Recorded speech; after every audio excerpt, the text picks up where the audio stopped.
Hi, James, by We the are way. live. Oh yeah. Do you two want to say hi to each other, as we should have done off air before? Hi. Yeah, hi Camille. I've seen some of your stuff on Pine Creek, so it's a pleasure to be here. Yeah, absolutely. I've seen some of your stuff as well. Oh. So cool. Awesome. That T-shirt you're wearing, that's from one of the channels, right? I've seen That's that my before. superhero costume. It's actually a great conversation starter because if people start asking you about Jesus, you can say that you're wearing it ironically. Well, have you and then you can colored in the true, or is that how it comes? Well, yeah, this is how it comes. oh, okay. Yeah. That's weird. It's kind of hard to read. So we're going to be doing episode 2 of the Bad Apologetics series today, and that's why Camille's here as well, because we're going to be looking at the convincing historical evidence for Jesus' resurrection. The video that we're going to look at is like a 3-hour talk that Cameron did with Max Baker-Heitch and who's the other guy? What was his name? I just call him like 7 of 8 or something like that. So Callum is the other guy. I don't remember. Callum Miller. Yeah, that was it. And yeah, so shall I just go like the first timestamp that was like them talking about something, which was like at 7:35 in the video, because I'm just kind of wary of how long the video is that we're reviewing. But so I think before we start, do you just want to give like 2-minute summary of some competing explanation to the resurrection?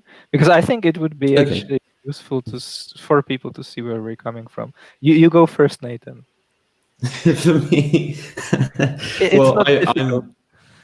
I mean, to caveat everything I say though, like so I think you guys are probably like well informed, whereas I'm literally just like a layman on all of this. But competing hypotheses for the resurrection, as far as I'm concerned, like as far as I'm concerned, almost anything's more likely than a person actually rising from the dead. And apologists will jump on that and say it's, like an anti-supernatural bias or whatever. But I mean, like, yeah, I just think like what Camille goes with like a cloud, or I even think like a group hallucinate, or maybe even like mushroom fertility cults and also like all sorts of crazy things seem to be more likely than a person actually rising from the dead.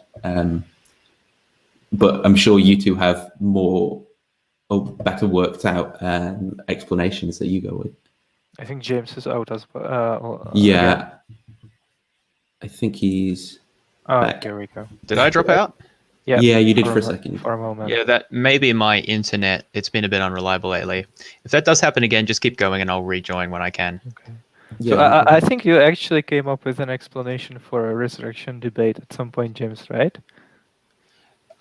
Yeah, so I'm just trying to remember what exactly is on YouTube / my blog. But yeah, so I've written a fair bit about this in my book, Unreasonable Faith. A little plug here. This is what it looks like, where I respond to William Lane Craig. And so there's a chapter in there looking at Craig's resurrection argument, which is not precisely the same as that presented in this video, but I mean, it's pretty similar. And so I outline an explanation there, which I've called the RHBS model, which we'll get to the different points of that throughout the video. But just to give my general take on it. So the general approach of this video here and many other apologists is to argue that either the only or at least by far the best explanation for a set of historical facts is that Jesus rose from the dead. And I think that is incorrect. I think that we have better explanations, and I've developed one that I think is plausible. There are others that you could outline. Camille, I think, has different views to me, so I'd be interested to hear about that, depending on exactly what facts you accept and how you look at the evidence. But so my take on this is that these we can explain the facts naturalistically by a combination essentially of hallucinations, cognitive biases, irrational belief, persistence, and other phenomena that are well documented with reference to other examples of these sorts of phenomena occurring in other religious and other traditions as well. And we'll get to that all in due course. But I just want to emphasize also at the outset that my perspective, at least, and Nathan and Camille can speak for themselves, my perspective here is not to argue that this is what happened.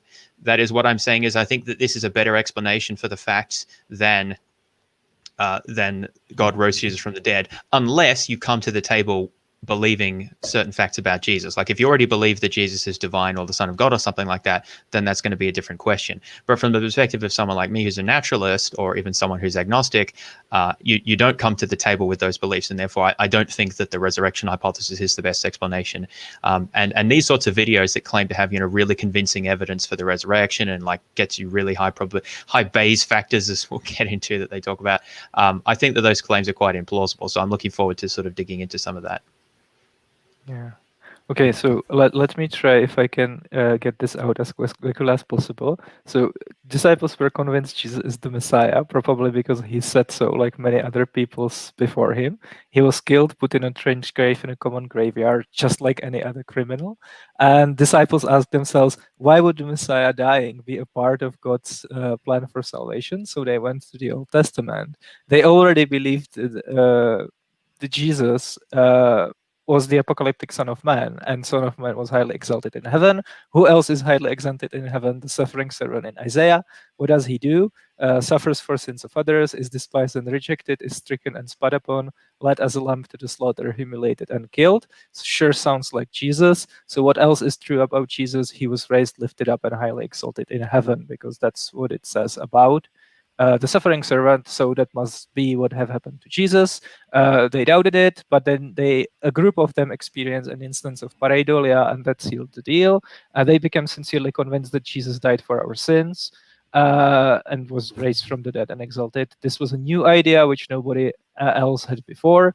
So they didn't just give up and go home, but instead they started preaching it and were willing to suffer because of it. Nobody wrote anything down, of course, because hey, the kingdom of God is coming anytime soon. So what's even the point? They formed a creed about it, which was eventually passed down to Paul, who had his own purely mental experiences of Jesus appearing to him. And then decades later, the gospel authors, who had no eyewitness sources, created what they believed to be a plausible narratives of Jesus' passion and resurrection based on what they already believed. For example, resurrected people have a physical body that you can touch, and it disappears from the place that it's buried. And based on the Old Testament and some oral sources, for example, the creed saying that Jesus appeared to his disciples, wrote the Gospels. And then Christianity spread for a number of complicated social, political, and economic reasons, and the rest is history. Awesome. Cool. So let's start. So, Camille, I imagine that we'll get into this more, but just from what you've said there, I think you accept all of their minimal facts, which again we'll get to, except the empty tomb. Is that right? Yeah. It doesn't sound like you believe Jesus was buried in a tomb. I grant that Yahweh, or at least given the explanation. Yeah, I grant that Yahweh exists. I grant that resurrection sometimes happen. I grant that the Testimonium Flavianum is like the original. It wasn't interpolated, although I don't believe any of that. But yeah, I would just push back against the empty tomb. Not that it's necessary, but I think because you can even grant the empty tomb, and you have a lot of like more probable competing explanations. But it's just, I think, not necessary. Yeah. So in my explanation, I grant the empty tomb. I actually think it offers explanation or value, but I don't think it's nearly as certain as the apologists say so. But to me, a tomb being empty is not especially unlikely. Anyway, I was just curious for that point of view. But I think let's jump into the video, and we'll go through all this in excruciating detail. Okay, so 7:35-ish is the first timestamp, and if it's too fast or anything, say, or if it's too quiet, I'll try and do something about that. Question. As we were getting into talking about the evidence for the resurrection, and that is, were either of you, as you were on your journey, your faith journey, were you surprised at all by the strength of the evidence for the resurrection? I think I was, in the sense that I didn't really think about it before I looked at the historical evidence. So I had these kind of weird views and quite rapidly changing views about religion growing up as a teenager. I probably most of the time believed in God, but not all the time. And then I would just kind of like, I didn't really have a kind of evidential framework for thinking about these things. No one had ever explained to me that your views on this topic should be based on evidence, whether Christian or non-Christian or anything like that. So I just kind of picked the views that seemed nice. So I liked some ideas in Sikhism, I liked some ideas in Unitarianism, that sort of thing. And then it was only when I really kind of looked into the historical evidence for the resurrection in particular that I began to take seriously this kind of idea of Christianity as God coming to earth as Jesus and revealing himself kind of primarily and exclusively through that. And in that sense, I had no idea what the historical evidence for the resurrection was. So to read about it then was really, really surprising and really changed how I thought about things and how I looked at religion and how I looked at God. So that was really, really surprising for me. And then obviously when you come to this kind of perspective, you look at the counter evidence and you spend the next few years thinking, well, is this right? Maybe there are some good counter arguments. And so I've spent the years since looking into it from a historical perspective. I did this master's in biblical studies. I looked at it from a kind of psychiatric and medical perspective. And just looking at it from these views and looking at it in real detail just confirmed to me, I think, that the evidence is really, really surprisingly strong. And I haven't really met anything in the meantime to undermine that, I don't think. So same question to you, Max. Was there in your faith journey, was there anything you came across that was surprising in regard to the evidence for the resurrection? Yeah, I think so. In that, I guess, I knew about these claims that Jesus was raised from the dead because I went to Sunday school when I was younger. But I suppose I always had assumed that, much like these sort of central claims of other major religions, that this would just be something that one kind of would either accept on faith or just reject, and that there wasn't much more to it than that. And so, yeah, I was genuinely surprised when I started learning about the way in which we have some, very early sources attesting what appears to be a very sincere conviction by Jesus followers. And obviously we're going to go into all of that later. And actually, not just the evidence for the resurrection, but also the evidence for just how early it was in the Christian movement. Essentially, as far as we can tell from the very earliest stage of the Christian movement, they were saying the most astounding things about Jesus and his status in relation to God, and seemingly kind of worshipping him and giving him titles that only belong to God in the minds of ancient Jews. But I think I also wanted to put a little bit of a qualifier in there, which is that, yeah, I definitely, when you think about the evidence for the resurrection in comparison to the evidence for the central claims of other religions, for instance, that the Quran was a perfect divine text sent down from heaven to Muhammad, I think the evidence for the resurrection is just orders of magnitude stronger. And at the same time, I've kind of gone back and forth a bit on just how strong the evidence for the resurrection is. And probably my current position is that the evidence for the resurrection is pretty good, the direct historical evidence, but that I also think that if there were strong arguments for there being a very low prior probability that God raised Jesus from the dead, I'm not convinced, at least at this point in time, that the direct historical evidence about the tomb and the appearances would be strong enough to overcome a very low prior probability. So I do think that the case for the resurrection can you also involve a case. Yeah, there we go. This is really interesting. So he says, if there were really strong arguments for a very low probability of the resurrection, the evidence would not be sufficient. Well, first of all, duh. That's true about everything, right? But also, he has this weird starting point, it seems to me, where he just assumes the prior is high until demonstrated otherwise. I'm not sure where that comes from, But I have this cup here, and I can make really a specific and strong prediction that in the next 5 minutes, God is not going to cause a supernatural event and send that cup flying across the room, because I think the prior of that happening is very low, and I don't need very strong arguments to be persuaded that the probability is very low. The prior is very low, right?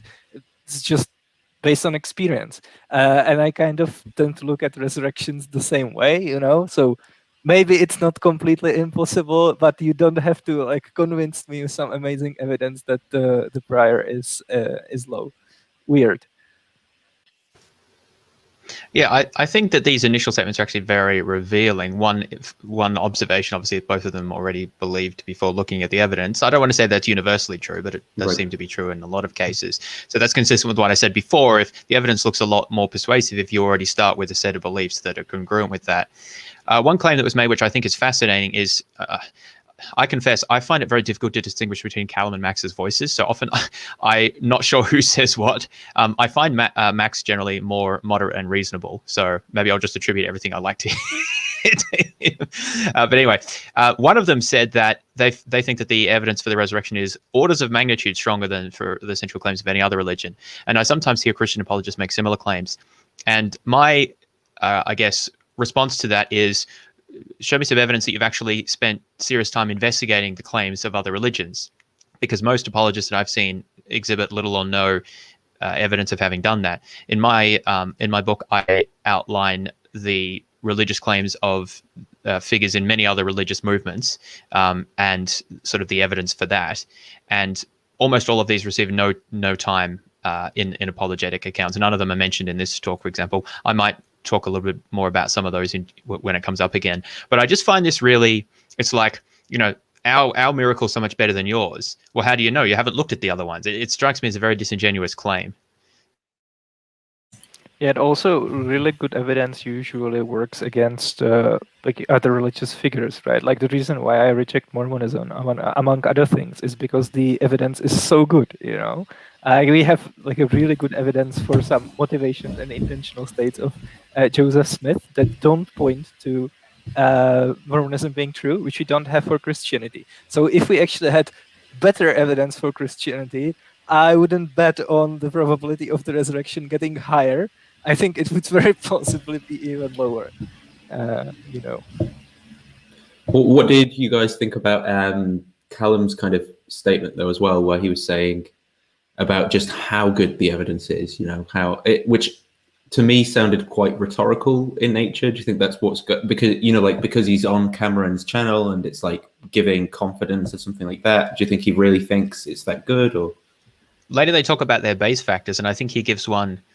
He doesn't give an explicit number, but I think it's Timothy McGrew, is it, who published the paper where he says it's 10 to the 40 or something like that, which we'll get to that. But I think Callum says that his is somewhere, it's less than that, but he talks about like 10 to the 8 or something like that, like very high values. Like I think it's millions or billions to 1 they're talking about, which I think is just absolutely grossly excessive. And I can't see how those claims can be justified. So Callum thinks that it's more persuasive than Max. They both think that it's pretty persuasive. So I believe them when they say that. I think that they're looking at the evidence in a very biased way to say it's that persuasive.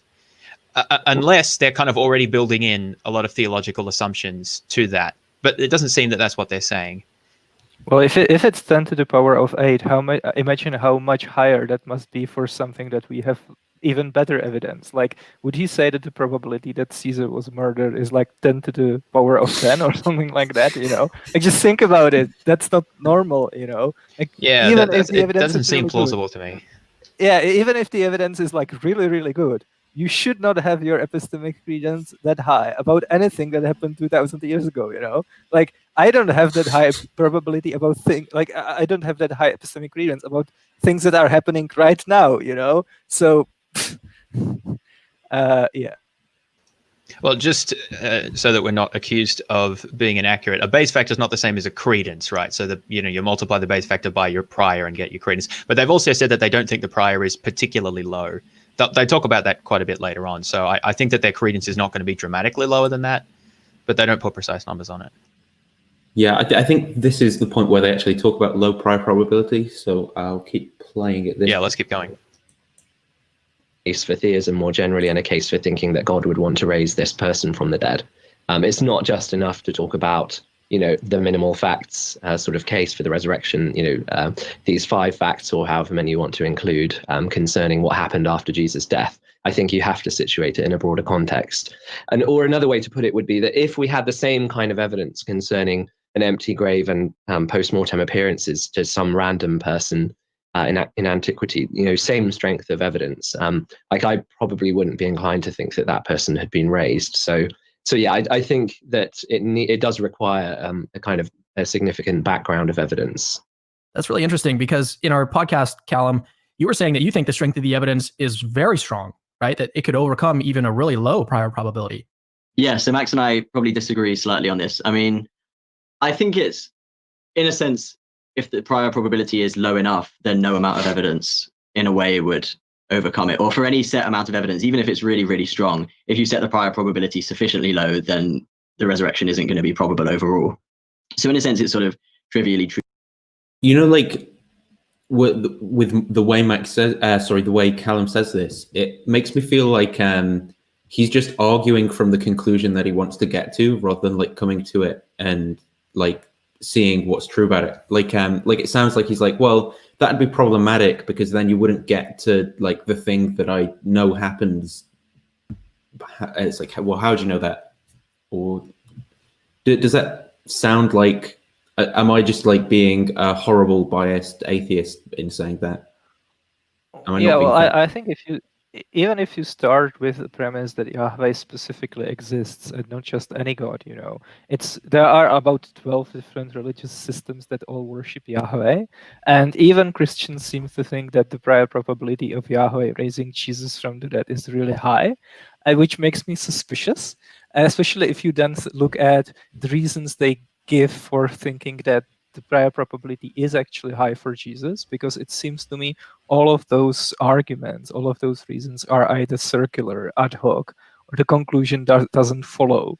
So it seems to me those reasons are just reverse engineered, kind of post hoc, after the fact. You know, it's like, okay, well, we think that Jesus was raised. He was special. He's not like Lazarus or any other person that was raised. So there must be something special about him. And that's why Yahweh did it.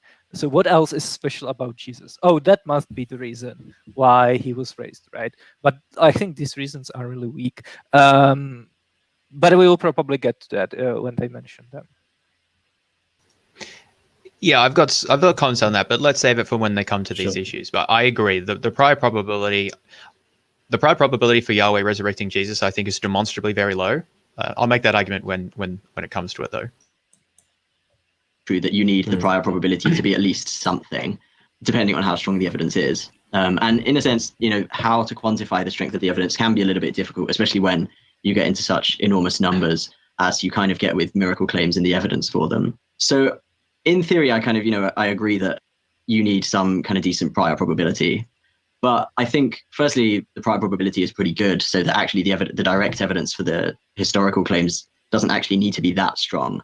But I think Max and I will both agree that the direct historical evidence is still strong. I would say even stronger than Max would, but both of us would, I think, agree that it would be good evidence, and certainly enough to make people think, actually, could this be true? Could Jesus have risen from the dead? Could he be who he said he was?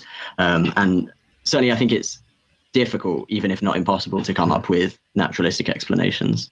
So we're about to jump into the evidence, but before we do... Sorry, can I just jump in there? Difficult, if not impossible, to come up with naturalistic explanations. Lots of people have come up with naturalistic explanations. They briefly mentioned some much later in the video, which again we'll get to, but they don't mention any specific names, at least as far as I recall. It doesn't come across, I mean, they may have, I don't want to cast aspersions on them, but in this video, as we'll see, they don't give me the impression that they've spent a lot of time looking at what people have, especially recent atheist commentators and so on, have been saying about this. So they can say, I don't find the naturalistic explanations as plausible for these reasons, but difficult, if not impossible, I find that a real, people have put them out, so it's not impossible to come up with them. Yeah. Yeah, I would just ask them, what's the second best explanation of the evidence, right? Really do a workshop with Richard Swinburne and Timothy McGrew and try to come up with, like, if it happens to be the case that Jesus wasn't raised, how would you guys explain it? Like, put some effort in. Like, Max actually does this in just a very brief time, much later in the video, and I actually think it does a really good job. Like, if you'd expanded that to half an hour, I'm like, yes, that's so. But statements like this that apologists sometimes come out with them, just like, yeah, you know, Christians may think that sounds good, but it's really just a lazy, unsubstantiated claim. I think it says quite a lot though about like where they're at, like how I find it difficult then to take them seriously in terms of like, you know, like, have they even begun to think about what they actually believe if they can't even come up with a naturalistic explanation, if they can't I think it just says more about their own biases. Like, if I was like you know, like for any other claim, I was like, oh, I can't even see how someone else would. It's just me saying like I'm ignorant on those other points of view almost, rather than that they don't actually exist. But it reminds me of the atheists who say, "Oh, there's no evidence that God exists" or something like that. Whereas my response is always, "Of course, there's evidence God exists. There's lots of evidence that's been put forward.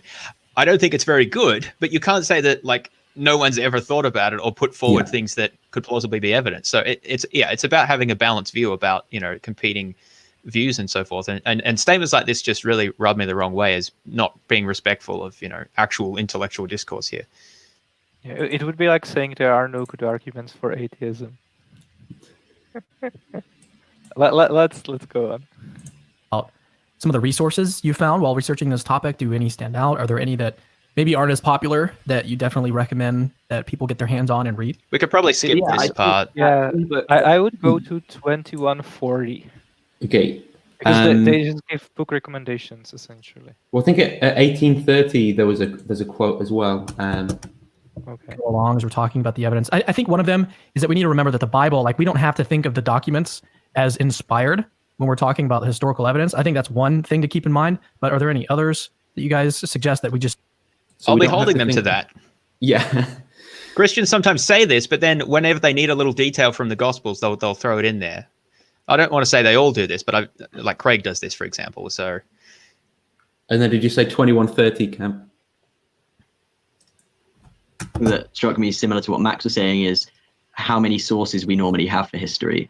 And you get a lot of skeptics sometimes saying, oh, well, these things in the Bible aren't always confirmed by external sources, even though, a lot of the main outline of Jesus' ministry is confirmed by external sources.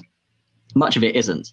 And much of it is written only by Christians. And some skeptics seem to think that this is significant historically. But in fact, if you look at ancient history and you look at some of the major figures in ancient history, so some of the much more famous people at Jesus' time, like the Herodian family, the majority of them are only mentioned by Josephus or in coins. And there's really not much kind of biographical information that we have about some of these really prominent figures. We don't have a huge amount of biographical information about Pontius Pilate, the prefect of Judea at the time, apart from a few stories in Josephus and a couple of other sources.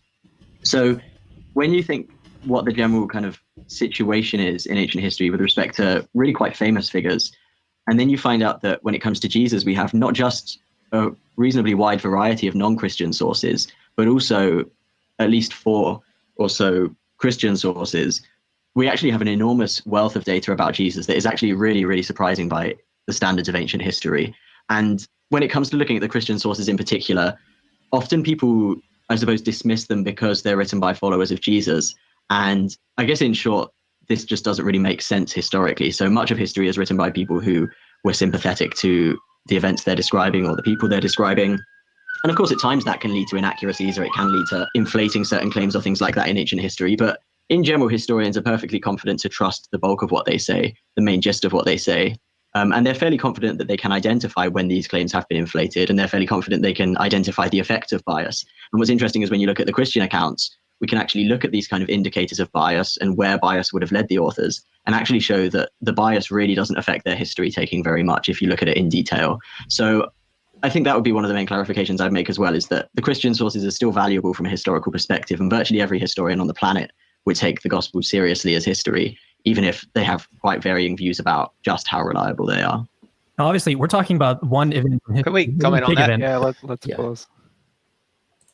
So let me just make a comment at the outset. So I'm not a historian, and I deliberately focus more on the sort of psychological, sociological, comparative side of it rather than picking about particular biblical passages. So I might defer a bit more to Camille perhaps on that side of things. But this claim about that virtually every historian takes the gospel seriously as history, and historians are usually happy to accept what they read as accurate, as just a carte blanche statement, does not strike me as very plausible. I think historians are often very critical of their sources, but that's a side point. The basic point I would make here is that the fact that let's suppose the evidence for the resurrection or Jesus' ministry or whatever is pretty good by ancient history standards. how is that relevant to the point that they're making? The point that they're making is the absolute strength of the evidence for the resurrection. It doesn't matter if it's good in comparison to other ancient history. What matters is how good is it. We should set out the standards that we're looking at in terms of evidence and then see how well they meet that. Not in terms of, well, generally this area is hard to know about, and this is pretty good by those difficult standards. Like, imagine if we had those standards in criminal trials. It's like, well, you know, murder cases are kind of hard. So the evidence we have in this case is pretty good compared to other cases. So objectively speaking, the evidence is good enough. That just strikes me as not the right approach at all. What do you guys think? Yeah, well, I mean, when apologists talk about sources, especially about extra biblical sources, they tend to conflate just like general information about Jesus with the specific pieces of evidence that then they later appeal to when they are arguing that the resurrection hypothesis is very probable, right? Like, sure, there are people talking about Jesus outside the Bible, but the things that you use as pieces of evidence is, for example, the empty tomb, you know, the resurrected Jesus appearing to multiple people at the same time, Jesus eating a piece of fish, disciples touching him, you know, him having breakfast with them. That's not in Tacitus. That's not in Suetonius, you know, that's not in Pliny or Lucian, right? Like the empty tomb, for example, or even Jesus appearing to his disciples afterwards, after his resurrection. That's first found in Celsus, who's usually dated to like 170s, 180s, right? And he's obviously just repeating what he's heard and what he read in the Gospels, right? So when they now start talking about all these extra biblical accounts, well, they're just talking basically about Jesus existing and like very basic outlines of his ministry and his crucifixion. But yeah, when they then go on to argue against competing explanations, they are bringing in pieces of evidence that are only found at best in Paul, but usually in the Gospels. Yeah. This is what I mean by holding them to the not being divinely inspired. If they're pulling in that Jesus ate fish to explain the appearance, it's like, well, hang on, I don't accept that that's been established. And this happens so frequently. I find it quite frustrating. Also, this whole issue of how reliable the Gospels are is a red herring, because they basically argue for a minimal facts approach. And minimal facts approach are supposed to be designed so that you don't have to establish general reliability of the Gospels, only certain very specific facts.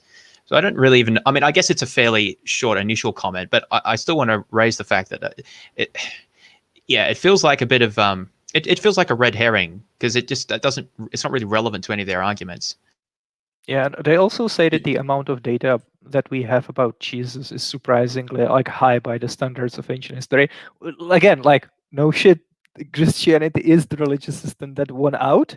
You know, there were probably many other gospel-like pieces of literature written about other like divine figures. We just don't have them because, you know, that's the cult that lost.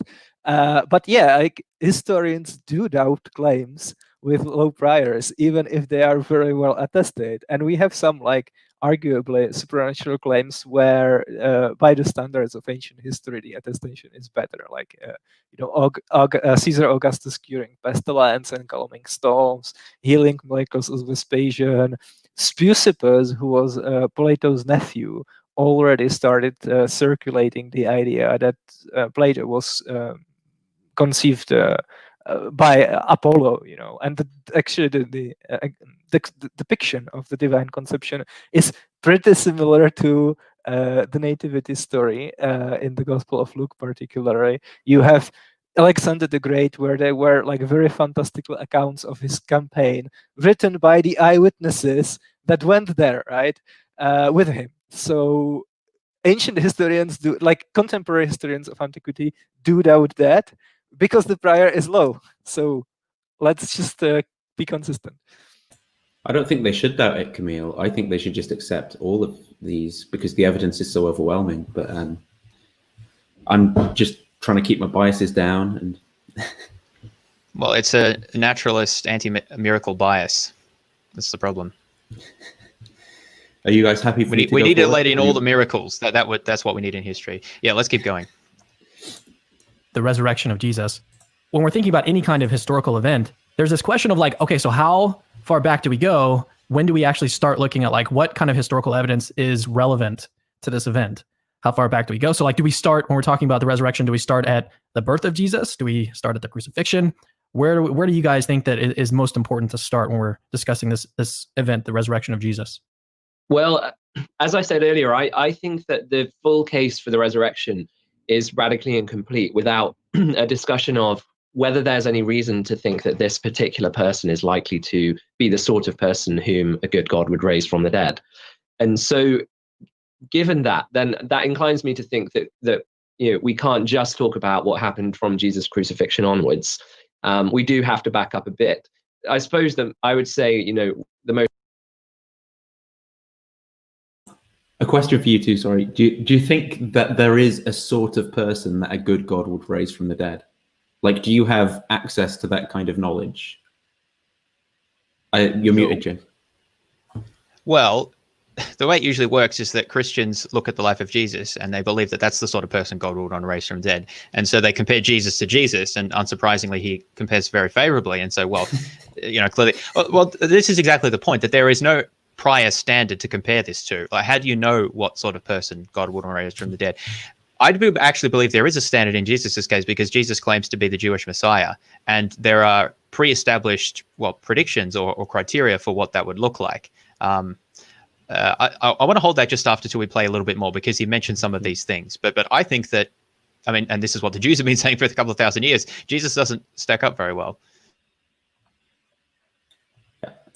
Most relevant place to begin is Jesus' public ministry, because if we want to find out about whether Jesus was the sort of person that God would raise from the dead, if there is a God, we need to try and ascertain what we can about the kinds of things he was doing in public, the kinds of things he was saying about himself, the kinds of things he was teaching others, and so on. And so, so I think that's why the study of the historical Jesus more broadly, which really is kind of the study of Jesus' ministry, since we don't really have any, anything very concrete at all about Jesus' life prior to that, except for some very minimal details about where he came from and who his parents were and so on. I would say his historical ministry. Well, let's get into it. So where do you guys want to begin with the evidence for the resurrection?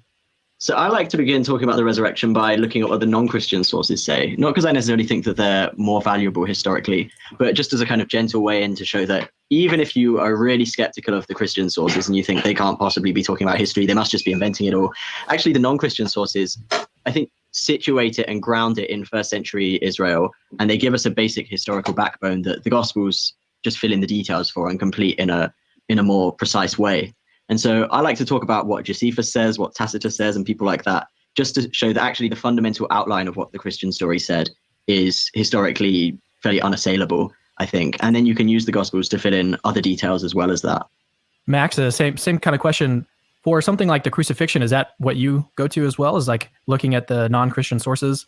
Or is this more like a tactic? It seems, Callum, you're thinking like a tactic more in terms of like rhetoric or being convincing, persuasive to somebody, a skeptic who's not really convinced of the resurrection. I'm amazed Cameron Bertuzzi says that, but I think he means it slightly differently than I would mean it. It sounds like you're just using a tactic here. Is that what you're doing? Is that a Colombo tactic? Yeah. Yeah, well, no. I mean, it's advantageous to appeal to non-Christian sources because, like, if even Tacitus says that, and he was such a good historian, don't you know that must be true? Yeah. I have a question about, they're about to list off a bunch of references, non-Christian references to Jesus, but I've always had a question about this, and this is a bit outside my specialty, so I'm interested to hear what you guys think.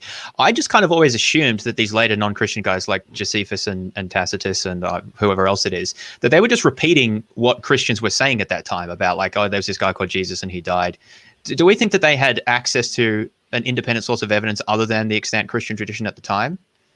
Well, the fun fact, right? So if you actually look at what these early non-extrapolatizations say, with the exception of Testimonium Flavianum, it's so minimal. Yeah. That question even like almost doesn't make any sense, right? Like, yeah, Testimonium Flavianum does sound like a summary of the gospel because the passage is probably corrupted by a later Christian author.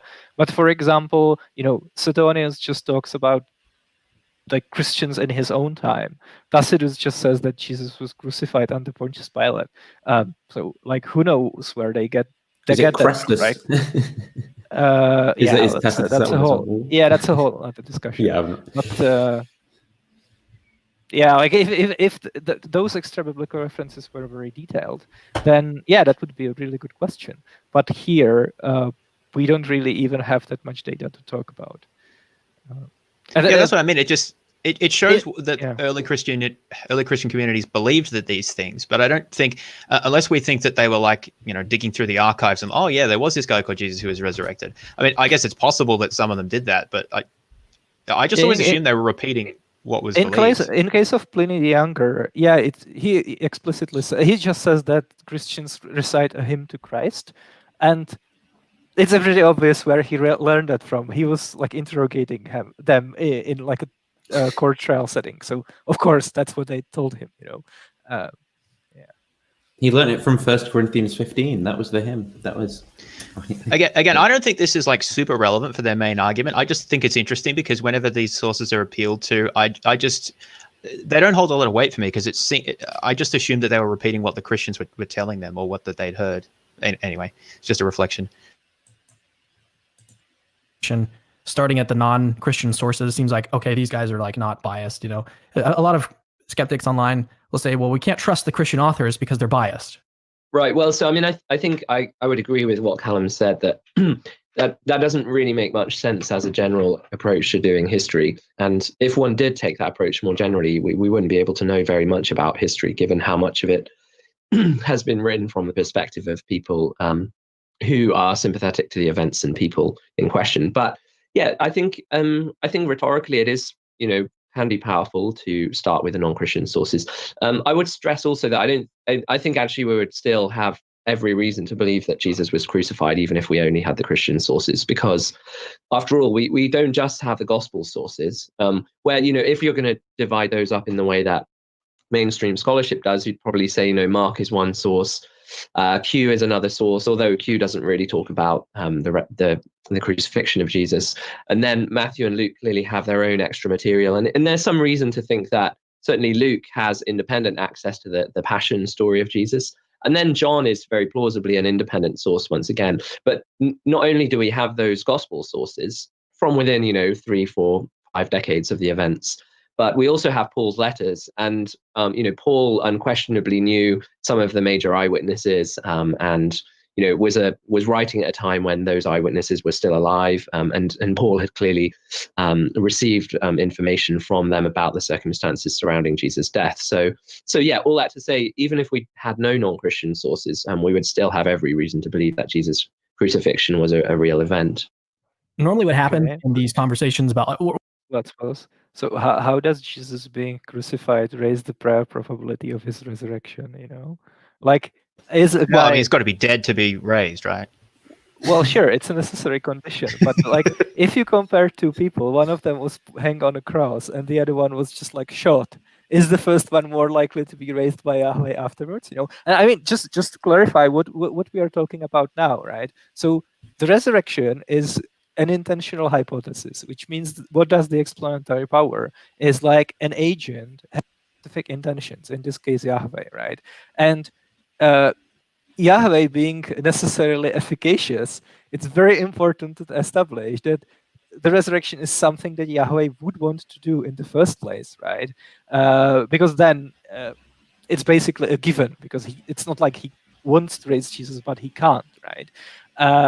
And when you have intentional explanations and you are looking for a prior, it's very important to estimate based on background knowledge, like what's a plausible intention for the ancient to have. Like I can imagine all kinds of things for which Julius Caesar did it is a really bad explanation, because we know a lot of stuff about Caesar, even if it's only in virtue of him being a human being, you know, because we know there are like general psychological tendencies of people and stuff like that.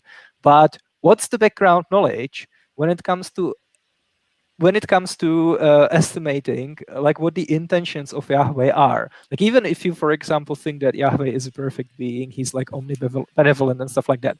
Well, there are many different religions who think that their God is omnibenevolent, but only Christians think that you can start from there and get to this specific God raising Jesus from the dead, and what they're giving you as reasons just either doesn't follow, it's non sequitur, it's circular, or it also raises the prior probability of the competing hypotheses, right?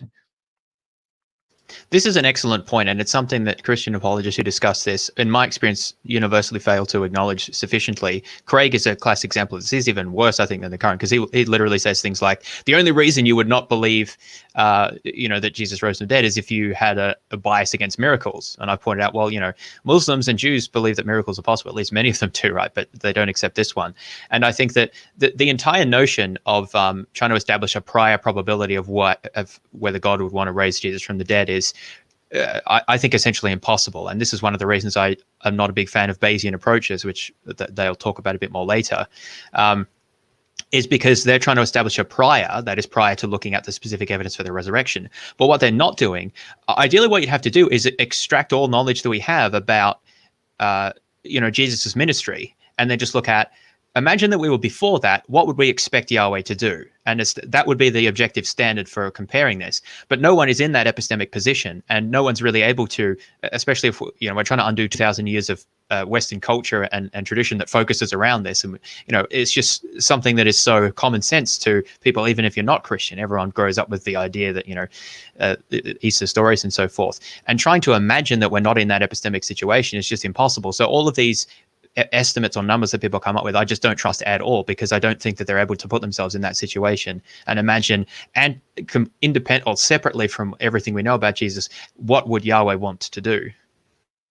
Yeah, you made a really interesting point. You said that the one way how to estimate the prior is to just imagine we are in the 1st century before Jesus died, or even before he was born. What would, let's say, Second Temple Jews expect Yahweh to do, right? Like, what is this kind of thing, something that you would expect? Well, apologists usually argue that actually, like, the theology of the New Testament is really implausible given the religious background of Second Temple Judaism. Like, nobody would come up with a person being raised from the dead before the end of the world. You've hit the nail on the head. It's a critical inconsistency. There is a consistency. Like, on one hand, you want to say that this is so plausible given what we already know about Yahweh, independent from the evidence for the resurrection.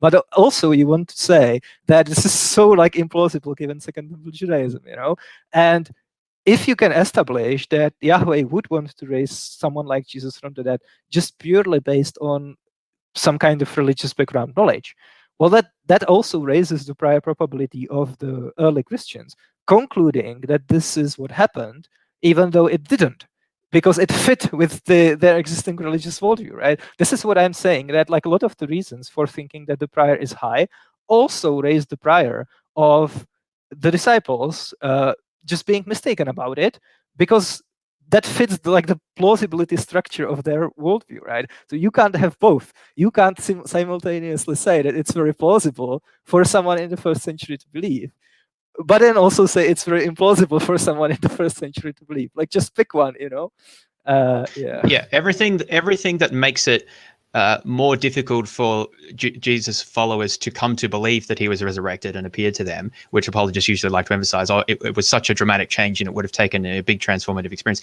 Everything that they put into that means that it's antecedently less likely that Yahweh would want to raise Jesus from the dead, because it's saying that given the understanding they had, it didn't fit with that. And so this is a fundamental tension, and we'll see this further in the discussion when they raise these points.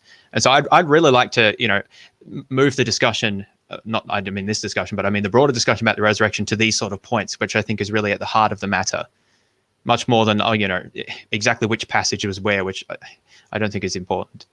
So do we at this point want to skip a bunch of stuff of them talking about the non-Christian sources, because everything I wanted to say about that I've already said, so we can just move to them discussing the specific pieces of evidence, if that's okay. They talk about the notion of resurrection around 38-40 is the timestamp I have. I would like to comment on that, but I'm happy to skip the stuff there because they're mostly just outlining the minimal facts and that sort of stuff. I have the exact same timestamp actually.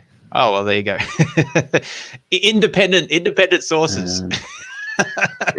15. historically, and shows that pretty much all of this is historically uncontroversial, even if you don't look at the Bible, even if you completely ignore the Christian sources. The main I just wanted to get that one in there. So pretty much all of this is historically uncontroversial. 37. So where do you want me to go to? Sorry, like 38, 40, I think. 38, yeah.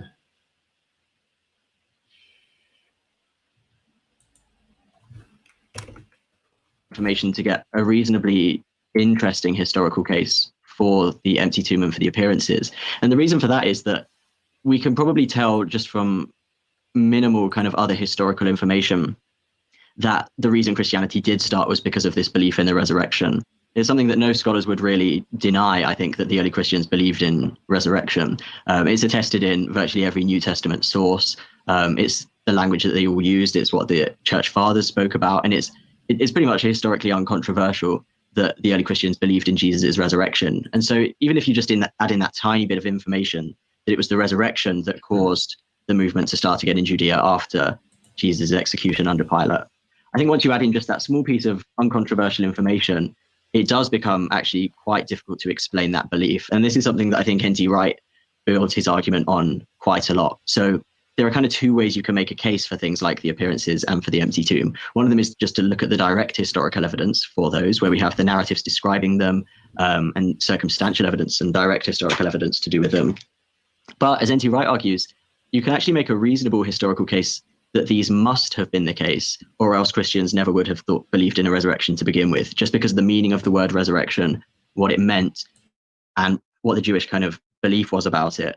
It's very difficult to account for any kind of belief in resurrection at that time in that place, unless there was something quite significant to prompt it, like the empty tomb and like appearances to Jesus. And so even if you don't have the narratives about those, I think the fact that the early Christians did begin to believe in a resurrection, which you can mostly get from the non-Christian sources, just with a tiny bit of added information, which is uncontroversial, you can actually begin to build a case that there must have been something like an empty tomb and some appearances of Jesus, or what they thought were appearances of Jesus. Otherwise, they just never would have begun to use that word or believe in the resurrection or make these sorts of claims. So as we start to fill out the case. Yeah, this is exactly what we were just talking about, right? So that here the idea is like, you don't even need to have any evidence, even if you just don't have any.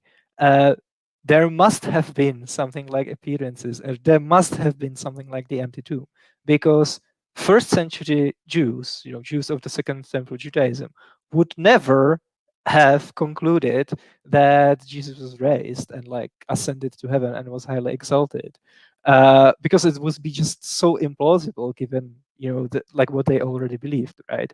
Well, I have a better explanation. It's very radical, and it's this: people had a new idea that nobody else had before, and like, what's more probable, that people had a new idea or that a guy was raised from the dead? Like, you don't need to have anti-supernatural bias to think that the first is probably a better explanation. But we can even throw in some background knowledge, because we know that first of all, the Second Temple Judaism wasn't monolithic. There were actually like a wide variety of theological ideas. Like, Sadducees didn't even believe in the resurrection. There was a plurality of messianic expectations. Like, people imagine, like different Jews imagine the Messiah very differently. And also, it was in a period of theological innovation. Like, a lot of things first show up for the first time in Second Temple Judaism. Like, have you guys ever noticed that there are no demonic positions and exorcism in the Old Testament, right? Like, the first instance of exorcism is in the book of Tobit, which is a Second Temple source. Then you have incarnations of people into divine beings into people, translation of humans into divine beings, fusions of Platonic and Greek philosophy in general with Judaism, right? Like, for example, the idea that there's a logos, God's firstborn son, through whom the world was created, first shows up in Second Temple Judaism even before Christianity. Well, the whole like Jewish apocalypticism, right, comes up in the Second Temple Judaism. So given all that background knowledge, seems to me that the probability of like people having a new idea, even if that's like very dissimilar from what other Jews believe at the time is slightly higher than a guy being raised from the dead, I don't know. Yeah, these are excellent points, and I've never been persuaded by this argument. First, note that this is, I think, one of the first that we've heard among many that we'll hear that are claims that are not historical claims, but they're psychological or sociological claims. First century Jews would never have been able to come up with this idea. That's not something you can. I mean, history can inform statements like that, but you can't just get there from what we know from history. This is a kind of factual statement about what people would have been able to do that's delving into their psychology, and that's sort of the approach that I think is often more relevant, because a lot of these claims are actually not historical claims. But as Camille was just saying, this is a really silly argument, because religious innovation is very common, and he gave a lot of examples from Second Temple Judaism. But if you just think throughout the history of the world and tried to apply this argument, we have to postulate some sort of miraculous intervention to get Buddha to have presented his ideas about enlightenment that differ dramatically from the existing Brahmin dominated hierarchy of the Hindu beliefs at that time. You could say similar things about I guess I was going to say Protestantism. Some Christians might believe that as well, but you could say the same thing about Joseph Smith coming up with all of his stuff. I mean, and Muhammad as well. All religious innovators you can make this argument for, because they all take some existing ideas but change them and introduce new elements. And you can say, well, where did this come from? It must have been miraculous. But actually, no, people have new ideas and they're able to adapt and mold concepts. It's not like the idea of resurrection came from whole cloth. It was adapted and sort of fit with the notion of the Messiah. And I mean, I argue that the reason this happened is precisely because Jesus was killed. And so they tried to make sense of that. They turned to these sources. They adapted them to understand the situation. And then that's where their understanding came from. But again, where does this idea come from that humans can't innovate these concepts and that they require some sort of miraculous intervention? I'd like to hear them try to substantiate that. Yeah, a really good example is Marcion of Sinope, who was a 2nd century Christian bishop, and he concluded that Yahweh, the God of the Old Testament, is actually an evil being, and that Satan in the Old Testament is the good guy, right? Like, surely there is nothing more contrary to the Christian worldview than that, So that it must be like metaphysically true, because how else he would conclude well, that, heretics throughout church history have been coming up with all sorts of ideas that often got them into trouble. Where did these ideas come from? Clearly, they're not in the Bible, right? So they must have come from.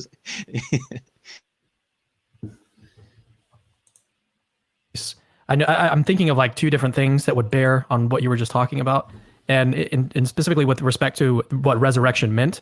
And so Sadducees and Pharisees back then did not believe in a kind of resurrection prior to the end of the world. They didn't believe that resurrection was going to happen to like one person instead of all people. And then I can't remember if it's the Pharisees or the Sadducees. I think it's the Sadducees that didn't believe in resurrection at all. Mm-hmm.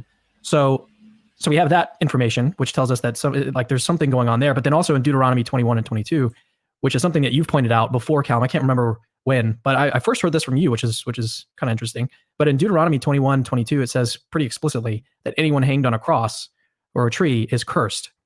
And so basically after that, the disciples had every reason, it seems like, to go home and start over, because their leader was cursed instead of like risen to. You want to say something? This is such a weird point. Like, Nathan, can you put yourself in the Christian worldview and explain to me why Jesus being under God's curse isn't a problem? What, for a Christian? Yeah. Well, I mean, it's not a problem for. Well, it makes the theology stronger almost. It's like, because God's I've forgotten the word now because I use normal, like there's like these in-group language that you never use when like a propitiation for sins or something. God's exerting his whole wrath, and so Jesus is under God's curse, and so him being on a cross actually is like this theological point. Like if you were to for it. No. Galatians 3:13, Christ redeemed us from the curse of the law by becoming a curse for us. For it is written, cursed is everyone who hangs on a tree. So yeah, like clearly Christians have a theological rationalization. And if like Christians have it today, why not 2000 years ago, like it's not difficult to explain this away. Actually make it fit into your theology and make that theology even stronger.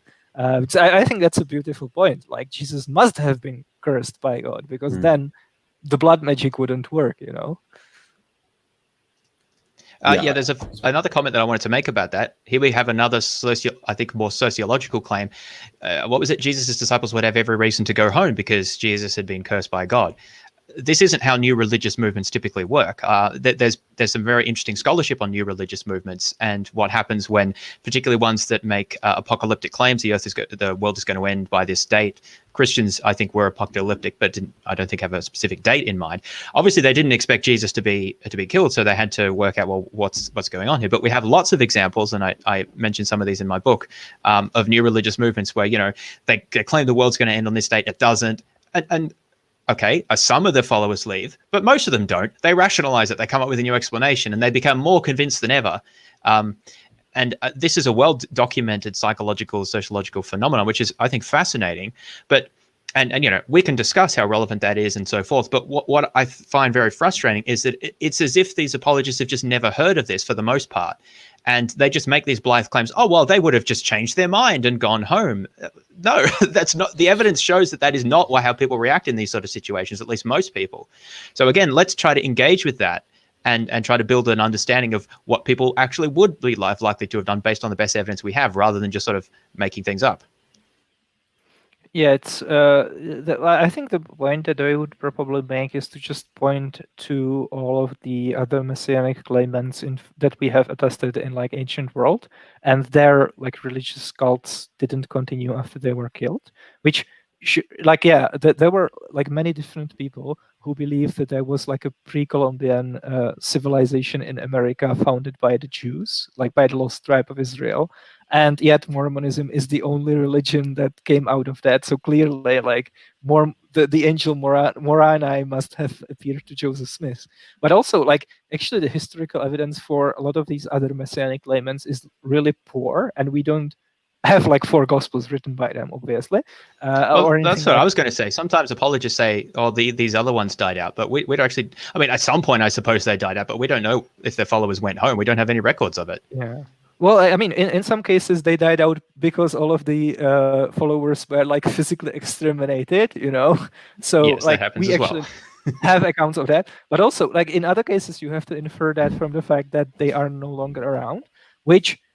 The crushed messianic explanation, crushed messianic expectations is one explanation, but there might be many others. What if they, for example, were not evangelizing, because they thought that only they are elect for salvation, and there is no point, convincing anyone else. Well, in that case, you would expect them to eventually die out. That's completely natural, So yeah, that's but even if you grant that everyone else just gave up and went home. Well, yeah, then early Christians were the only one who were able to come up with this creative exegesis of the Old Testament to make sense of it. Is this less probable than a guy being raised from the dead? Am I crazy? Yeah. Yeah. Anything else to say on that point, guys? Let's keep going. Glory, whatever. So I think that those two facts are somewhat. Is that what you're kind of thinking about there? Yeah, so definitely there's some background that makes it difficult to explain a belief in a resurrection. So yeah, I think the fact that they rejected the idea of a resurrection, they rejected the idea that it would happen in the middle of history to one person, they rejected the idea that the Messiah would die. All of these facts kind of give a background that make it difficult to explain why Christians began to worship and believe in the resurrection of someone who was crucified and therefore seen as cursed by God, who was seen as a failed Messiah, that sort of thing. So I guess what that does is that eliminates some of the other explanations for the origin of the Christian belief, which might say something like, well, they liked Jesus's teaching, or they felt after Jesus' death that he was still with them in some sense. They had terminology for that. They had words that they could use to describe that. They could say Jesus was exalted. This is so silly. It's as if, when you look at Pentecostals say, and they say, and you're and I'm sure they actually probably theologically, because I think Max, I don't know what Callum is, but I bet theologically they disagree with those kind of Pentecostals who are saying, speaking in tongues and filled with the Holy Spirit and stuff like that. And it just seems so silly to be well, you can't say that it's just some psychological effect or something like that when these people speak in tongues. It must I don't know. It just seems so sort of like backwards thinking, and were Jesus's disciples educated, trained rabbi who would be familiar with all of these subtle distinctions and theological conceptions? I don't believe that was the case. Also, they bring up like no Second Temple Jew would believe in a resurrection before the end of the age, you know. But like this is actually refuted by the New Testament if you like grant it for the sake of argument. Like Mark 6:14 says, Jesus' name became well known, and some were saying John the Baptist has been raised from the dead. So like if you grant that this actually describes what was going on, which I think they do because they use the Gospels as a source. Well, there you go. You have like Second Temple Jews becoming sincerely convinced that there was a resurrection in the like before the end of the age. John the Baptist was raised, you know. Well, it was also an apocalyptic movement. They were thinking the end of the world was coming. Exactly. Yeah, Jesus so to them, it wasn't in the middle of history. Yeah, exactly. Yeah. Yeah, it was like 5 minutes before the end of history almost, you know. And again, like, what's more likely that they would come up with this or that a guy was raised from the dead? Like, even if you grant that resurrections actually happen, they are not like metaphysically impossible. Come on, like if you have two explanations, and in one of them, what does the explanatory work is something that we see people doing all the time, and the other one is something that we can establish empirically Yahweh has a very strong tendency not to do, which is like raising people from the dead, then I think it's not crazy to think that the first one is a better explanation, you know. Yeah, it comes back to the prior probability. What reason do we have, antecedently from looking at the specific case of Jesus, for thinking that Yahweh has any reason to resurrect someone before the end of the world at all? As far as I know, there isn't any reason. And so that should push us way down in terms of prior probability. And then you ask the question, well, then what's more plausible? Yahweh doing something that he shows no inclination or reason to have a reason to do, or something, even if we think it's someone unlikely, that people do engage in like a religious innovation and justifying beliefs and so forth. Yeah, like imagine if the Old Testament said, and then like before the end of the age, I will raise Messiah from the dead. Like if that was the case, then Callum would use that to support the idea that the prior probability of Yahweh doing it is very high. But because it's not there, he's using the absence of the passage as again argument for in favor of the resurrection, because look, it's not there, so there is no way how Second Temple Jews would conclude that, you know. It's like unfalsifiable essentially. It works so good you will be tired of winning. And just coming back to something I said before, these sorts of arguments about what they would or would not have believed seems to be imputing current day interest in making these fine theological distinctions between resurrection and an appearance and whatever else to uneducated first century Jews who I don't think would have had very much interest in making these sorts of distinctions. That only, I think, came up later in church history. And it doesn't have to come up even much later for the existing belief to have already been established. Well, they said it was a resurrection, so that's sort of what we're going with. Why do we think that they were particularly concerned about this or even had that great insight into the details of the distinctions? I think this will come up later when they talk about how skeptical the disciples were as well, which I'm skeptical about. Yeah, let's move on. Or they could say that Jesus was still with them in their hearts, or they could say he was in Abraham's bosom, or all these other kind of ideas that Jews had about the afterlife. But resurrection was a very specific idea that said this person has been bodily raised from the dead such that you can speak to him, you can see him, you can touch him, and he has the same sort of body, even though slightly different, as he would have had on earth.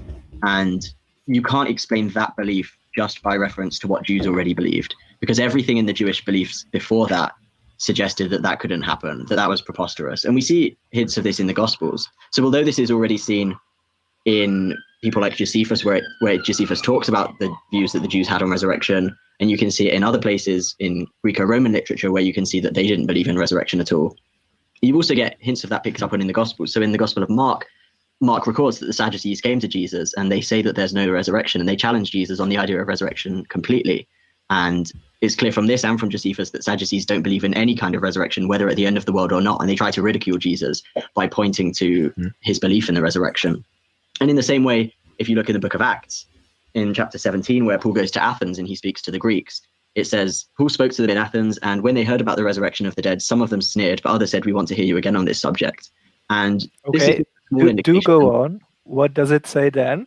it's really interesting that he just like stops reading it here, because the point that he's making is that for Greeks the idea of the resurrection was like so completely ridiculous and worthy of mockery, and he just stops right before the sentence where it says, "But some men joined him and believed, among whom were the Dionysius the Areopagite, and a woman named Damaris, and others with them."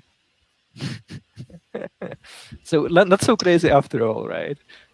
But also, well, but his quote, I've written it down. I think it's approximately word for word. Everything in Jewish beliefs before that suggested that Jesus' resurrection couldn't happen, that it was preposterous. If that's true, then shouldn't we think that it's not something Yahweh would be interested in doing? How can you reconcile those two claims? Well, you have to believe that Jesus' resurrection was like subtly foreshadowed in the Old Testament all along, but then like the millions see of it till Jews afterwards. the millions of Jews who have read it and who are the chosen people and are the only one entrusted with the only divine scriptures were just like completely missed it until that actually happened. In which case, how does that different from Nostradamus? You know, like I can show you exactly where it says that the lion will destroy the two towers. Exactly. Forgive me for being skeptical if that's the idea. Yeah. I watched this just came to me, but yesterday I watched a Ray Comfort thing where one of the people that he preyed upon was he started talking about Nostradamus and stuff and all these biblical prophecies, and this poor guy's just in the street, and Ray's like, and it even says there'll be wars in the end days, like that's how good these like biblical prophecies are, like, and it's like, oh yeah, like there are wars, it must be the end times, right? Like that's really specific, really, but that's a complete side to what you guys are saying. In fact, an indication that you can get from reading the literature more broadly is that in the ancient world, they weren't just gullible people who believed in resurrections. They were just as skeptical of the resurrection or of any resurrection as any of us would be. So Greeks and Romans thought the idea was completely ridiculous and worthy of ridicule and mockery. Most Jews, in fact, didn't believe in it at all. So the Sadducees didn't believe in it at all. It was only really the Pharisees that had a strong belief in the resurrection. And even well, most Jews, I think, citation needed. You know, we don't have statistical data on the various Jewish sects. Doesn't Mike Licona have a student who's got that that's data? That's actually a really interesting point. Like, yeah, that's true. Most Jews didn't believe in resurrections, so most Jews did not convert to Christianity. Like, Christianity was actually a failure, specifically in Palestine, and it looks like that most early Christians were Gentile people living in like large urban areas from unprivileged classes, like women, slaves, and stuff like that. So yeah, the people who knew the Old Testament the best and could actually evaluate these kinds of claims the best because it was their religion, by and large didn't buy it. That's probably why Judaism still exists today. You know, if the Jews thought that this is plausible, well, then they would convert, right? Like Judaism would probably die out eventually. So that's really interesting. Like, why should we think that Yahweh would want to raise Jesus if the people who are in the best position to evaluate these kinds of claims from the theological standpoint, by and large thought, yeah, it's really implausible, we don't buy it. And the people who did actually buy it were Greeks who didn't know anything about anything when it comes to Yahweh and the Old Testament and stuff like that, you know? Again. Yeah, so there's so many things that are wrong with this claim, which I see repeated in various guises in other contexts as well. One is to say that, most people back then were just as skeptical as we are, which I find it quite hard to believe in a post-Enlightenment, highly literate, information-dense age, that we would be just as they would be just as skeptical about supernatural claims as we would. There's, of course, the specific case of Jews being skeptical of the resurrection, which it seems that most were.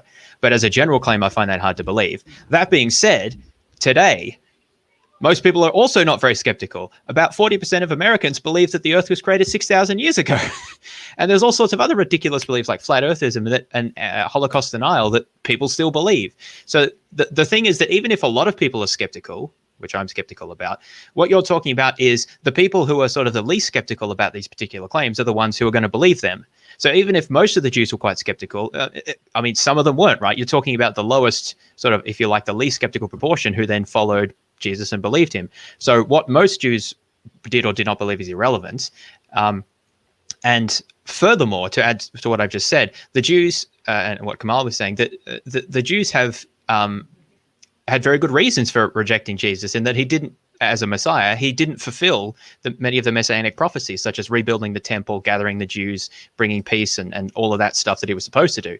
Now, Christians have reinterpreted a lot of that stuff so that, what do they call it? The eschatology, where like he inaugurated the end, but it's not the very end. Theologians would be able to explain that. Dispensationalism. Yeah. The theologians would be able to explain that better than I have. But the point is that no one was saying that beforehand. That was an ex post rationalization. So it seems to me that first, there's no good reason to think that a lot of people back then were as skeptical about the supernatural as we are. Second, that most Jews did reject Jesus, and what we're looking at were his followers who were the least skeptical. So that they had very good reason for rejecting Jesus in terms of prior Jewish beliefs. And fourth, that if we're applying general levels of skepticism throughout human history, even today, a lot of people are not very skeptical about things. And so I don't think this is a very good appeal here. What would be more persuasive is if we had specific evidence to show that the disciples in particular were quite skeptical people. And I don't think we do, other than certain allusions to the resurrection appearances, which I have specific comments to make about, but we might come to that later. But in general, I don't think that we have this evidence. They weren't educated people, for example.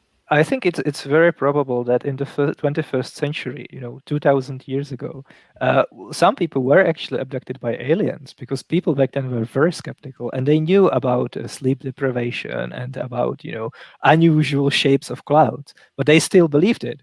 So they must have been actually abducted by aliens. Otherwise, no one would ever conclude that this is what happened, right? This is exactly this is a very good way of presenting what I was just saying more concisely. Exactly. Lots of people believe in nutty things, and saying that some people are skeptical doesn't relate to that at all.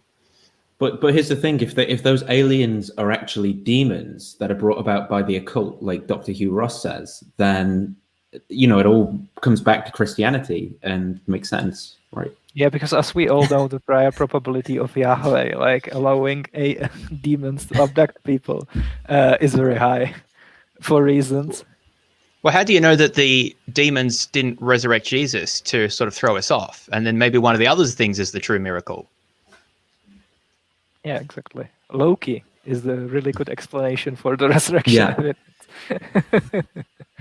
Yeah. They never believed that the resurrection would occur before the end of time. They thought it was something that would happen to all of the righteous, or everyone in general, all together on Judgment Day. But no one said the resurrection was something that happened before then. Do you have anything to add, Max? I would just add one more thing, which is that a possibility that liberal theologians will sometimes bring up is that, sure, Jesus' earliest followers believed that he had been resurrected from the dead, but resurrection didn't mean anything happening to a body. It was a spiritual resurrection, if you like, whatever that might mean. I think that reading of what resurrection meant is pretty easy to refute, actually. I mean, one point that's important here is that one of the main lines of evidence that is given for that view is Paul's discussion of the resurrection body in 1 Corinthians 15. But Paul himself makes it quite clear that even though he thinks the resurrection body has quite different properties from the earthly body, if you like, and he calls it a spiritual body, and he says that it won't consist of flesh and blood. But nonetheless, it's very clear that Paul thinks that it's the same body that's sown perishable, which is then raised imperishable. And so Paul himself clearly thinks that the resurrection body is in continuity with the present body.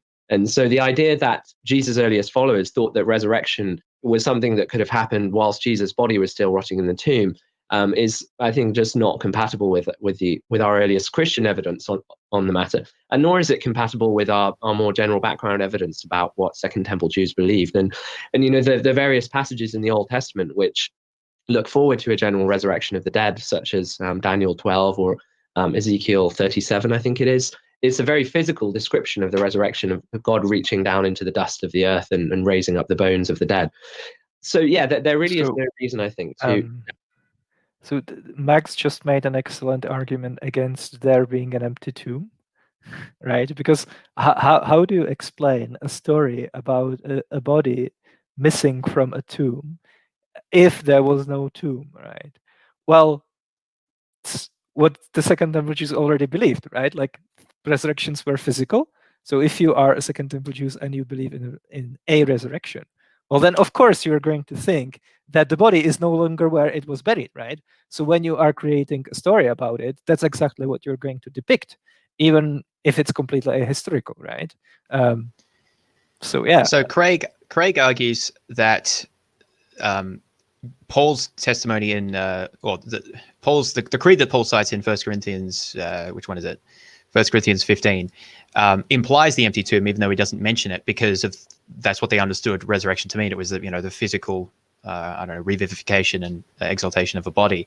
I guess the problem with that is that exactly what Camille was just saying, that this appears to give a source of where a belief in the empty tomb can come from.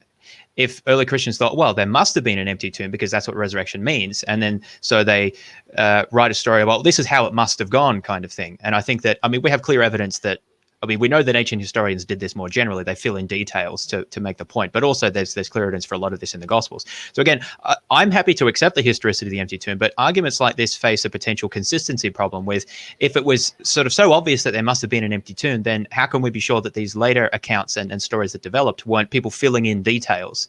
And by the way, I just want to add that people sometimes say, oh, well, no, they were all very skeptical and very careful about sources. No one would have filled in details, things like that. We know that Christians do this today, right? Because we have these things called, what are they called? When people combine the accounts from different Gospels? Sermons.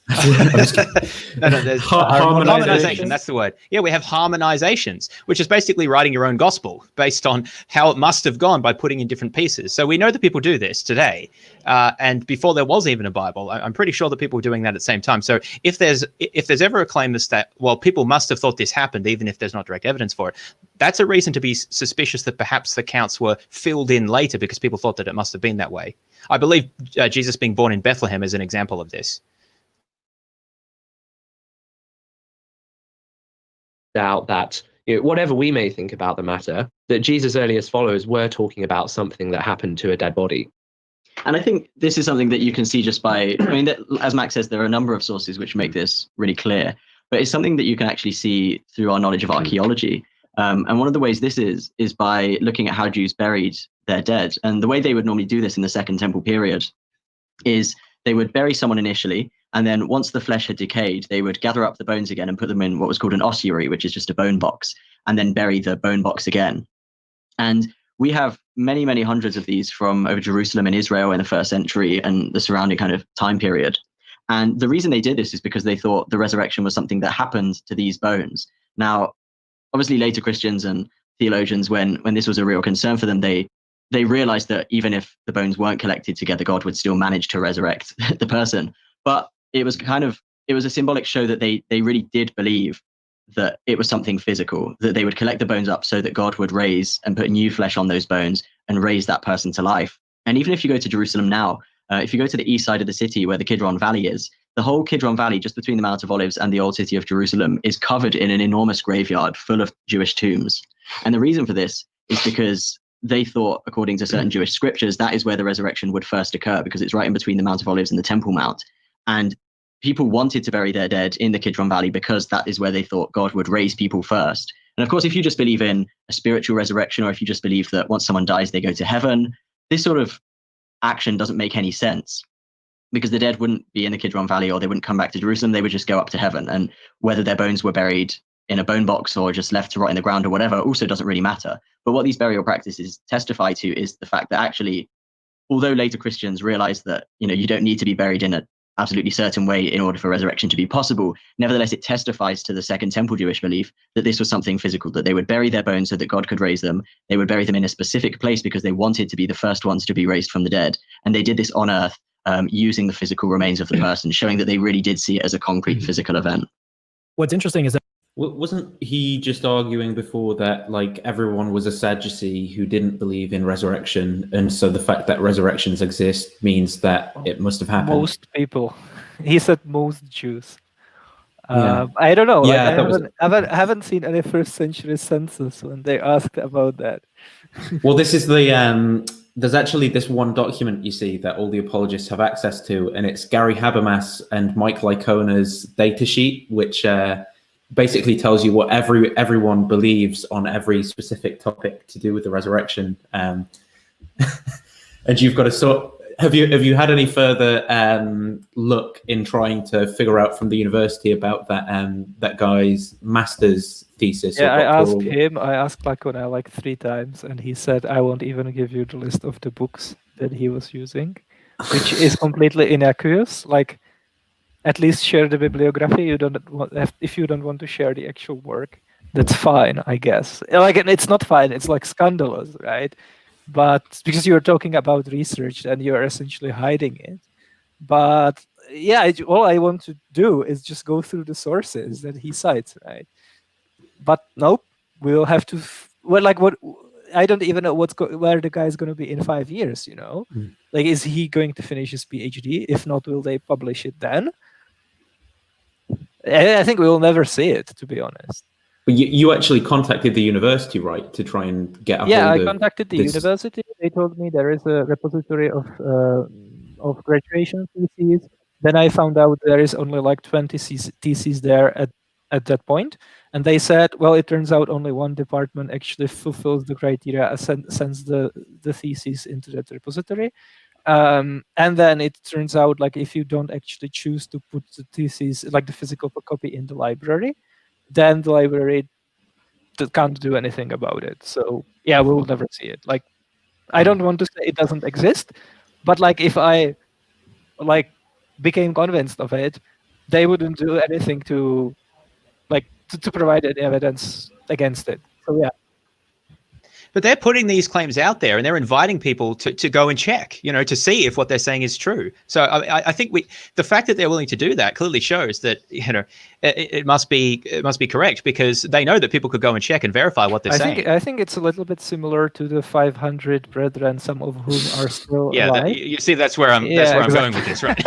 Turns out that checking is often actually quite difficult. And it turns out that if you tell people that there is a source that you can check, most people will be just converted by it, and they will never actually look it up, right? So it's like system one thinking. It's like, funny how that works. Yeah.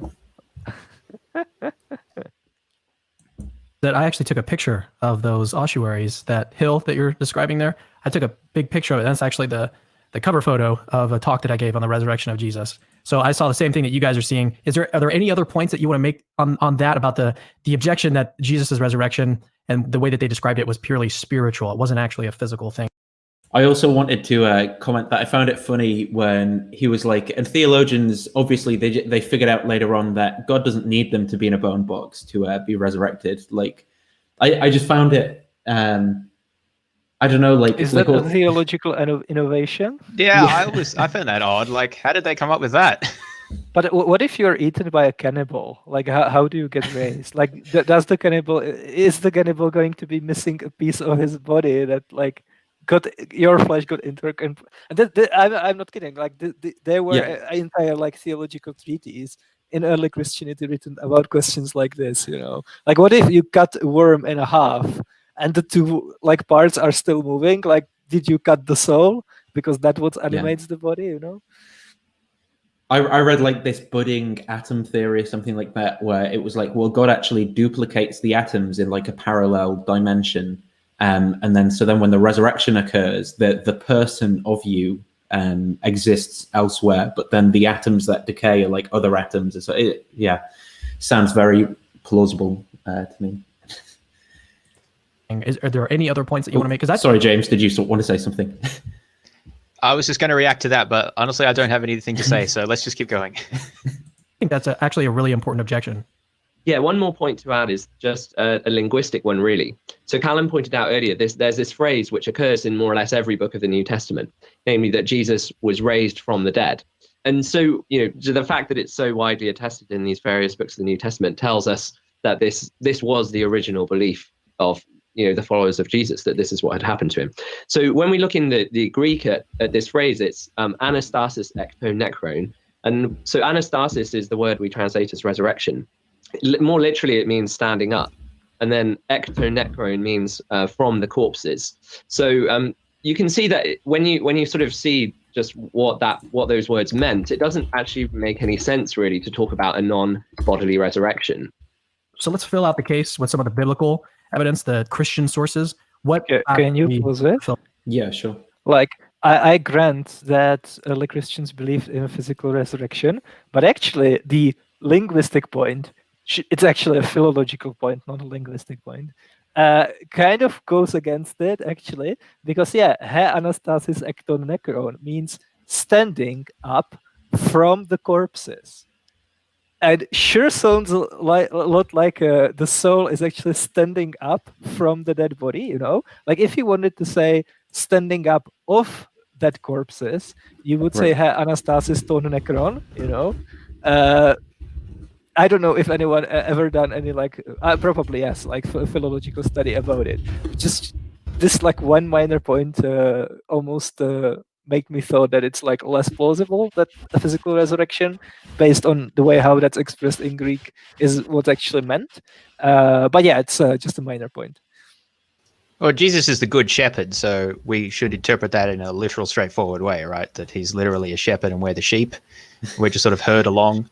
These linguistic arguments aren't very persuasive to me for these sorts of reasons. That how do you know in that context that it should be interpreted in a rigidly literal way? But anyway, I'm happy to grant that they believed in a bodily resurrection. It's just some of the arguments made, I think, are dubious. Out. And again, what we're doing is we've already set out the kind of outline, the broad outline of the case, or the facts of the crucifixion, the appearances, the empty tomb, and everything. We can ascertain most of these facts from non-Christian sources and get a broad outline of what happened. But then we can start to use the Christian sources and start to fill everything out, get all the details that we need. So let's start to fill those facts out with the biblical sources. Yeah, so I think that the first place that is very natural to begin, and where most biblical scholars do begin when talking about the New Testament sources, is so Paul's first letter to the Corinthians, a church that Paul planted in the Greek city of Corinth. So it was written about 55 AD, most scholars think, and we could, if you wanted, go into the reasons for dating it, but that's probably a little bit besides the point now. We can at least just mention that scholars pretty much unanimously think that Paul is the author of this letter. Yes. And that most of them think that it was written around this time. I think that's sufficient. Yes, I think that's right. So Paul, in this letter to the Corinthian church, written in about 55 AD, alludes to the fact that when he was with them the first time, which for other reasons we could go into, gets dated to about 51 AD. So Paul alludes to the fact that when he was with them then, in about 51 AD, he passed on to them this formula, or summary, if you like. And you find it in the 15th chapter of 1 Corinthians. And it begins by Paul saying, what I passed on to you as of first importance, what I received myself, I passed on to you as of first importance. And then he goes on to list in chronological order Jesus' death, his burial, then being raised on the third day, then appearing to Peter, the 12, 500 at once, and then James, and finally the appearance to Paul himself.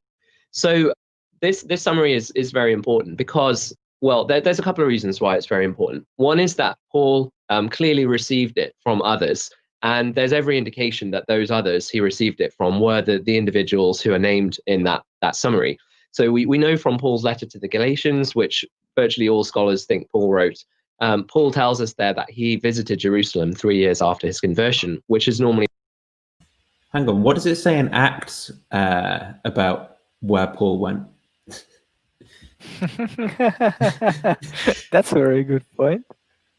Yeah, which is the complete opposite direction and a completely different time frame to Galatians. But he went there for 3 years, right, to Arabia. No, I mean, just like 1 Corinthians 15, great, right? Like we could do a podcast or an episode just about that. But it's what the apologists usually do with that they impose details from the Gospels on it. So they assume that the 500 people who supposedly saw Jesus experience pretty much the same thing that the disciples experienced, and what's depicted in the Gospel, like touching Jesus, having breakfast with him, being taught by him for 40 days. Like I think when Callum reads 1 Corinthians 15, he's imagining that this is going on. But I think we should ask a question, like if we had a time machine, could we find a person in the 1st century who would be able to say, yes, I really believe that I experienced, having breakfast with Jesus and 6 other people? Because if you think the answer is yes, then of course the competing explanations are going to be implausible because people normally don't have these kinds of experiences, right? But the competing explanations don't try to explain how this happened. They instead explain it by saying it didn't happen in the first place and the nature of the experience was different, right? So for me, the answer to the question, would we be able to find a first century person like that, would be different, would be no, right? So yeah, I think let's grant for the sake of argument that 500 people had an experience of Jesus. Well, I think their experience was probably very different from what's later described in the Gospels. So it's not very difficult to come up with a naturalistic explanation of something that multiple people can see at the same time because it has external existence, and them being like sincerely but mistakenly believed that Jesus appeared to them. Yeah, the 500, I can't remember how much they discuss it, but I mean, I'm quite happy to believe that there were, I mean, the number's interesting. Did someone count the crowd there? But I'll grant that there was a crowd of hundreds of people who thought that they saw Jesus, but I would put this in the same category as many of the appearances of the Virgin Mary to large crowds of people, or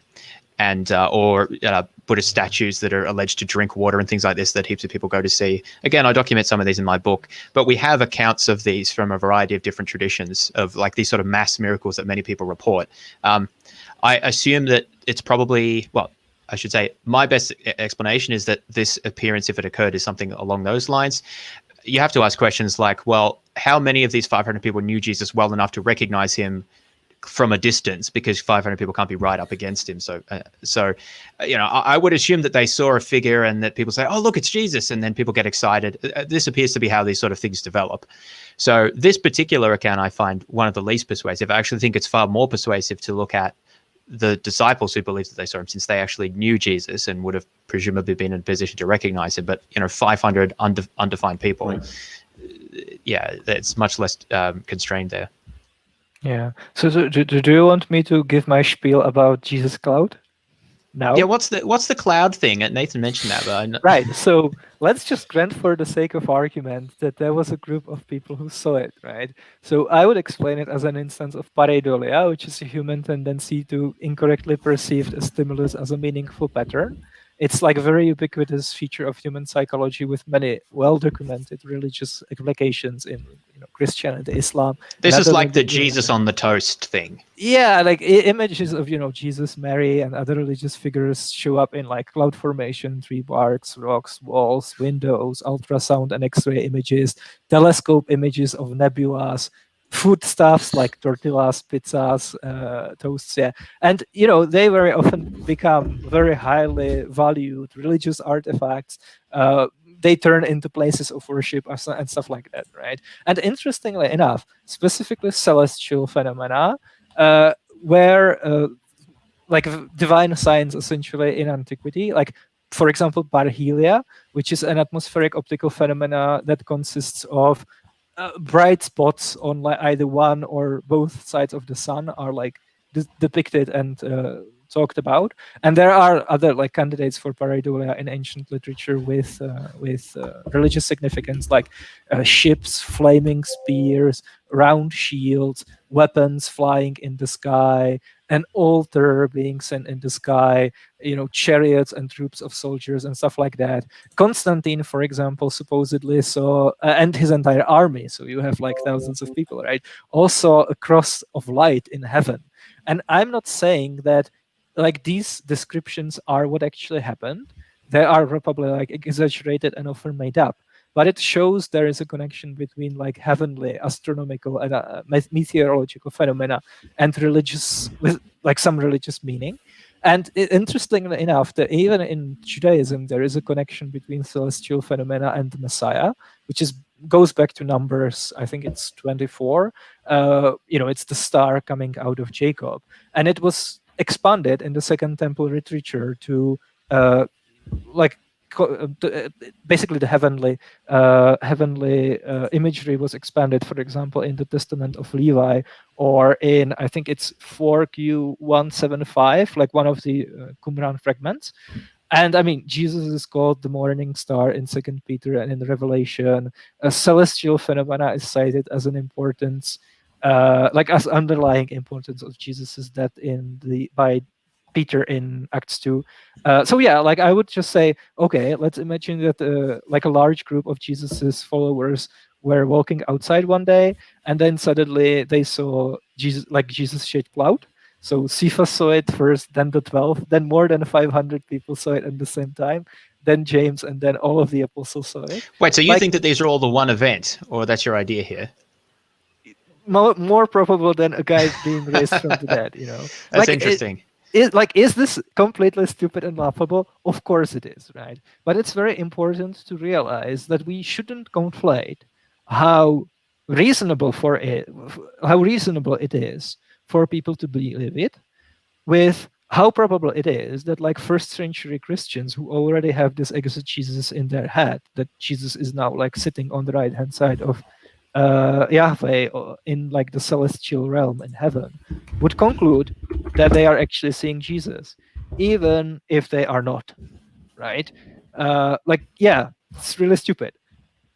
People were kind of stupid back then, you know, like they were not post. No, it hasn't changed that much. You can find so many claims online of these sorts of things. Well, I think like, the reason I brought this up, Camille, was because I saw this tweet literally like yesterday or the day before or something, where I was just thinking like, this was something SJ retweeted, the hand of God, a picture taken in of some goings on in space. And I thought like, so this person is thinking like God firstly is like a scaled up human being who is for some reason like leaving signs of himself as some like a detached hand. Like what's God going to do without his hand? Like he's just left it in space. Wait, but they actually believe this? Or, I mean, it's a cool picture. They're saying this is a Christian. Yeah, look, can you see the hand of God? I can see that, but I just assumed that they were like it's just one of those poetic things you say, you know.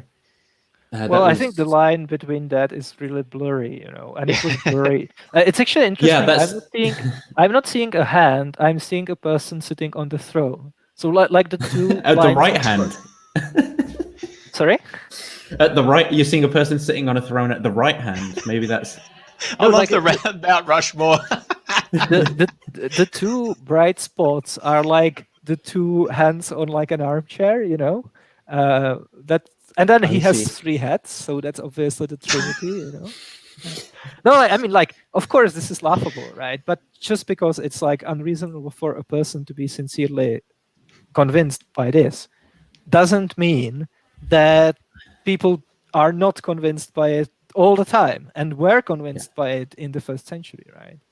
Yeah, so this is my meta point here, is that in order to make claims about what first century Jews would or would not have believed, well, first of all, you can't do that with confidence. You can make some inferences, but to do that, you need to make a study of some of the psychological and sociological factors that shape this. And to do that, you need to look at not just like textual evidence from the first century, but you need to look at other religious traditions and what happens today, the sorts of things that people can come to believe, like the Marian apparitions, for example, and the miracle of the sun that I think was one of the phenomena that you alluded to, Paridolia, and all of these other things.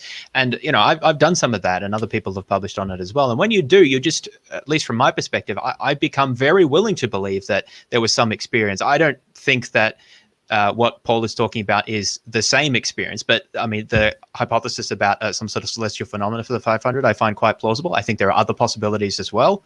And I think the problem with the apologetic accounts is that they just don't engage with that. They don't seriously consider those possibilities and how reasonable it is to believe them.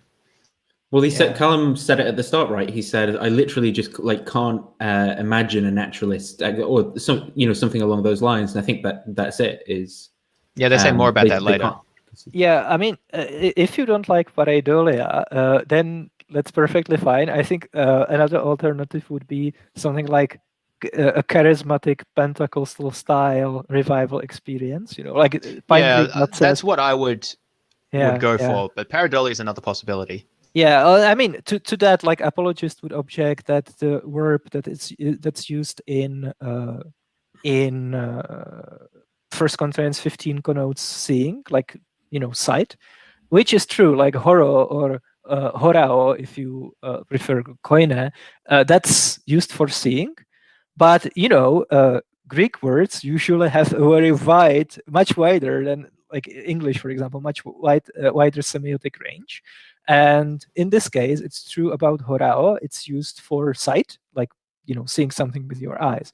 But it's also used for like all kinds of other things. For example, Philo of Alexandria uses the same verb when he's talking about his just purely mental noetic experiences of like perceiving God with his big Platonic brain, he's not talking about seeing something with his eyes. And I'm sure if we did, I don't know if that exists, probably yes, but if we did like a really comprehensive study about this semantic range of horao in the first century or in like antiquity in general, we would not be surprised to find that people meant all kinds of things by that specific word. So again, that like opens up space for all kinds of other competing explanations. Yes, that's a good point. But also, I'm quite happy to believe that these people, certainly the disciples, believed that they saw Jesus. Sure. That doesn't mean that they actually saw anything. There's a difference between a report of something and an actual experience. There's often an implicit assumption that what we're getting is somehow the unfiltered experience, whereas in fact what we're getting is like, even if you were, and again, this doesn't require that we have like long chains of, even if the gospel is like written by eyewitnesses, right? This is perfectly consistent with that. What we're getting is the filtering of this experience after many years and through many discussions amongst each other with the disciples, and there's and I document many of these in my book, so many biases of memory that that these are being filtered through over time that that it's perfectly reasonable, I think, to believe that kind of somewhat irrespective of the original experiences, as long as they were sort of spiritually powerful enough that they could later come to believe, to come to recall that they actually saw the risen Jesus, whether or not they saw anything at all at the time. And of course, they may have seen something at the time because there's celestial phenomena, there's mistaken identity, there's hallucinations. So the point is that there are a lot of possible combinations of things that may have happened. And I don't think we're in the position to say precisely what, but to not engage with that seriously, I think, is a major deficit of these sorts of accounts, the apologetic arguments, I mean. Yeah, let's go on. Scholars generally agree as a creed, so that it's generally well preserved and in line with what actually happened. And what he says there is that Christ died for our sins in accordance with the scriptures, that he was buried, that he was raised on the third day in accordance with the scriptures, and that he appeared to Cephas, then to the 12.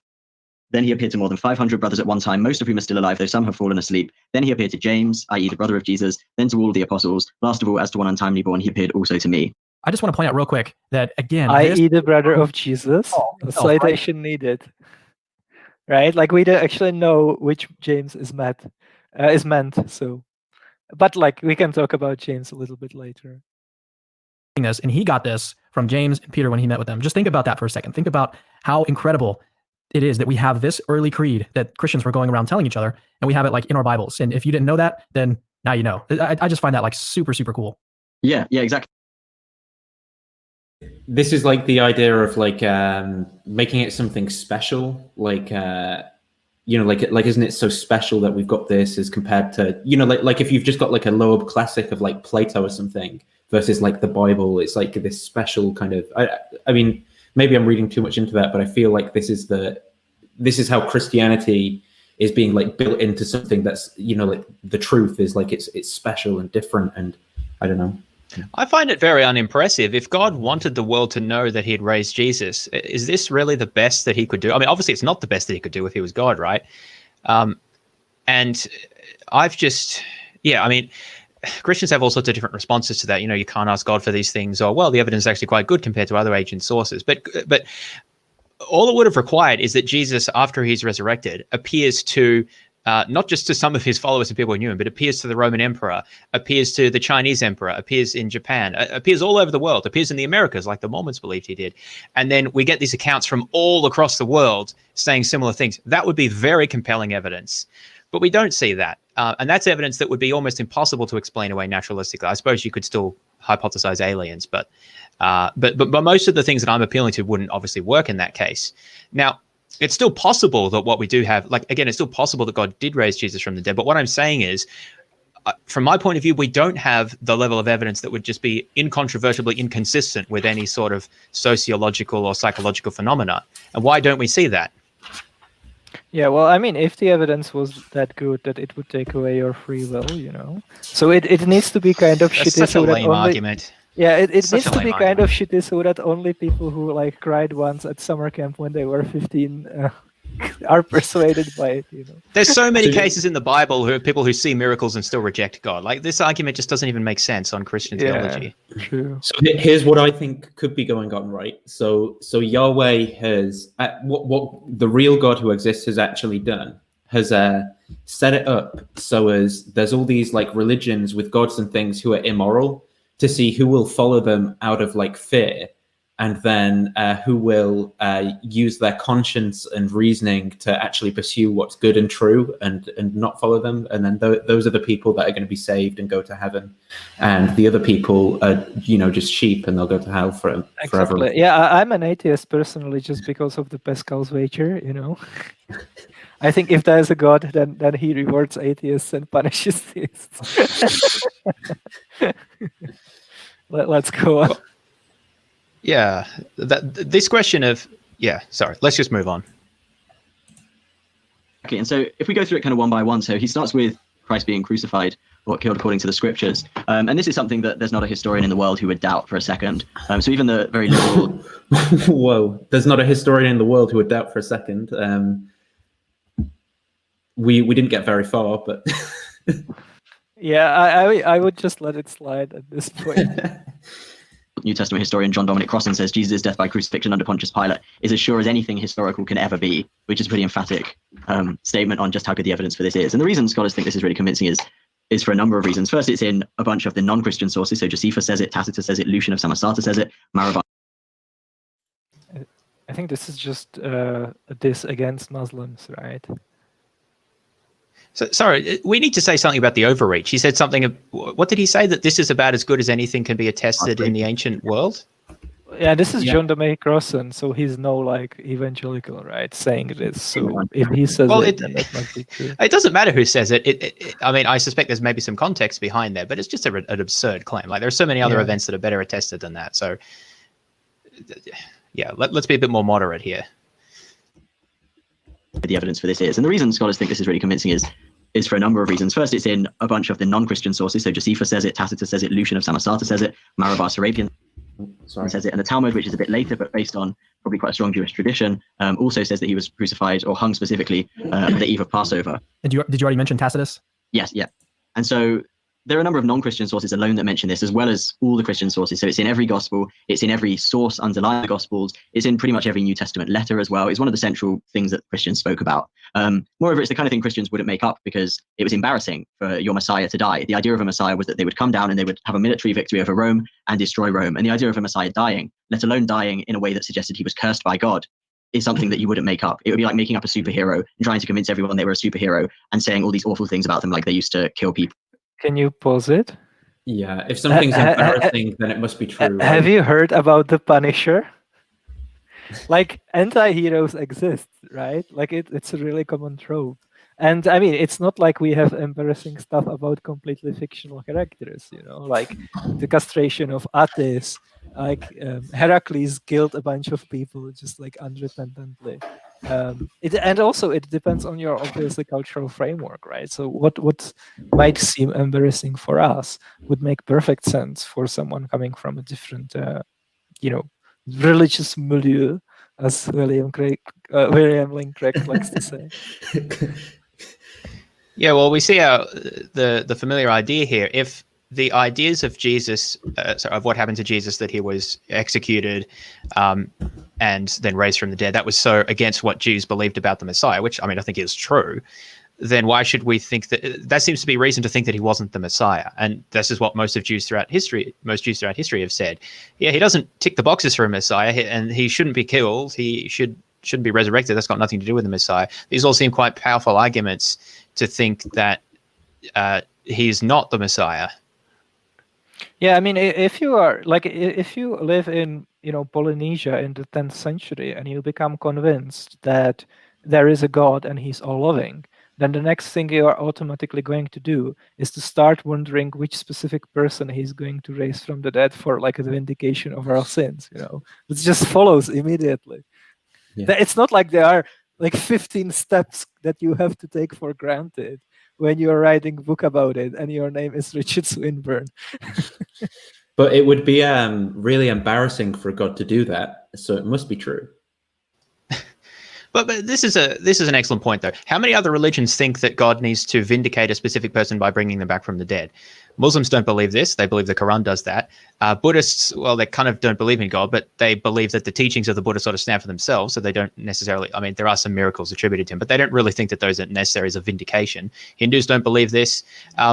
So, I mean, many of the other great religious traditions don't think, even though they accept, well, many of them at least accept God of some form, they wouldn't buy into this idea that, oh, and Jews as well, I would add to that, they don't believe that you need this sort of specific vindication of one person by bringing them back from the dead. So this presents a problem here, because if we only get that idea after becoming Christians, we can't take that idea to use and rely on as an argument for, or essentially as a premise really, for establishing the plausibility of the resurrection. And this is precisely my point that I made at the very start. If you look at the evidence from the perspective of someone who already buys into a lot of a lot of Christian theology, or at least thinks that that's plausible, then the evidence looks quite good. But if you don't begin with those presumptions, then it comes across as much weaker. And a Christian apologist just do not acknowledge this fact. Yeah, and also, like, let's just grant for the sake of argument that resurrections are still taking place. You know, like Greg Keener has a whole book about miracles where he documents many cases of like little girls being raised in Africa and stuff like that. Well, sure. So let's say you have a list of characteristics of Jesus and his ministry, and those are the reasons why Yahweh would raise him from the dead. Are those same things also true about other people who are supposedly raised from the dead? You know, because we have a data set, we can compare that. And we find that no, like the little girls in Africa don't claim to be the Messiah. They don't claim to be God. They don't like miraculously cure people. So why should we, in light of that amazing empirical evidence, should we think that these are the reasons why like Yahweh did that? And if your reply as a Christian is that Jesus was special, well, then it's not those features of his like person and ministry and his character. Those are not the reasons why Yahweh did it. There is a different reason, right? And of course, Christians like could tell you what the reason is. Like they have a theological story. But what I'm just saying, like how plausible it is that the story is true, independent from the evidence from the Gospels, right? Because when we are talking about prior probability, we need to keep it separate from the evidence, otherwise we are just double counting it. So yeah, like you can even approach that from this angle, and you can embrace your inner like supernaturalists, and it still doesn't work out very well. Well, I wanted. And there are other Messiah claimants who've gained a following and have taught things that many people find profound and have miracles attributed to them. And there's even one who died fairly recently in the 20th century, Melchior Mendel Schneerson. I'm probably butchering that name. He's a Messiah claimant who he still has a following, and some of his followers report to have seen him after he died. Very interesting figure if people are interested. I'll post his name in the chat. But the point is that most Christians don't know anything about these individuals, and again, I document them in my book, and they're not interested in them. They're not interested in the theology they claim or why their person is special. And I don't think they can see what they can't see is how outsiders see Jesus in a similar way. Why would they take their theological claims as special or see their person as distinct from all of the other claimants? Because they're inside that viewpoint, and they can't see it from an outsider's point of view. Well, I wanted to say even from within their viewpoint, right, which would be something like, all those other religions, they're not going to have forgiveness for sins because they don't have God taking a sacrifice on himself and all that. Well, so I was late to the stream this morning. Could you guys forgive me? Yeah. No. Well, again, I wasn't you. antagonistic towards you for that reason in the first place. So, but yeah. Well, I'm just and merciful, but I can't just overlook this slight because I'm just as well. So I'm going to need some. I'm going to need something. So yeah. Someone has to die. What you're saying. and I mean, that's the only way, right? What else could it be?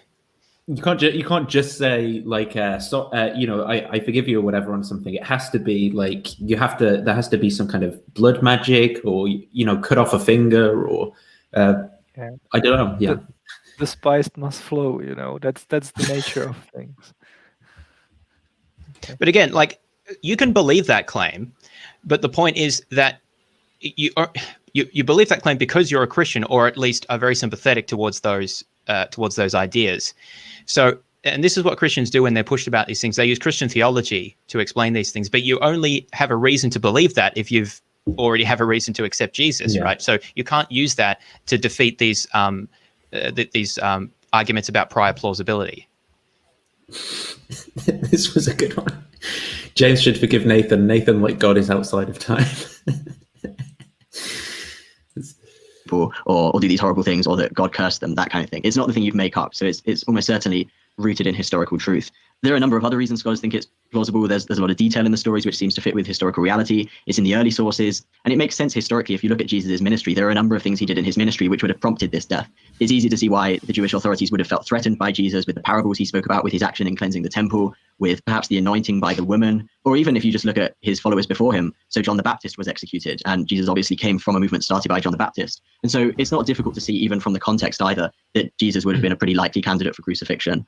So it makes sense from the historical detail from the ministry. We have an overwhelming number of sources that support it, and it's not the kind of thing that you make up. And for those reasons, among others, I think scholars are pretty much, like I said, there wouldn't be a historian in the world who would deny it, I don't think.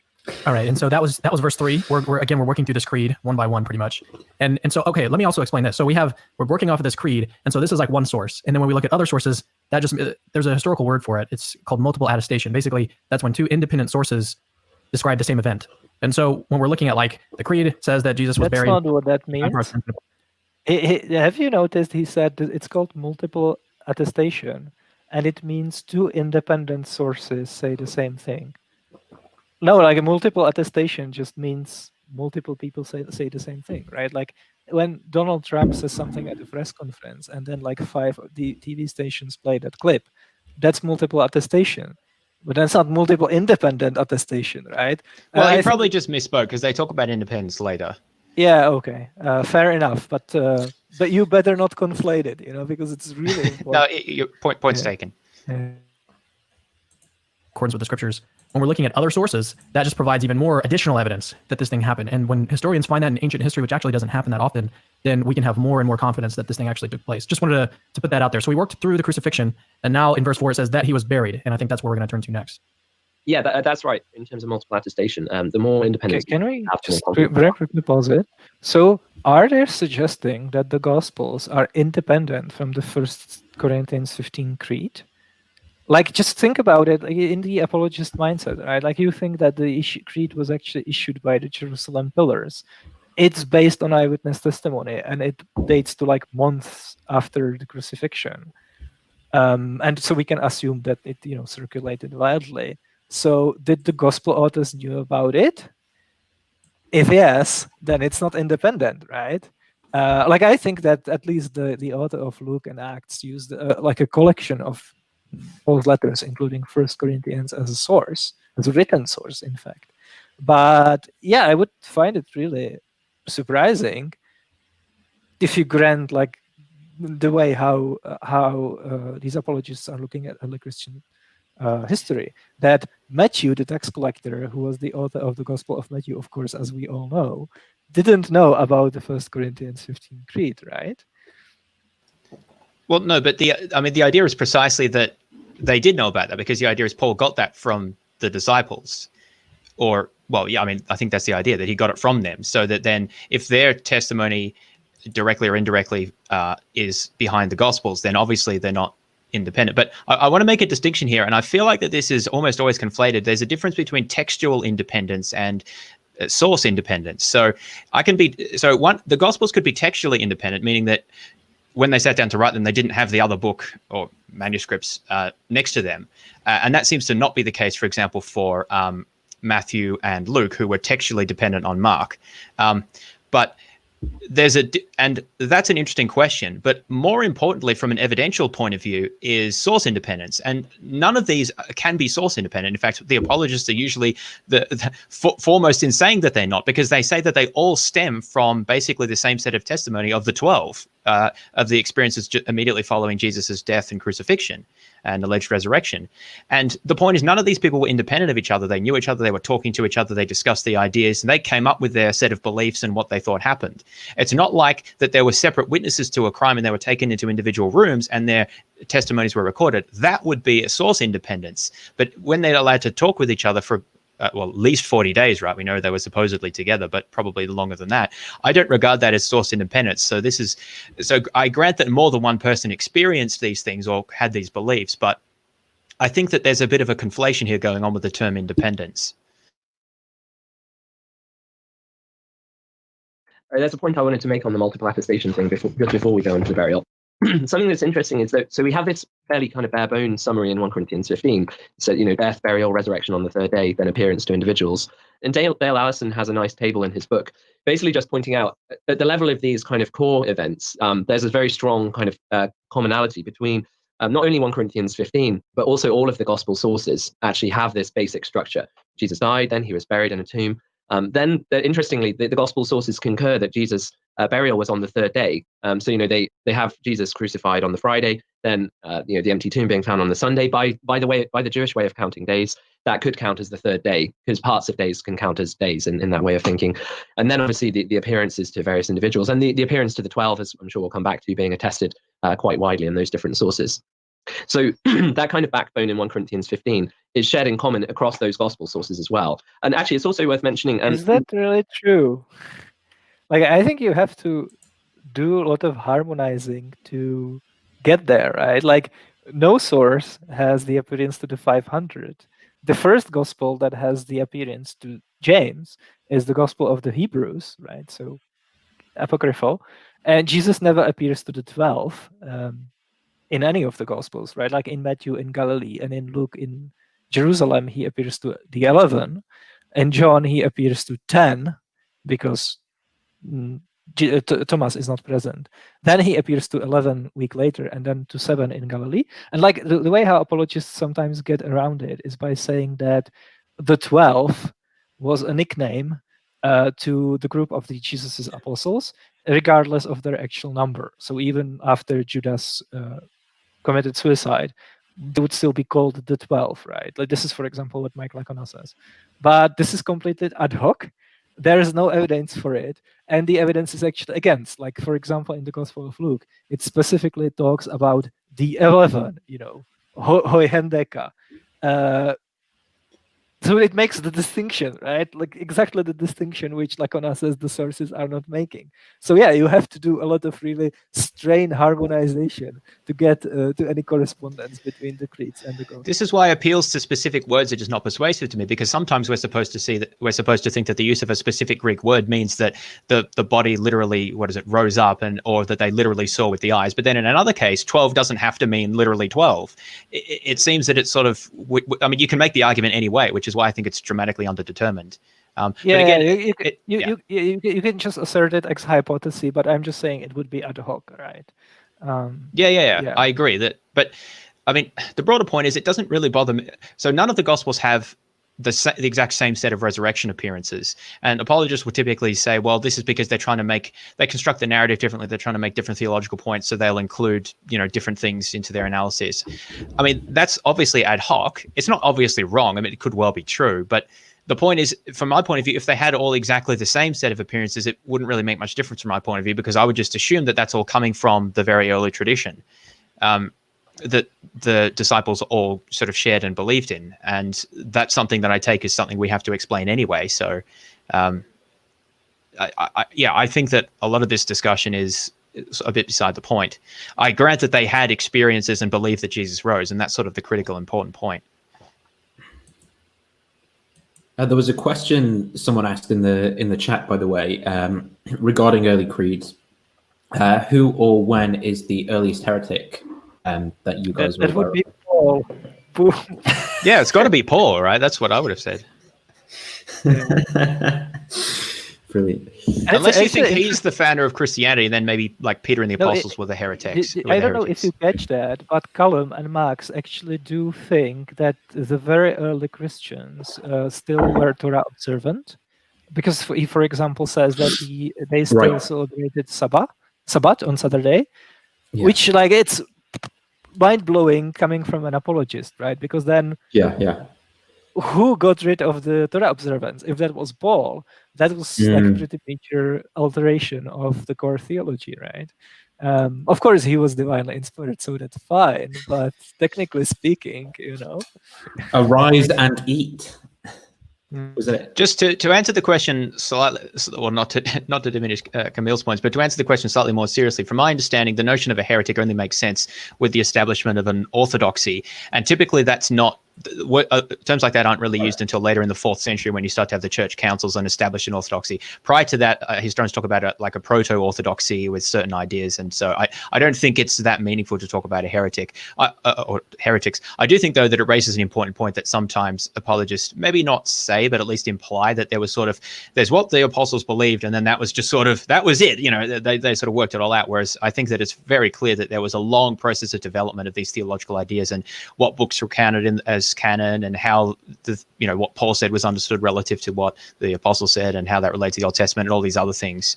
So it took a very long time for people to work these things out, and so that's one of the reasons why I think it's anachronistic to assume that the apostles themselves were interested in all the same theological subtleties and points that we think are important now, because I don't even think they would have thought about many of these questions before. Yeah. Book of Acts, Luke, author of both the Gospel of Luke and the Book of Acts, records that Paul gave this speech when he was on his first missionary journey in Acts 13 verses 28 through 31. I won't read it out, but Paul, which is interesting, just in to hold that with Galatians that they're talking about before, where they're completely different. Like, that was one of the big things for me in realizing that this wasn't history. Like the first time I ever did anything that was even like historical biblical criticism was like, just go through that, is it around Acts? I forget where, but like almost every chapter as they've been kind of laid out in Acts, there's like Paul's doing this, and just lay out like where it says he is, where it says he's going, and then go through Galatians and lay out next to it where it says he is, where he says he's going, and they're just completely different. And that was the first time I'd ever thought, oh, you can actually do that with these books. Look at what they're doing, and it just doesn't line up whatsoever at all. Obviously, Jonathan McLetchie can harmonize that, but basically gives a. Well, I can even tell you why those specific changes were made. Okay, what? Like, we are even that good at it now. What's the explanation of that?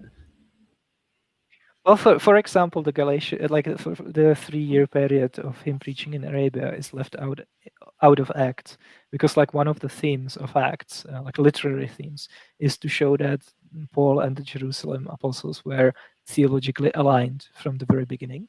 So Paul actually they want to basically, the Acts wants to completely like remove any kind of notion that there was a disharmony between the group, which is attested, for example, in Galatians, right? That's have you ever thought there was this weird appearance that Peter experiences, where he sees unclean food falling from heaven, right?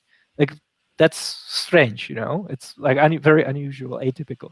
What's the literary purpose of including that? Well, it's just him getting the message that it's okay now to not follow the Torah, even before he meets with Paul.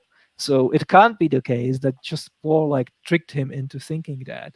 No, he already like received information about it from Jesus himself. So that must be cool. So when they met in Acts, they are like on the same page theologically from the very beginning.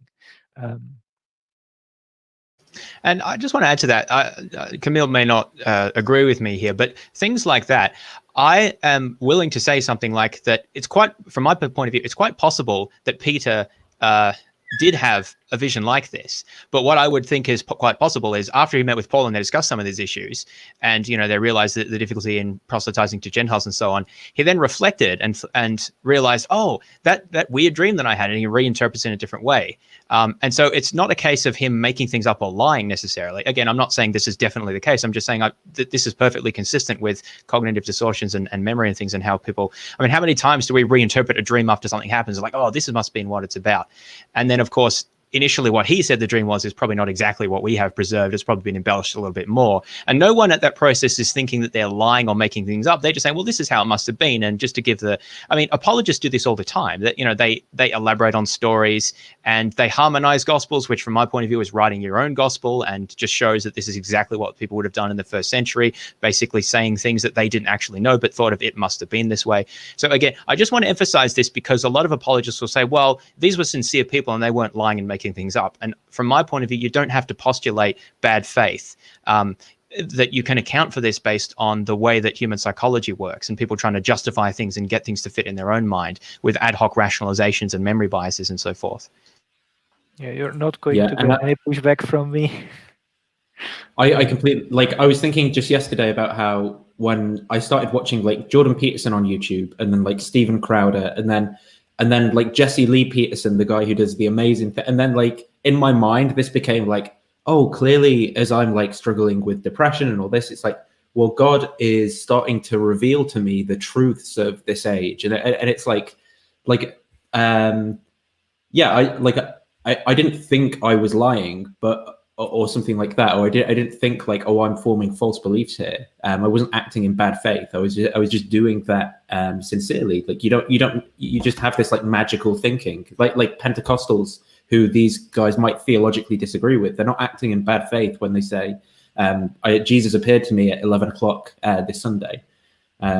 Even though they'll say, and then you tell that story over and over again in church, and you're a compelling speaker, and you want it to come across appropriately, and so gradually things that you just sort of added as a little illustration, you think that you actually remember that happening, and then you look at the story 5 years down the line, you don't even realize what's happened, that you've built this thing out of fairly flimsy beginnings. Well, I find the idea that God would use Jesse Lee Peterson to tell a message completely implausible. So, of course, that must be true, because otherwise, how would you ever conclude that, right? Yeah, and he's got some new ideas as well that just couldn't have come out of the background. Yeah. Well, that makes a lot of sense about why at least many evangelicals like Trump, because obviously you wouldn't just make up that Trump is somehow sent by God or is doing God's work, because it's so embarrassing. You couldn't imagine anything more embarrassing. So I know that's a cheap shot, but the support that he's got from some evangelicals, I think, is just disgraceful. So that's why the cheap shot's in there for anyone who may object to that. And it's very countercultural. Let's get to the empty tomb. I think that's yeah. Sorry, we got a bit off track. A sort of summary of what happened. Oh, and if you guys want me to skip to a timestamp or anything, I don't know how much time both of you have got, because this is obviously going on for a while. I'm happy with it, but if you have to go, you went for 4 hours last time, so I want to beat it. Okay. As long as it's done. Although there are a couple of points that I think we could skip later, but yeah, this part I think is good. Well, just let me know if you want me to skip or anything.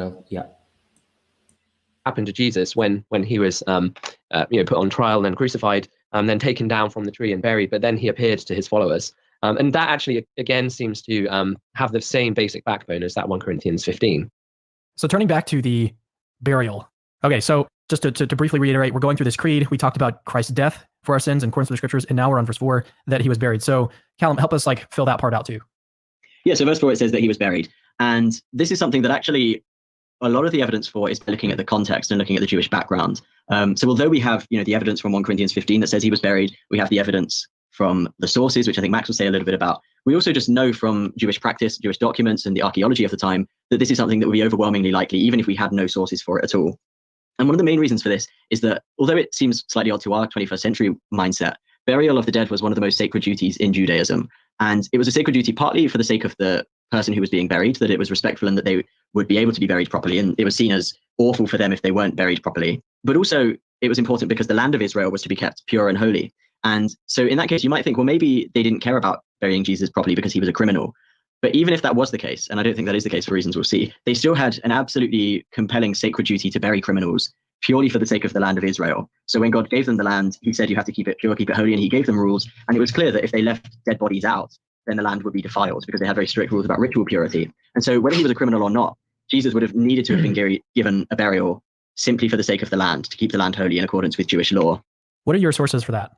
So there are a number of sources. So the tradition starts very early. I mean, from the start of the Bible, you can see the kind of concern for it. So in Genesis, the patriarchs, do you want to talk about the empty tomb? Or because you, James, obviously concede there was an empty tomb, and Yeah, they don't. Yeah. At this point, they're talking about the burial. Yeah, but the burial, right? Like we both think that Jesus would be buried. That's like very plausible, even if he wasn't traced. Yeah. So if they actually go on about a lot of the evidence for why he would be buried for quite a while. So I think it might be good to talk a little bit about Joseph of Arimathea. By my timestamp, that they mentioned that around 11250-ish, and a little bit about criterion of embarrassment, which I think would be good. But I think we can probably skip. If you go to 120, 112.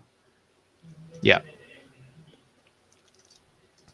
Summary that he got from the Jerusalem apostles. That would be enough to tell us that Jesus would have been buried in a way that people would have kind of been able to identify the place of burial. And so, Joseph of Arimathea is recorded in all four Gospels as being a member of the Sanhedrin, the council the Jewish council that condemned Jesus to death. But Joseph of Arimathea, nonetheless, perhaps because he sympathized with Jesus. You're muted, James. I think I saw you talking, but. Oh, no. If I was talking, then I don't recall it. Okay. I came to Pontius Pilate and asked for Jesus' body, and then was granted permission to take Jesus down from the cross and then bury Jesus in a sort of cave tomb, which was sealed by a circular stone. And we basically get the same account, broadly speaking, of this burial by Joseph of Arimathea in all four Gospels. And even if Luke and Matthew only had Mark as their source, and there's some reasons to think that they didn't just have Mark, but even if that's true, most probably John is a separate source from Mark. And so Joseph of Arimathea is multiply attested. But there's a few other reasons to think that this burial by Joseph of Arimathea really happened. So just taking the name Joseph of Arimathea itself. So Joseph is not mentioned anywhere else in the Gospels. And so he appears just here in this role of burying Jesus. Richard Borkham, the New Testament historian, has done some really neat research indicating that the personal names in the canonical Gospels of the New Testament are very likely authentic names of real people, because the frequencies of these names in the Gospels match so well with the frequencies of the names that we found on things like tomb inscriptions in ancient Israel. So something interesting on that point, Eckhard Schnabel has actually said that Joseph was the second most common male name among Palestinian Jews. Yes, well, and the fact that of Arimathea has to be attached as this distinguishing mark also fits with that data point that you just mentioned. It was a very. Can I talk about Richard Borkham for an hour? You've basically flat out debunked this claim, haven't you? Can I very quickly share my screen?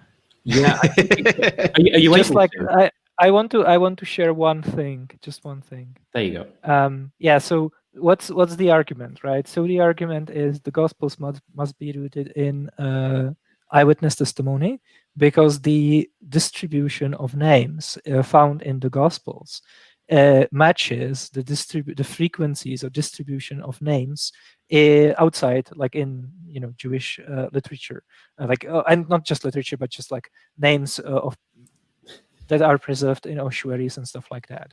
Well, there is a great guy called Joseph Francis Burton who did a very thorough review of Richard Borkham's book, and he has specifically a video called "Richard Borkham Needs to Take a Course in Data Analysis," because, like, if you believe it or not, the quote-unquote statistical analysis in the book is one paragraph long, and Borkham only compares the cumulative distribution of top 2 and top 9 most common male names. And the reason why he picked top 2 and top 9 is because those two numbers give you the biggest match, right? The best match.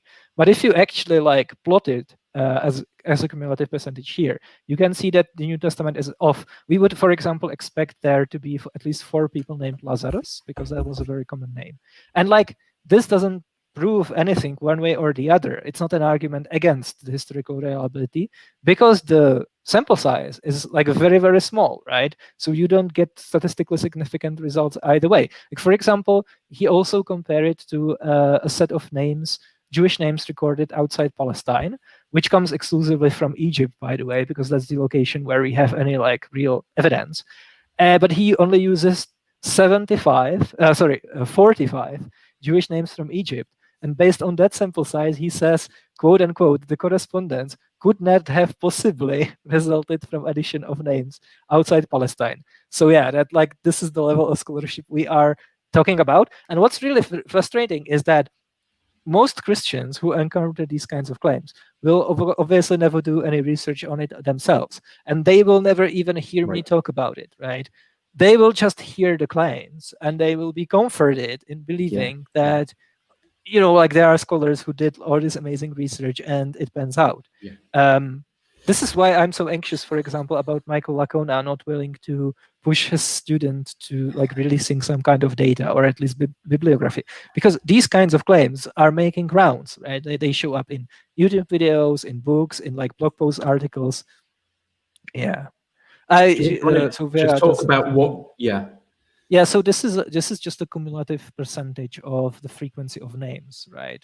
So for example, in the New Testament, the most common name would account for about 10% of all names, male names, and obviously, as you get to less and less, as you get to less frequent names, the cumulative distribution grows because the percentages are added up. So the second most common name would be at, I think, 20%, if I'm reading it correctly, right? So on the x-axis, it's just the order of the name based on its like how often it shows up, and then in the y-axis, it's just the cumulative distribution of that frequency out of all the names. And just to link it back to so in terms of what I think it was Callum Miller who was just talking before you said that about what Richard Borkham says and so forth. So he was saying though that this name Joseph of Arimathea, it isn't just made up or something like that. It isn't made up because we have good evidence to believe that this is like a name from the time, or like how does this link into what Callum was just saying, as opposed to Richard Borkham's kind of dodgy scholarship?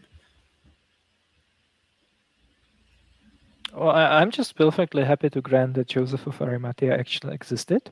Like, there is a long way to go from Joseph of Arimathea actually existed, and he buried Jesus in a rock-cut tomb, and like, covered it with a stone and stuff like that, right? Like I think, like me personally, I think that the empty tomb and like Jesus' burial empty tomb is specifically fashioned out of passages in Isaiah where it talks about the suffering servant being like receiving burial with the rich. So yeah, like I imagine the author of the Gospel of Mark just thinking about, okay, this is what it says about the suffering servant in Isaiah. And I, of course, already believe that Jesus was that suffering servant, but he was a crucified criminal. So how the hell did he end up in a rich man's grave, right? Oh, I know. Like I heard from someone who heard from someone that there was this guy named Joseph of Arimathea who was very wealthy, and he was a secret disciple. So he must have did that, right? So the way I would see it is that the gospel authors basically created what they imagined would be a plausible scene of how that happened based on their sources, like the Old Testament or some oral tradition, and what they already believed to be the case, like Jesus was the suffering servant. The resurrections are physical, so if he was placed in a tomb, then of course the tomb would become empty, because we all know that like resurrections are physical and not spiritual, Right. But you can grant the tomb, right? Like that's not a problem. James does it. I think it's perfectly fine. Yeah, I just wanted to comment about this whole names thing, because I think it's evidentiarily, I don't think it matters whatever. So in that sense, why they're bringing it up. But what really bothers me and relates to the title of this series, Bad Apologetics, is that it seems to me that it's just being used as kind of sophistry. It's like IP putting up the Schrodinger's equation, from last time when we looked at the quantum stuff. It's just it's something that sounds kind of impressive. You're not supposed to actually think about it too much, and it just makes you it's supposed to make someone more confident that what's being said is evidence-based and sort of solid.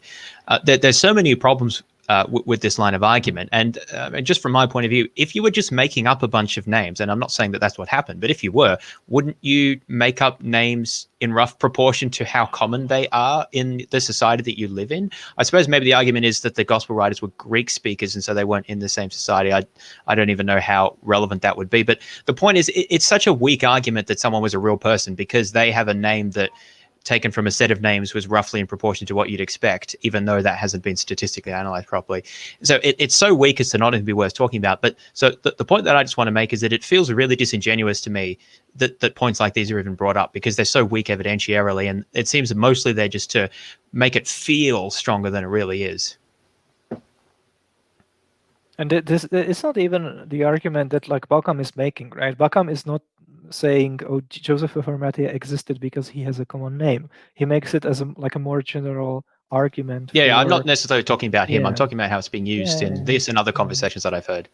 Yeah, I mean, his argument specifically, apart from all the problems with the actual data and the analysis, is that it's like hinges on the claim that this correspondence and the distribution is unlikely if the Gospels were not rooted in eyewitness testimony.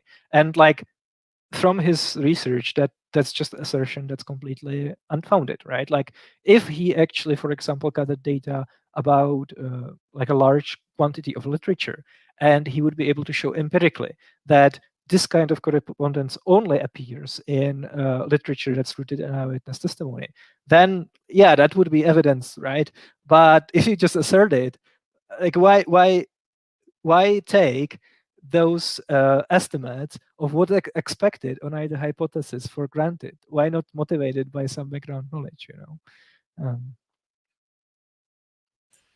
Don't know what V's trying to say about maths here. It's too like my brain is like just started to turn on, and like I'm aware of the fact that I've probably not made any sense up to this point. That's how kind of sleepy I am. But maybe that adds something to the conversation. Let's go on.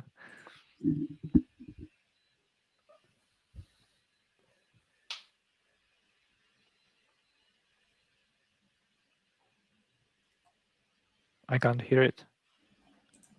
So in in Doug's uncle, the flying man of America, or what? Doesn't that make it like more true, or is that yeah, that's sure.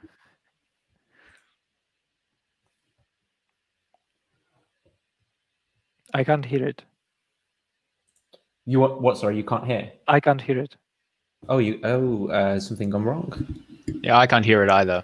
Oh, but blessed are those who have not heard but still believed. Let's try this. Let me know.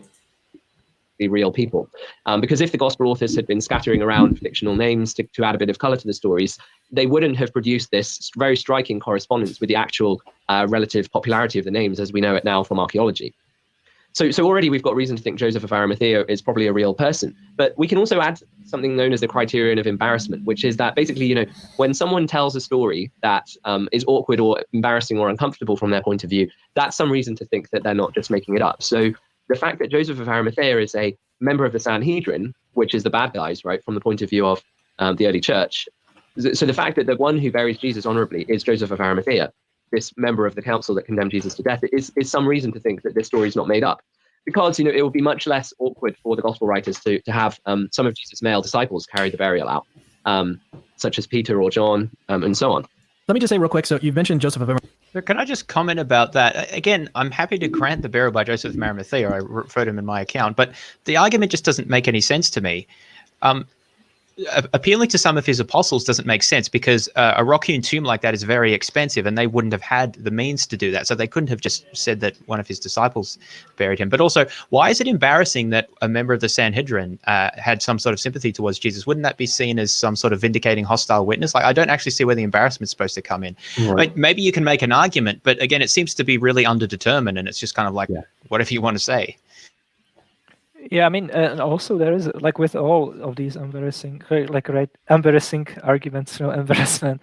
Like there is an underlying unstated assumption, which is that one of the literary goals of the gospel authors was to create a narrative which would be convincing for non-Christians, right? Because only then is an embarrassing story unexpected on the hypothesis that the narrative is fictional. But I think this like presupposition is completely false, right? Even if we assume that the empty tomb is historical, because like the entirety of the empty tomb narrative is not actually embarrassing, right? So, for example, the tomb, yeah, it's discovered by women, and Jesus is buried by the member of the Sanhedrin Council. But then, the tomb being empty is actually confirmed by male disciples, right? Which is not embarrassing. So on the assumption that the discovery of the empty tomb is historical, and one of the literary goals of the gospel authors was to narrate it in a way to be convincing for non-Christians. Like on that assumptions, it's really unexpected to see specifically the Gospel of Mark and the Gospel of Matthew omit the confirmation of the empty tomb by male disciples. Like if you are, Mark and Matthew, who supposedly wrote what actually happened, one, would you undermine the believability of your own story by making that kind of omission? Like, of course you can propose various explanations, but they are going to be either completely ad hoc or they are going to work equally well with a fictional explanation. So I think the better explanation is that the Gospels were written for a Christian audience who already, was convinced that Jesus was raised. So the embarrassing passages like Jesus being buried by Joseph of Arimathea or the discovery of the empty tomb by women being embarrassing isn't really a concern for the Gospel authors.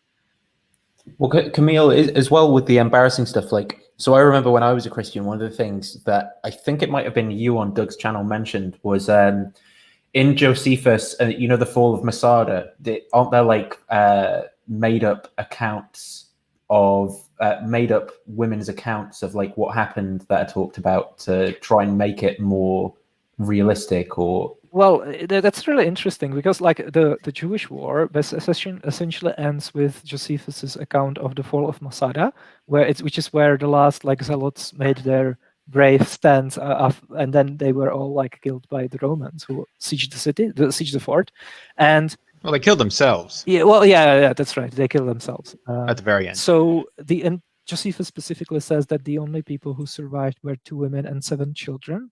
And so presumably they were the eyewitnesses, right? Because he, for example, narrates speeches that the leaders of the siege gave to the soldiers the night before the fort was conquered, right? So you need some kind of you need to explain it as an author, like where are you getting this information from? And the thing is that we actually dug up Masada, and the archaeological evidence contradicts the account. So we probably think Josephus made it up, right? And I remember reading an article about it, and the author pointed out that actually the soldier, we know who the soldier leading the siege, like the Roman general leading the siege was. I think his name was Silvanus. And he was living in Rome at the time when Josephus published his work. And the author of the article basically asks, wouldn't someone in that position basically call out Josephus on his bullshit? Because he was there, right? So he would be able to say that the narrative in Josephus is not historically reliable. It's not describing the events, how they actually happened. But then the author answers that question by saying, well, probably someone in that position would realize that there are specific literary conventions in the genre of like Greco-Roman history, right? And like one of the literary conventions is that the historian has like an artistic liberty to essentially like craft what he thinks is a plausible depiction of the events, and based on like what kind of points he wants to make, usually like moral, ethical points, right? So and then there are examples like arguments showing that Josephus probably crafted his narration of the events using some tropes that were already present in ancient literature, like this mass suicide. That's a very common trope of people who are trapped in a siege in this kind of hopeless situation, right? Like they usually commit mass suicide. And there are other examples of like that. So I think this is very illustrative. And I think that's exactly what happened with the gospel authors. Arimathea, but I just want to mention like where that's found. It's found all over the Gospels, but particularly in Mark chapter 15, verses 42, it says, "It was preparation day, that is the day before the Sabbath. So as evening approached, Joseph of Arimathea, a prominent member of the council, who was himself waiting for the kingdom of God, went boldly to Pilate and asked for..." I'm going to skip on a bit because I think we've kind of maybe talked about Joseph of Arimathea a little bit to, I think it's the Church of the Holy Sepulchre is the next. Can we talk? Do we want to talk about the Church of the Holy Sepulchre? I was about to say that. I think the arguments here are very silly, but they're just not important, so I'm just happy to skip them. Yeah. Okay, so you don't want to talk about the Holy Sepulchre. He argues... Yeah, sorry, go ahead. So I was just going to summarize what he says. He argues that the Church of the Holy Sepulchre, which is like the site that you'll go to see the alleged place where Jesus was, it has his tomb there and allegedly where he was crucified, that there's plausible archaeological reason for thinking that these are the actual sites.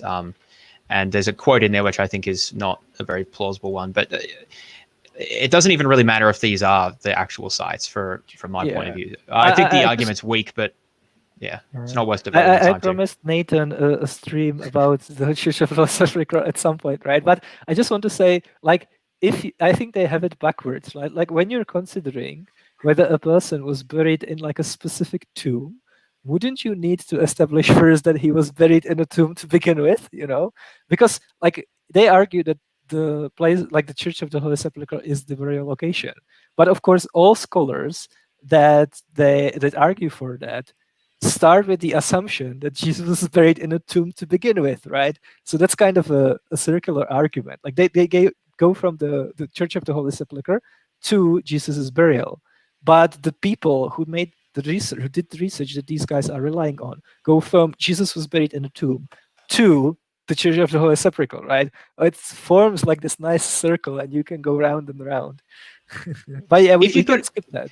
If you could establish independently that there was a very early tradition of this being one of the sites, then I think that would count as evidence. I don't think they can establish that, and I think it is essentially circular. Like, well, we think there was a tomb, so what's the best candidate for there being a tomb? Well, it's this one, so therefore it is the tomb. But yeah, we can move on.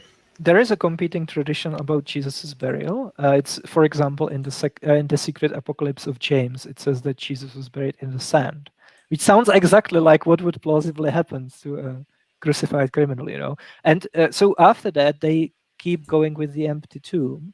So I'm not sure if you want to skip it as well, but if you do, there in 1:45:30 they talk about disciples would go and check the tomb, so that might be interesting. Yeah, I'm happy to jump to that. Yeah. Evidence for Jesus' burial and in a particular location, that it's kind of impossible that Christianity would start knowing that Jesus was buried in a particular place if the tomb wasn't found empty. If they knew where Jesus' tomb was, as they almost certainly would have done, if Jesus' tomb wasn't empty, if he was still in there, they would have just gone to it and shown that he was in there. And so that is itself just an argument for the tomb being found empty. But there's a couple of other things as well that just kind of add to this likelihood. So one is the fact that if you look at the narratives, they're fairly simple stories with little embellishment. So if you look at the later apocryphal gospels, a century or so after the canonical gospels, they say bizarre things like they went to the tomb and a talking cross came out of the tomb and Jesus came out of the tomb with his head in the clouds, that sort of thing. All these very, very... I find it quite funny how they say like bizarre things like, and yet they've got like a man rising from the dead and... Or like angel descending from heaven and rolling the stone away and sitting on it. Like, is this more like less bizarre? Many people rising from the dead in Matthew and walking around Jerusalem. Yeah, exactly. Well, no, I when they are, this is so frustrating. What they are completely missing is specifically from the Gospel of Peter that they are referencing. Those are not just bizarre stories that people embellished because that's like what people do. Those stories are there specifically because of the theological significance, right? Like the talking cross is in the story specifically because it says that it went and preached to the dead, which means you Christian, you don't have to worry about your dead loved ones because they didn't miss out on salvation, right? The cross actually did and preached even to the deceased, so that you are fine, right? Don't worry about it. And like it's so frustrating because if you are in this like Christian apologist mindset and you don't perceive the New Testament as a piece of literature, then you are missing out on like so much artistic value and just like intellectual value that it has, right? And if you are in the mindset, then you are going to think that the apocryphal gospels are just like silly and bizarre, right? because again, like you can't appreciate that there were specific like artistic and theological reasons why the stories were shaped that way. So I mean that's not a very important point. It's just like of all people, it's so sad that like of all people, Christians are probably like missing out on the content of the New Testament the most, because they insist that it must all be true. But it kind of highlights their anti-supernatural bias, though. That, you know, like I feel like it just shows the way that they come at this is like, well, the ones that are in the canon are special for some reason, and the ones that aren't special and don't get, you know, like, whereas for me, what it looks like is if we're going to be consistent, then we either open the door to like, it's, you know, like it's really is a simpler explanation that all these supernatural events do happen and they're more probable, you know, like otherwise I don't understand, you know, like, are they looking at the type of things that we'd be skeptical of, the claims that they make and believe and say there's good historical evidence for?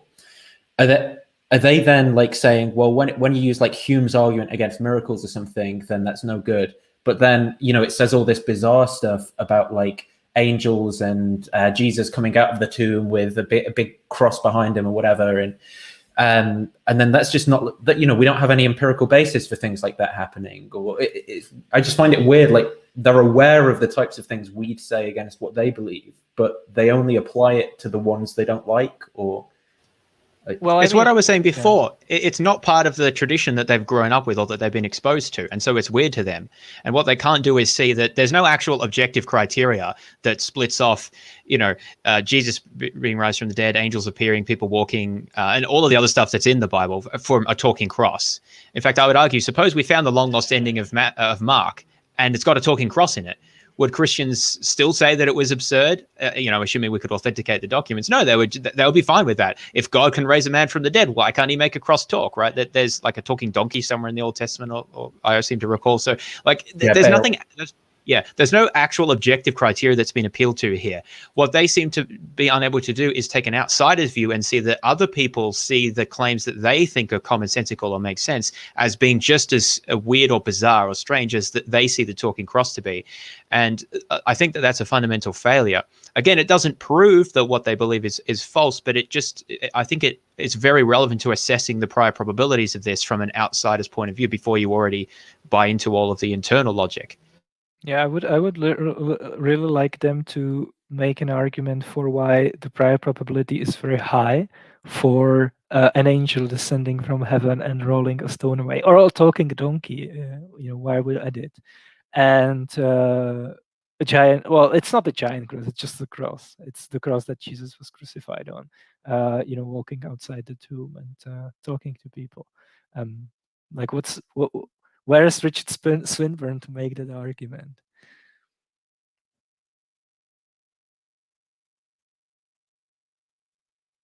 Any thoughts on that on the screen quickly, Camille? I would have to probably do some reading about it.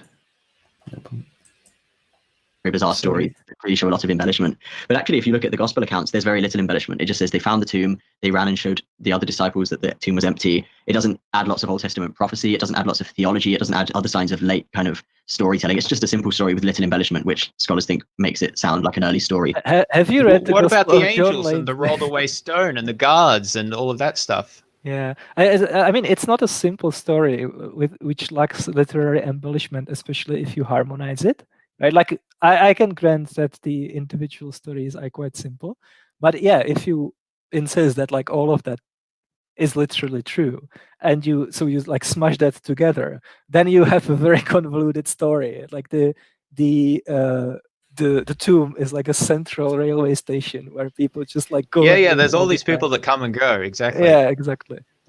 The other thing is like as I start reading, say Luke, for example, it's almost as if every other paragraph is like quotation from the Old Testament or some kind of like theme that's picked up from the like, you know, like so we've got like a genealogy, and then we've got like what's it called, the Beatitudes of Mary, whatever, and then we've got like prophecy and that. Yeah, well, I mean, what he's specifically saying is that we see those kinds of components in other parts of the Gospels, which I would wonder, like, does he reject them for those reasons, for like drawing specific connections to the Old Testament? Because if not, if he's like believes all of it anyway, then what's the point? What's even the point, right? But what the argument that he's making is that we don't actually see the evangelists like drawing specific references to the Old Testament when they are narrating, the crucifixion, the burial, and the resurrection and stuff like that, which is fair enough, right? But again, like, what's more likely, that an author would tell a story about Jesus being buried, the tomb being found empty, and then Jesus being raised, without making specific references to the Old Testament, and a guy being actually raised from the dead, right? Again, I think you don't have to deny resurrections completely. Like, even if you are open to the idea that resurrections are taking place, the first explanation is just much more probable, obviously. Like, what even is that point? Story that seems to be attested by non-Christians. So if you look at Matthew 28, it records the Jewish response, and the Jewish response isn't "you've lost the tomb," or "you've got the wrong one," or that he's still in the tomb. The Jewish response is that the disciples had stolen the body. And similarly, if you look at later writings like Justin Martyr, he kind of suggests the early Jewish response was the same. And so you might cast doubt on the reliability of those, and that's fair enough. But there's no real reason to doubt what in fact said. So I can't leave that one up. Craig makes. I keep talking about Craig because that's what I wrote my book about. So forgive me if that's the reference point that I have. But Craig makes similar arguments as well, and the idea that, well, this is what the early Jews were saying, and appealing to Matthew 28. I would like to know how we know that this is what the early Jews were saying, and how we can rule out that this was not something that was said much later on and was inserted here as something that the Jews were probably saying, and so we'll put it here. Also, I don't know if it's this specific. I'm pretty sure it is. But some of these passages about what the Jews were saying report private conversations between like Roman authorities and members of the council, which there would be no witnesses to. And I don't really know why we're supposed to take those historically when there's no plausible source. I'm sure there was a slave girl who overheard the conversation. Yeah, but no, I mean, it's you can postulate to be fair, the Gospel of, when it comes to the guards of at the tomb, the Gospel of Mark specifically says, and this is what the Jews say to this day, right? So I mean, let's just grant for the sake of argument that it's capturing like a common counter apologetics from the Jews, from when it was written. Well, yeah, exactly, from when it was written. But I think the Jews were just being bad skeptics, and the real question they should have asked is, how do we know there was a tomb in the first place, right? And I mean, it's fair, like, it's true that this kind of internal criticism was very common in antiquity. Like, critics usually tried to poke holes in a story, like from within the story, instead of like being skeptical about the whole story in the first place. Like, apologists sometimes bring up this guy named Phlegon of Thrales, who maybe tried to explain the crucifixion darkness as an eclipse, and they actually use him as an evidence that there was a crucifixion darkness, right? But that's the same principle. That's not evidence for the darkness. It's just someone trying to think about like how to explain it, right? Like, granting for the sake of argument it actually happened, what would be a good explanation?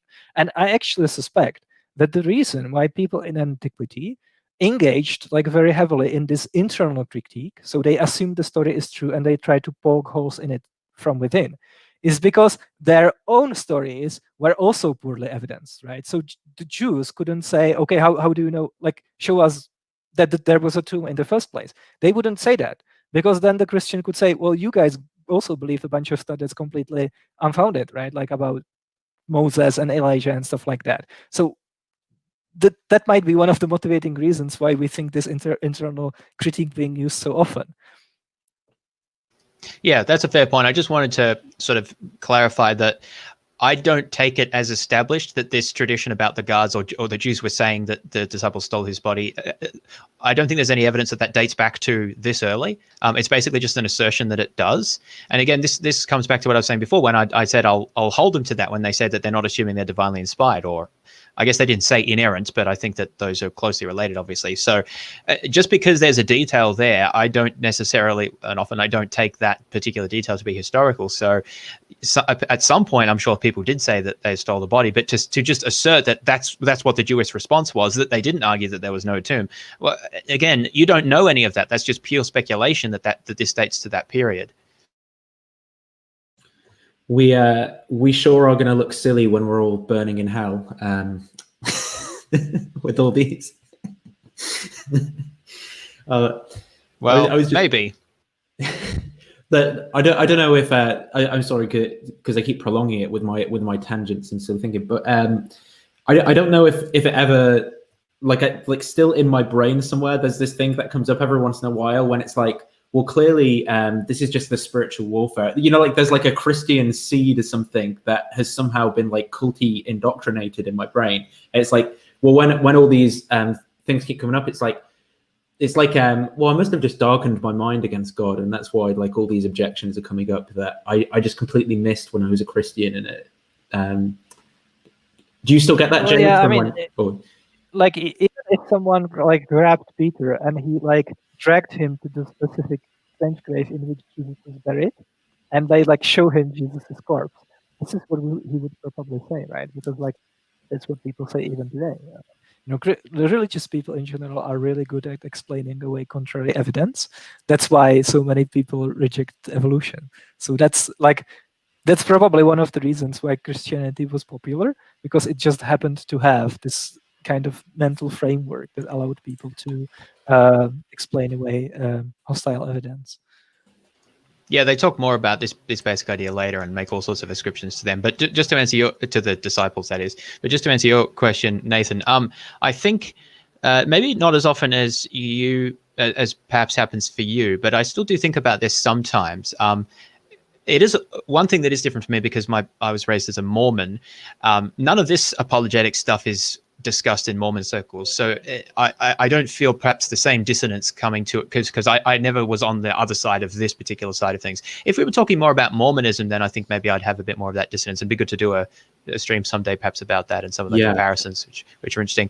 But dang, I was going to say something else about that. The notion of closing your mind. I think that I accept the possibility that I'm sort of closed-minded about these things. I try very hard not to be closed-minded, and that's why one of the reasons I engage with these materials and try to look at, most atheists couldn't care less about the historical arguments for the resurrection, whereas I spend a lot of time trying to look into that. And I think the arguments and evidence is better than a lot of atheists say it is, but it's still, I don't think, not very good in an absolute sense. So, or like in terms of how good it would need to be, and particularly for how good it could be if God really wanted us to know this. And I don't think it's unreasonable, or that I'm being irrational or like hyper skeptical, is a phrase that's sometimes used, to ask why isn't the evidence better, and to point at the many problems we've pointed out with the evidence that has and arguments that are presented. So again, you can always attribute bad motives or like closed-mindedness to other people, but I think like at the end of the day, you've just got to see like what is actually unreasonable about the position being taken or the questions being asked. And so that's like my invitation to people who think that I am being like hyper skeptical or closed-minded. Like what is unreasonable about the specific objections that I've made? Yeah, and that's something to bear in mind. Like a lot of the, I don't know how much of it they watch. Like the last episode of this that we did, like some of the comments that are like, like it's just being nitpicky about what they say or whatever. And it's like, well, have you got like a specific objection, like other than just disagreeing with the fact that we disagree? Or yeah. Well, this is one of the reasons why I think it's good to go through maybe not every part of the video, but we're going to go through most of it. We can't be accused of like ignoring things or of taking things out of context in general, or of what's the other thing that people do, like misquoting people or straw manning. That's the word I had in mind, because we're letting them say in their own words and then responding to that. And so I think that we skipped the part about the Church of the Holy Sepulcher. We did skip a few things, I agree, but no, I think we're doing pretty well. I seriously sometimes wonder if I sound like Holocaust denier to Christians, because you can definitely seriously, if you listen to a podcast by flat earthers, them being hyper skeptical about NASA and stuff like that, people do that, So I can definitely see how that comes across. It's good thing we are talking about something that has such a low probability, right?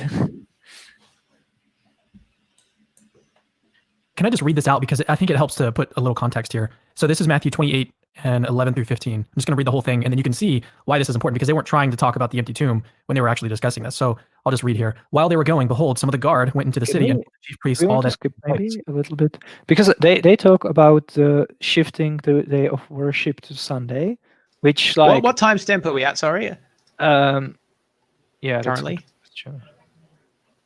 147. Let me just check my. Yeah. So the Sunday part's not that interesting to me. Do we want to go to the conversion of James, which is I think 159? Yeah, let's jump to that. They're about to get to competing explanations, which is I'd like to spend some decent amount of time on. So yeah. And so, yeah, this is an interesting one because it does look as though from at least two independent gospel sources, Mark and John, the brothers of Jesus were not particularly sympathetic to Jesus during his ministry. And yet, later when you read the book of Acts, we see that James is this really important figure. He seems to preside over this apostolic council in chapter 15 of Acts. And non-Christian sources like Josephus tell us about James, the brother of Jesus, and how pious he was and how he was executed as a martyr, as a Christian martyr. And so yeah, it's really interesting that we have seemingly a James who starts out not very sympathetic to his brother's ministry, and then later on a James who's almost the head of the Jerusalem church. So this very brief mention in Paul's summary that then Jesus appeared to James is very significant, because it seems quite plausible that this appearance to James is the thing that changed James from being somewhat skeptical to being a devoted follower of Jesus. And so from here we go on to the apostles. Can we? Another problem. Yeah, Camille, James, your name is James, so you can take that one. Oh, well, again, I write about this because Craig talks about it. This is a classic case of post hoc ego propter hoc. After this, therefore, because of this. So we have initially James was skeptical, then later on we find out that evidently he was a follower of Jesus, and we hear that he had an experience, right? So the experience comes after when he was initially skeptical. So therefore, it must have been the thing that made him a believer. Whereas in fact, we have no evidence for that. It's pure speculation. It's not impossible. People do have these sorts of experience. I mean, Paul is a classic example of this, right? But the idea that, I think, what was the quote exactly? It's not unreasonable to think this was the cause of it. They just sort of slip that in there without acknowledging that this is entirely an inference.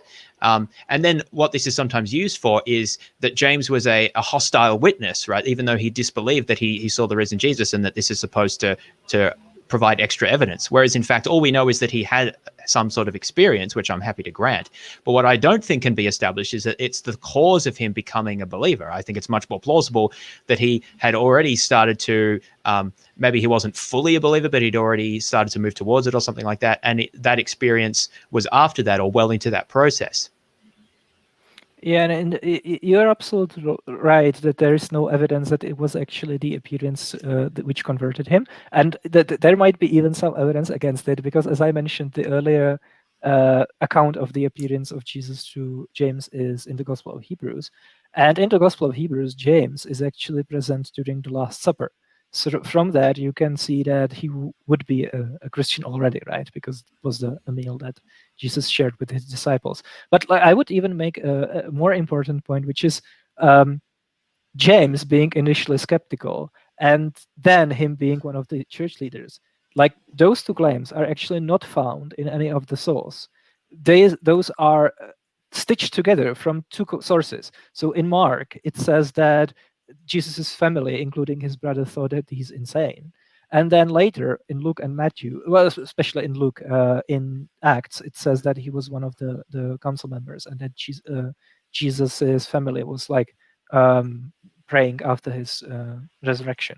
But the thing is that both Luke and Matthew omit Jesus's family, thinking that he's crazy, when they copy the passage from Mark. And I think the reason is because they have a nativity story. So, and in the nativity story, Jesus's family obviously already knows who Jesus is, even before he's born, because there are the annunciation to Mary and Joseph.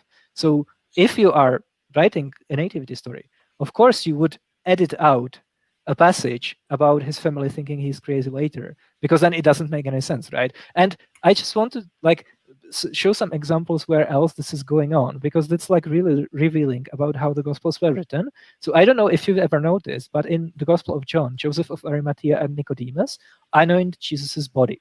So when Jesus is buried, he's already anointed. But in the other Gospels, this is not true. It's the women go to the tomb and they bring the herbs and spices because they want to anoint him. But in the cinematic universe of the Gospel of John, Jesus is already anointed, so the author of the Gospel of John edits out the information that anointing of the body was the motivation for women to go to the tomb. Again, because that doesn't make any sense, right? They saw the burial, so they know the body was already anointed. So he doesn't. The Gospel of John actually doesn't say why the women go to the tomb. And in the Gospel of Luke wants to have all of the appearances of Jesus in Jerusalem and not in Galilee. So it specifically edits out the angel telling the women to go tell the disciples that Jesus will meet them in Galilee. Because again, in the cinematic universe of the Gospel of Luke, there are no appearances in Galilee. And the Gospel of Luke even omits Jesus saying, "But I have risen, I will go ahead of you in Galilee." And this is significant because, like, at least we know with the Gospel of Luke that he has a copy of the Gospel of Mark in front of him, and he's just like copying strings of words exactly verbatim, right? So it's very significant when he makes these kinds of tweaks, right? And I think this is probably what's going on with the conversion of James as well. Like, this is just completely stitched together from two different takes on the same story, which are changed. Like, one is changed compared to the other for very specific reasons that we can identify. So it doesn't even make sense on this kind of meta level.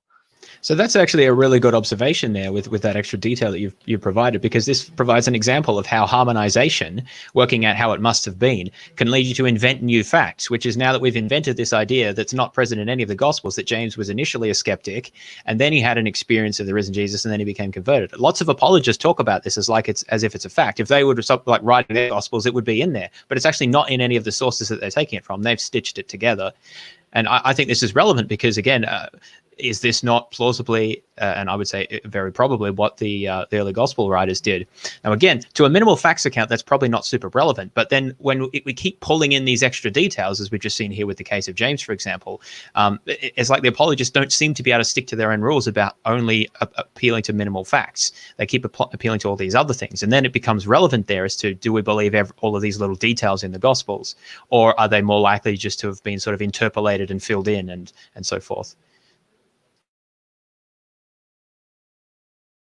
Yeah, so I mean, probably not too much more to say about this one. The apostles, it's not totally clear who is included in that group. Presumably the 12 are included in the apostles, but then it seems like others besides are also included in that group. Yeah, Swinburne has argued also that like it's likely that these apostles were also present at the appearance to the 500. Yes, and so in terms of trying to line up this appearance to the apostles with anything in the Gospels, it's possible that this is the same appearance as the one that Luke narrates. When Jesus leads them out to the Mount of Olives and then ascends. Maybe. I mean, it's hard to be sure, really. And obviously he ascends up because up is where heaven is.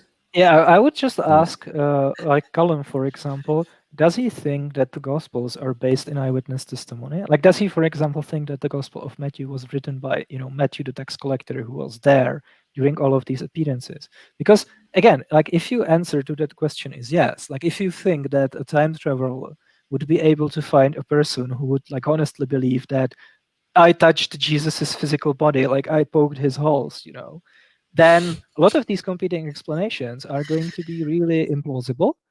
Because, yeah, like, it would be super, like, difficult to explain why someone believes that and is mistaken, right? But that's not what the competing explanations are trying to do. Like, the way how we approach it is by answering no to that question. Like, we don't think that there was anyone seeing Jesus eating a piece of fish after he was resurrected, right? I think that like the reason why these accounts exist is much more probably explained or plausibly explained by these kind of literary practices, right? And the Gospels being detached from eyewitness testimony. And also, there's like one Bayesian point that I want to make. Like, for example, if Cullum was to put a number on, for example, the Gospels being written by eyewitnesses, or on Jesus being buried the way how it's described by the Gospels, like, what would the number be? Because let's just grant for the sake of argument that the historical evidence for example, Jesus's burial is like overwhelming. So the probability that Jesus was buried the way how it's described in the Gospels is like 99%, right? And the probability that he wasn't buried that way is just 1%. Well, the thing is that if you then conjoin that statement with Jesus's resurrection, the conjunction is going to be much, much less probable because Jesus' resurrection has such low prior, right? Like, I think it's, even if the evidence, for example, for the empty tomb or for the traditional gospel authorship is really, really good, I think the conjunction of Jesus being buried the way how it's described in the Gospels being written by eyewitnesses, or and then Jesus' resurrection is going to be much less probable than the negation of that. So Jesus not being buried the way how it's described in the Gospels not being written by eyewitnesses, and Jesus not being raised, right? It's like as soon as you attach resurrection to these kinds of claims, it drags the probability down of the whole thing, of the whole package, because the initial probability is so low, right?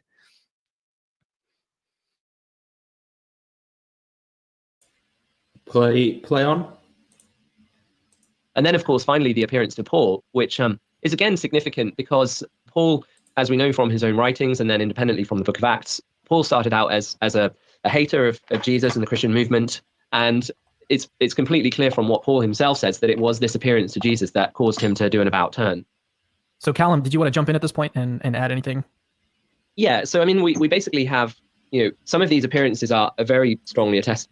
By the way, I completely agree that I cannot tell the difference between their voices. Like, it's not just me then. Callum, do you want to jump in? And then I'm like, hang on, that's the same voice that was just taught. Like, as I said, that there's the appearance to the 12, which is very widely attested. Okay, but apart from that, there are some other reasons to take these stories seriously. That's to say, not just Paul's very brief summary, but also the gospel narratives. So the stories don't look like they're what you could have generated just by kind of reading the Old Testament passages about what the future resurrection of the dead would be like. So, Daniel, in Daniel 12, it says that, at the general resurrection of the dead, the people who are raised up will shine like stars. And when you read the gospel resurrection narratives, there really is nothing that looks like an attempt to show that Jesus' resurrection conforms to these Old Testament depictions. Okay. His head and his hair were white as white wool, white as snow. His eyes were like a flame of fire, and his feet like burnished bronze, refined in a furnace. His voice was like the sound of many waters. In his right hand he held 7 stars, and from his mouth came a sharp two-edged sword. And his face was like the sun shining with full force. Do you know where that's from? I'm guessing it's not in the canon. It is in the canon. Oh, is it? Really? It's by a person who Jesus appeared to personally. Paul. It's not in Paul. Paul actually never says like how Jesus looks like when he appears to him. It's really interesting. Yeah, well, that's something I've wondered, how he would know it was Jesus. Yeah, since he didn't know Jesus. So do you know like what else is in the canon that this might be from? We actually even know who wrote it, so it's not like pseudepigraphical. Yeah, I genuinely don't know. I've got no idea. I'm gonna need. What's the last book of the Bible? Revelation. Yeah. John of Patmos, yeah. So, like, what do you do with this? Like, would Callum Miller, for example, be more skeptical of the claims made in the Book of Revelation because in the Book of Revelation, Jesus has this glorified appearance, right? And again, like, if we can establish from the existing Jewish tradition that the resurrected bodies were like shining as stars, are supposed to be shining as stars, like, why think that it's plausible that Jesus would be raised this way, right? So you have this conflict of what expected with what unexpected. And it's not like, these resurrection appearances are all exactly the same in pre-Christian literature either. Like if you compare Daniel and Ezekiel, they both talk about resurrection, it seems, right? But in Ezekiel, doesn't say anything about people shining like stars. So. And is it also plausible to think that if they are copying from the Old Testament certain details, that they would therefore copy every single detail from every book that's in the Old Testament? Maybe there'd be like 5 details from 5 different books, and they'd miss out. Could you give me 1 minute? Don't worry. I think you can go on. Yeah.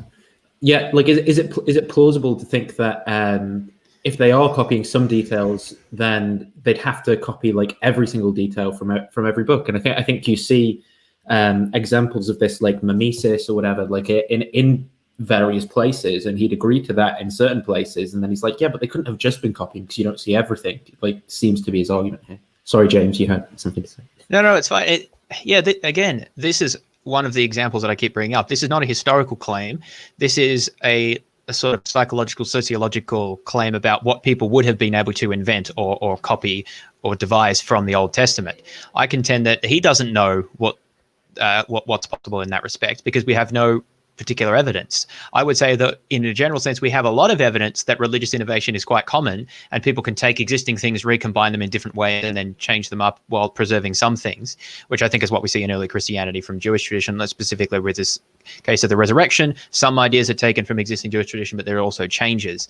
The claim here is very strong. It's not something that they could have come up with just by sort of rearranging or reinterpreting stuff from the Old Testament, but I want to know how he establishes that it's not something that could have been done. Maybe he's saying that it's not purely the result of just copying certain things, but that also is implausible, because why would we assume that there's no ability to reimagine or reinterpret or reshape? Like, people have zero creativity, apparently, according to this idea, and they just rigidly stick with exactly the same thing that they'd always believed, which we know is wrong, because Christians dramatically changed their views about the resurrection. So I don't quite understand I don't quite understand the point here. It seems to have a really strange view about how humans relate to like theology or their existing traditions.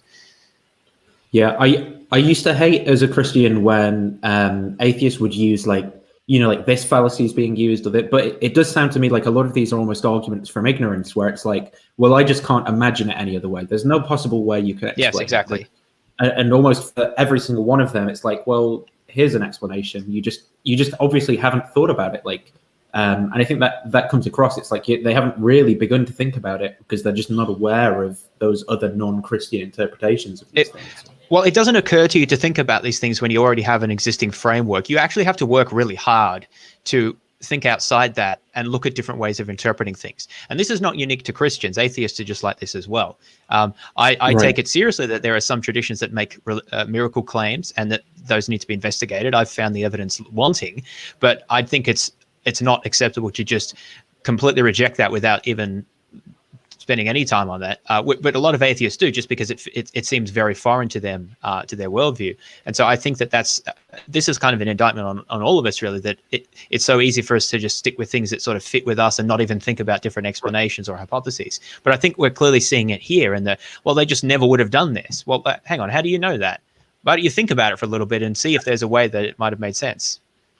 I think this really speaks to bias, because like I'm reading a book called Thinking Fast and Slow at the minute, which talks about it breaks down human thinking into like system 1 and system 2, and system 1 is like basically almost without using any energy or effort, your kind of system that you use for thinking. System 2 is kind of like slow thinking rather than intuitions and stuff like that.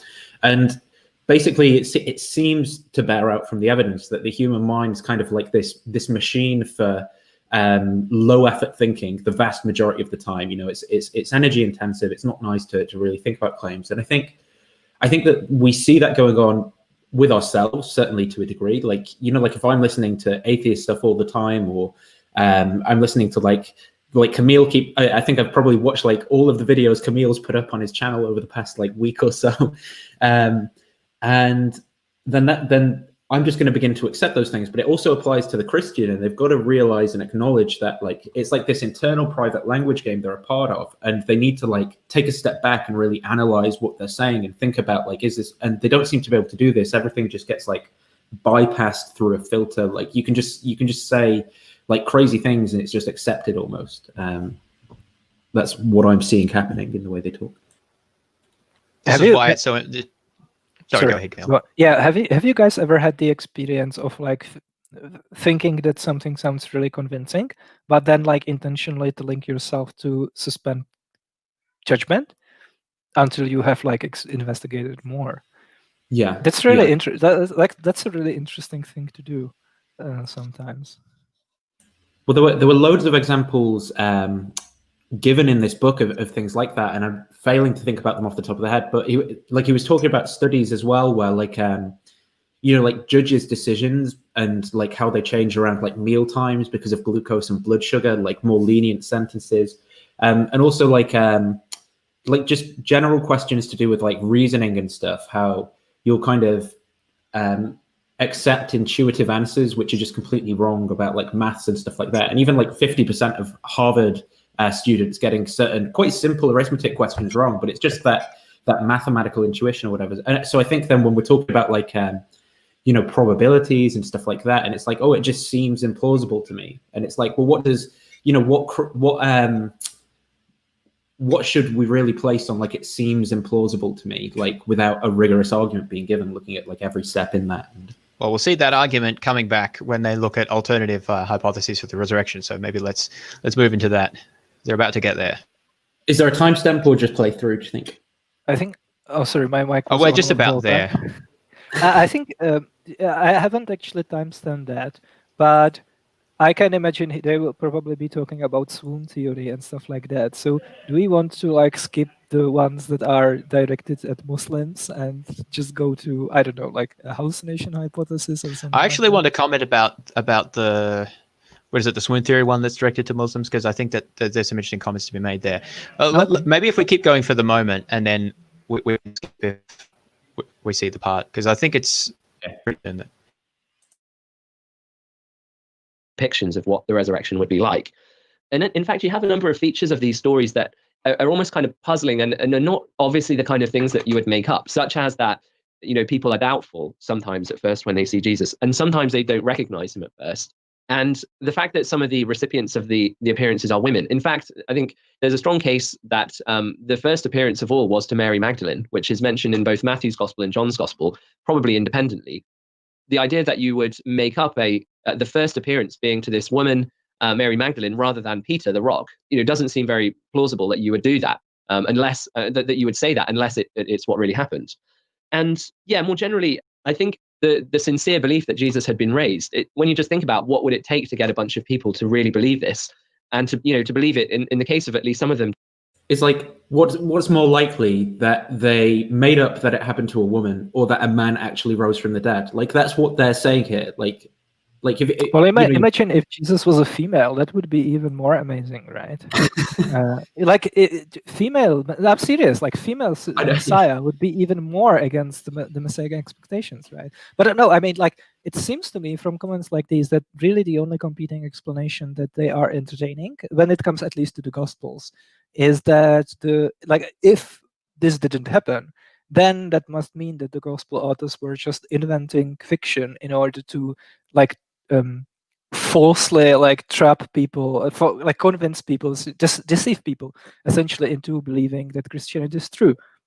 But why think that? I think the Gospels were written for an audience that was already Christian. So this kind of plausibility that isn't really playing a part. And those people were probably Christians for the same reason Christians are Christian today, experiences, induction, and stuff like that. Yeah. And then I can give you, I can tell you exactly why Jesus appears to women and why his male disciples flee and his female disciples don't, right? There are points that can be made about that. But even on the weakest form of the argument that they're presenting the atheists as having, it's people lie all the time. People make stuff up all the time. But whereas I've never come across an example of someone being resurrected. Even the only example I'm even really aware of is the Jesus one. And so why is it they just couldn't have made it up? That just seems incredible to me. But yeah. So it must have. I can't see why that. My tongue-in-cheek argument is that these embarrassing details are there precisely to make it sound more believable.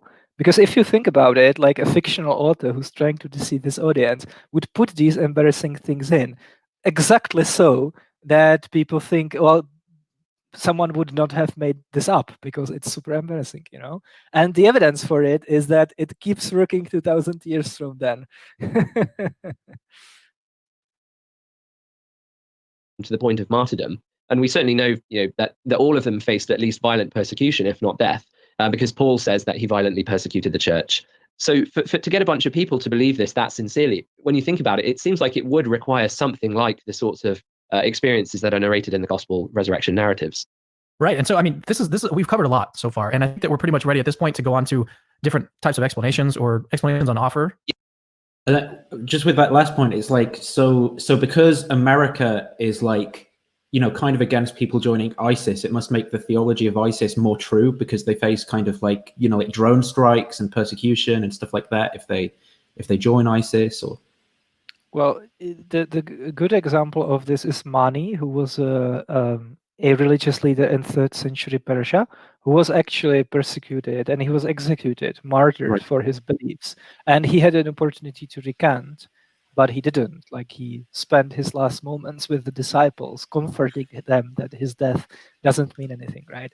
And he, for example, claimed that he was, as far as we know, the first person in history who claimed that he was reincarnated Jesus, which is like super contrary to previous religious beliefs, because of course Eastern religions reject the idea of the Messiah and Christianity rejects reincarnation.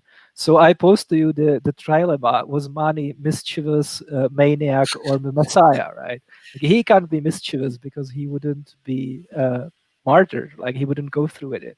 He can't be a maniac because we know that like mentally ill people are antisocial. They don't make for very convincing religious leaders. People back then knew about mental illness, so they would be able to rule it out and stuff like that. Which means he must be the Messiah. I don't know what we are even talking about.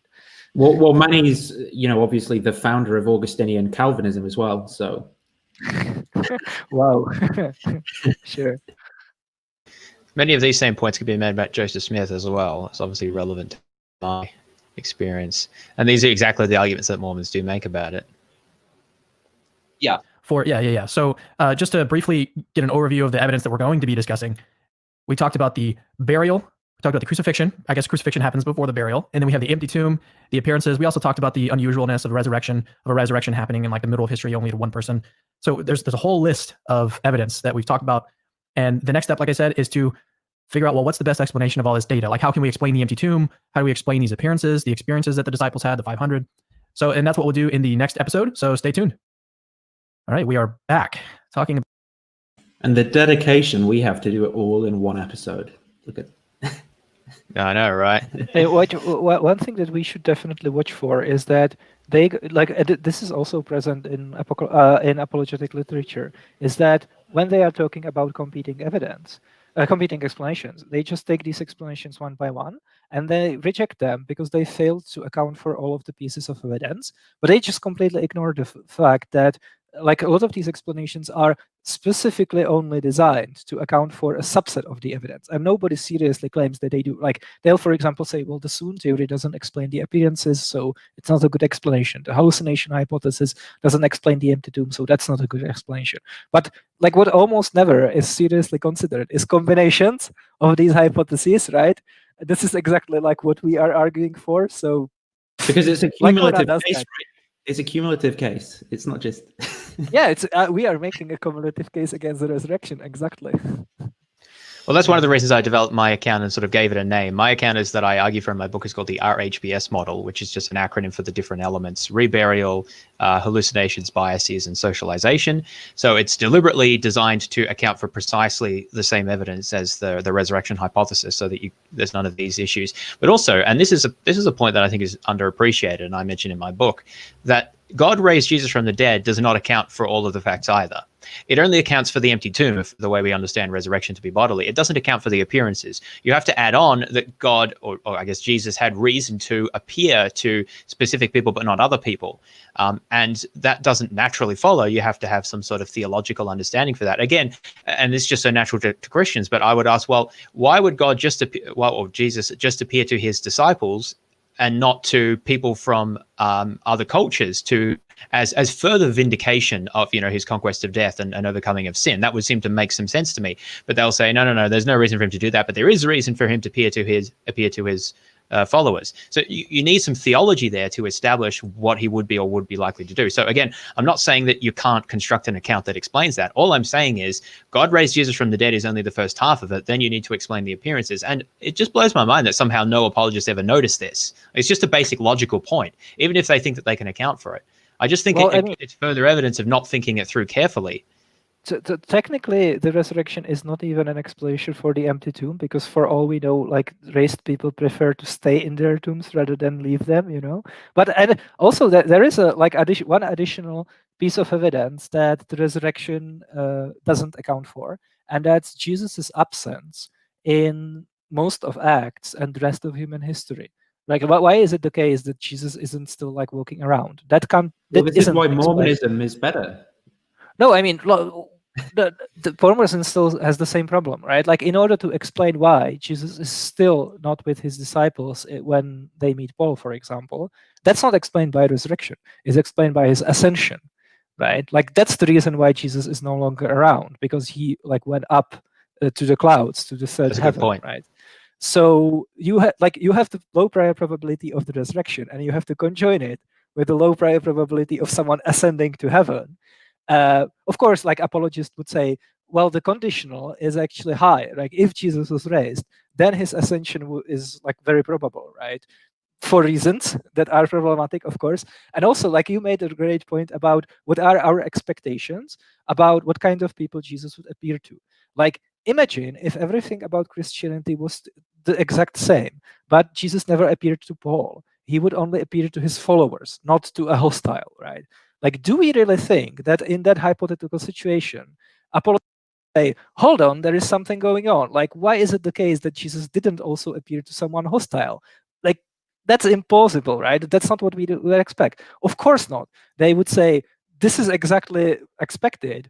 Why on earth would Jesus appear to some hostile persecutor of the church? It's massively implausible, right? And again, like, if Jesus never appeared to his disciples, but only to his persecutors, again, that's exactly what apologists would say is expected. So, like, a lot of these estimates about what's expected and unexpected on the resurrection hypothesis are just, again, like post hoc, right? It's just reverse engineering the reasons to fit the evidence that we happen to have.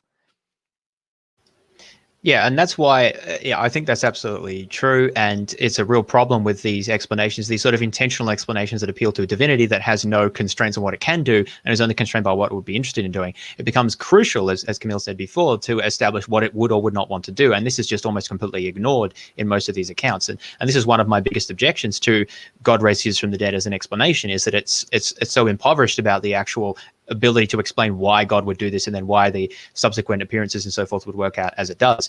By contrast, the explanation that I proffer, and also others that at least many skeptics have discussed, is they are constrained. So if Jesus did appear and we had a record of him appearing to different cultures around the world, my explanation would not be able to account for that, and it would be falsified by that evidence, or almost basically straight out falsified. Whereas basically any combination of appearances from a risen Jesus to literally anyone would be, as far as I can tell, equally consistent with what or no explanation or no appearances. Or no appearances at all. Yeah, we have some versions of Mark that don't have explicit appearance accounts, so that is consistent from at least that narrative. Can you imagine if Jesus actually appeared to people like after his resurrection? That would just completely take away their free will. So of course, that's possible. Yeah, why would he need to appear to people, right? The fact that his tomb was empty and that he prophesied that he would be resurrected, that's sufficient, right? Appearing explicitly would just be redundant, so there's no reason he would do that. The inability to rule in or out anything in particular is, I think, a devastating problem with these explanations, because if you think about what explanations are supposed to do, they're supposed to account for why we have these facts and not other facts. Whereas these explanations just account for any and all facts. Yeah, they don't really rule anything much out at all. That's why they're bad explanations, not why they're good explanations. It's why conspiracy theories are bad as well, because they can accommodate almost any possible facts. Yeah. Evolution is true, evolution is not true, flat earth, round earth, whatever we find out, we discover aliens do exist. Like, what's the implications of that for theology? Well, it's not that Christianity is false. It's just that, there must be alien Jesus who God died for as well, About the evidence for the resurrection. And if you missed the last however many episodes we've done, we did a long excursus into the historical evidence for the resurrection, not just the biblical documents, but non-Christian sources, and then also the archaeological evidence. There's a ton there to look through. So if you haven't listened to those episodes, go back and do it. All right. So now we're talking about different explanations or different theories of the resurrection. What are the different types of theories on offer from skeptics? Also, we obviously, most of us are going to be aware of the Christian explanation that God raised Jesus from the dead. But the first thing that we're going to do in this episode, I think that's all the discussion that explanation gets, which is a big problem. We're going to talk about the different skeptical theories first, and then at the end, we'll talk about basically how the theistic or the Christian hypothesis fares in comparison. So 3 of the most popular theories that are basically dead at this point. There's a conspiracy theory. These are skeptical theories.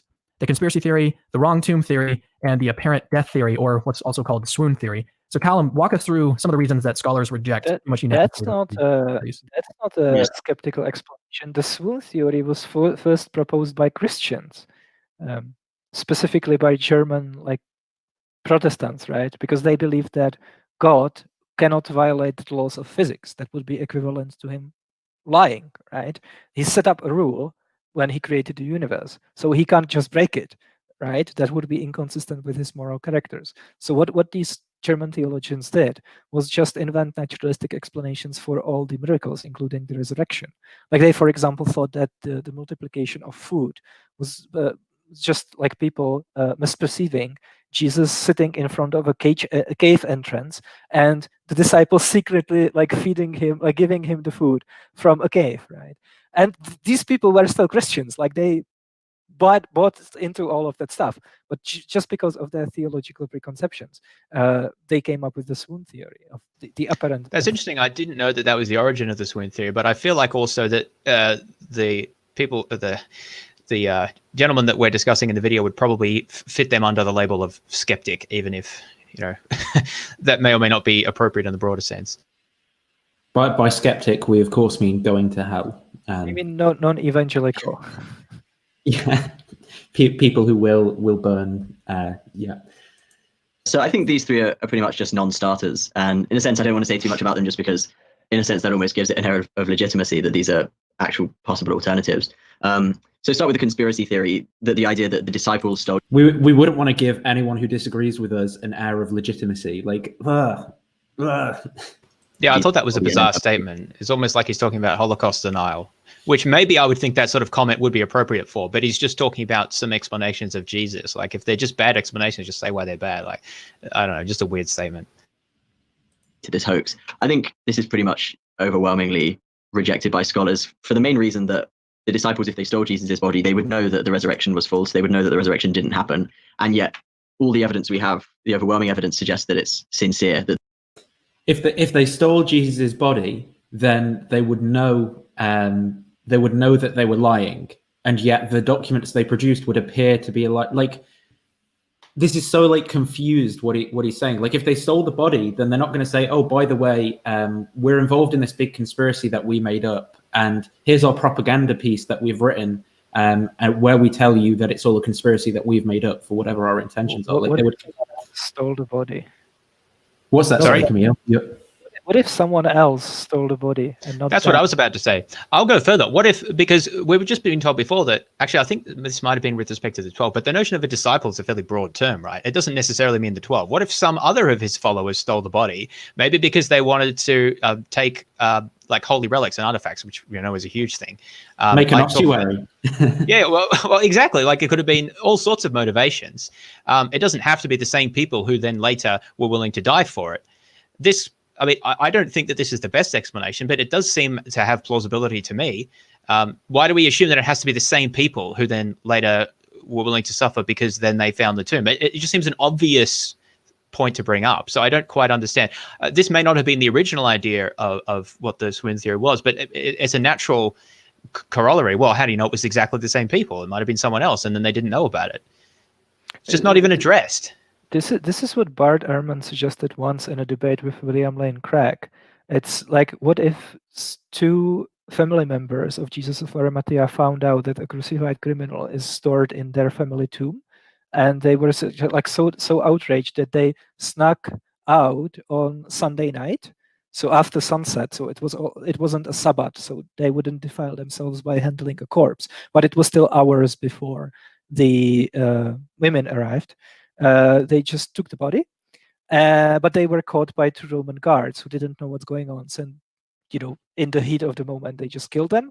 And because they didn't want to deal with it, they just took the 3 bodies and put them somewhere in a ditch.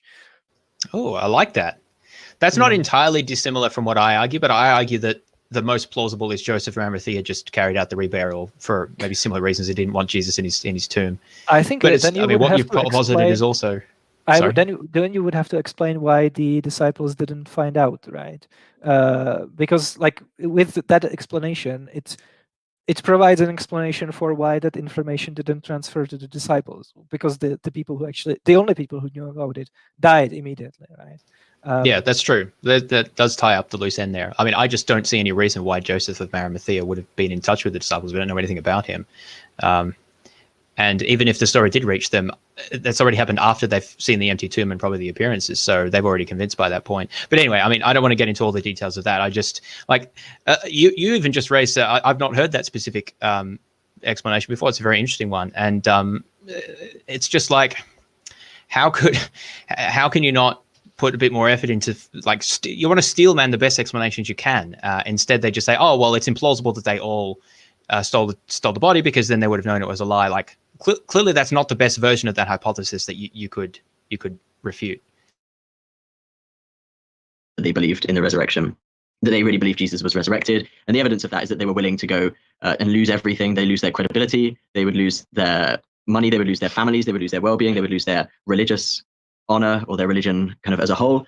They would lose often physical comfort. They would lose their lives in many cases. And we have overwhelming evidence of all of this. And so, besides, conspiracies they don't hold up that long. You know, it's like 12 people that are trying to hold this massive conspiracy together. Someone's going to break. It's going to fall apart at some point. Right. And so 12 people is a massive conspiracy. I just found this comment strange. Also, there is like 10 million Mormons, even though you can like read historical documents from 19th century by like people who knew Joseph Smith saying that he was a con man. Like, yeah, the evidence is actually pretty good. But the rate of growth in Mormonism historically has been like relatively strong up until recently, but that's like thanks to us, not thanks to Christians, right? We should talk about that sometime, because when I was leaving Mormonism, I did investigate a lot of things. One thing I didn't look into too heavily was the details of the life of Joseph Smith. I found out about some things that I didn't know before, but like he was a treasure hunter, for example, which the church doesn't really talk about. But one of the reasons for this is that in the church, what Mormons are taught, I assume still, is that lots of people tell lies about Joseph Smith. They make things up or they distort things, which, I mean, to be fair, is probably true because he did have a lot of enemies. But and they said, don't touch any of that stuff because it's misleading and it's lies and it'll lead you astray, lead you to hell. Well, actually, Mormons. Well, that's a thing for another time. But the point is that's a tool of Satan. And so when I was investigating this, I didn't so much go down that road because I didn't feel I'd have ability to distinguish what's true and what's false. And also, even if Joseph Smith had a bit of a shady past, that doesn't actually disprove that he, saw a vision and so forth. If he actually claimed to be a con man, which is not something I've heard, then that would be a different matter. But, we could discuss that. But the reason I mention this is because, these sort of cognitive factors operate in, I think, any religious tradition. It's like, well, you don't talk to people who are hostile and listen to the gossip about what they say about negative things, because that's, just going to lead you astray and so forth. So, again, I think Mormonism is a good case for where there can be quite compelling evidence that something is not, historical, or that the evidence doesn't stack up, but people just don't engage with it. Yeah, there is an interesting guy whose name is Thomas MS. He was a prophet who died in 1707, and his followers actually gave in advance the exact date of his resurrection from his tomb. So, like, the government even placed the guards at the tomb to prevent like staging a fake resurrection, right? And like at the appointed time, the followers assembled, but there was also like a large hostile mob, and of course the guy wasn't raised, right? And what's really instructive about it is that the followers didn't actually abandon the belief that he was going to be raised. They just concluded that he would have been raised, but the mob was actually too unruly. So that's why it didn't happen, right? So this is why when I say that, like, even if the Jews actually dug up Jesus's body and they like dragged Peter and his other followers to look at the corpse, I don't think that would necessarily like make them go home and like be fishermen again. Because again, religious people have like a very good ability to just harmonize and explain away conflicting evidence. Yeah, absolutely. We have there's a famous book called When Prophecy Fails that looks at failed prophecies and what happens. And the Jehovah's Witnesses, this happened to a couple of times when they had a specific date when the world would end and it didn't. And many people did not leave their faith. They found rationalizations. And they're not the only case. It's just a well-known one. I talk about this in my book. Like Christianity, Christianity is especially like well equipped for this because, of course, like a crucial component of that is apocalypticism, which entails this idea that there is like a dualism between the forces of good and evil, and like everything below the lowest celestial sphere is like the realm of Satan, and he controls like all of the secular authorities and all of the people who are hostile. So yeah, like that just gives you so much to work with when you're trying to explain away this competing evidence. Yeah. Once you have a group of people who are in on it, you just don't have a group of people who are willing to go through all of that to lose everything for something that they know is false. Now, people often die for things that are false, but that's usually because they're sincerely convinced in something that is false. People don't die for what they know to be false. And people normally lie, or people overwhelmingly lie for something like power or money or to preserve relationships or occasionally for a good cause. But in this case, they didn't get any of that. They knew that they weren't going to get power by lying. They knew they weren't going to get money. They knew they weren't going to get any help in their relationships or anything like that. They knew that the only outcome really was horrific persecution and death. And even the idea that they might... Like 9/11, what did they think they were going to get out of flying into a building? Like, well, I mean, they would say that like the terrorists were not in a position to know. Yeah. Well, but I mean, like, they bring up Lucian of Samosata, who is one of the earliest non-biblical authors who mentions Christianity. And it's actually interesting because he says that Christians specifically were susceptible to being conned by con artists because Christianity taught to place so little value on material possession. So Christians had like no problem very trustingly giving their money and their like property to someone who could then swindle it. And it specifically talk about a guy who, and it says he learned the lore of the Christians from their priests in Palestine. He interpreted Christian books for them, and he even wrote some books, like some scriptures himself. He was jailed because of it. He actually was in prison, and Christians collected money and bribed the guards so that they could like visit him in prison. And I'm not saying anything, but it sure sounds like Paul, like I don't think this is Paul. That would be an amazing coincidence. But yeah, like that tells you something about how at least Christianity was perceived in the early second century, mid-second century. Lucian also widely satirizes and mocks all sorts of beliefs from his time, and for people telling tall tales and being gullible and believing in all this nonsense, and pagan and Christian. And I think that this is interesting because it shows that people were sort of just as irrational and willing to believe in all sorts of bizarre things without sufficient evidence back then. And then when you contrast that with the presentation of the apostles, who were an early Christians who are sometimes by apologists presented as like hyper-skeptical rationalists who would only believe things if they had really firm evidence for it, I don't see any reason to believe that. Yeah, but I would also rule out the conspiracy theory, right? The conspiracy hypothesis. Just like it's not a die to hell on, even if you grant that they sincerely believe that, then I think it's very easy to come up with a better, more probable explanation. Did you just say it's not the die to hill on? We've been going for almost 4 hours. Yeah, it's good. I've gone the reverse. I'm awake now, whereas like at the start I was might die for a good cause doesn't make sense in the case of Christianity, because in the case of Christianity, they didn't die saying Jesus taught these morally great things. They said Jesus was the Son of God, and this is built around who he was and his resurrection. And so they knew that if Jesus didn't really rise from the dead, then he wasn't who he said he was. And there's no way they would die for a belief about who Jesus was when they knew that belief about Jesus to be false, and they knew that Jesus didn't rise from the dead. So that's kind of the main reason.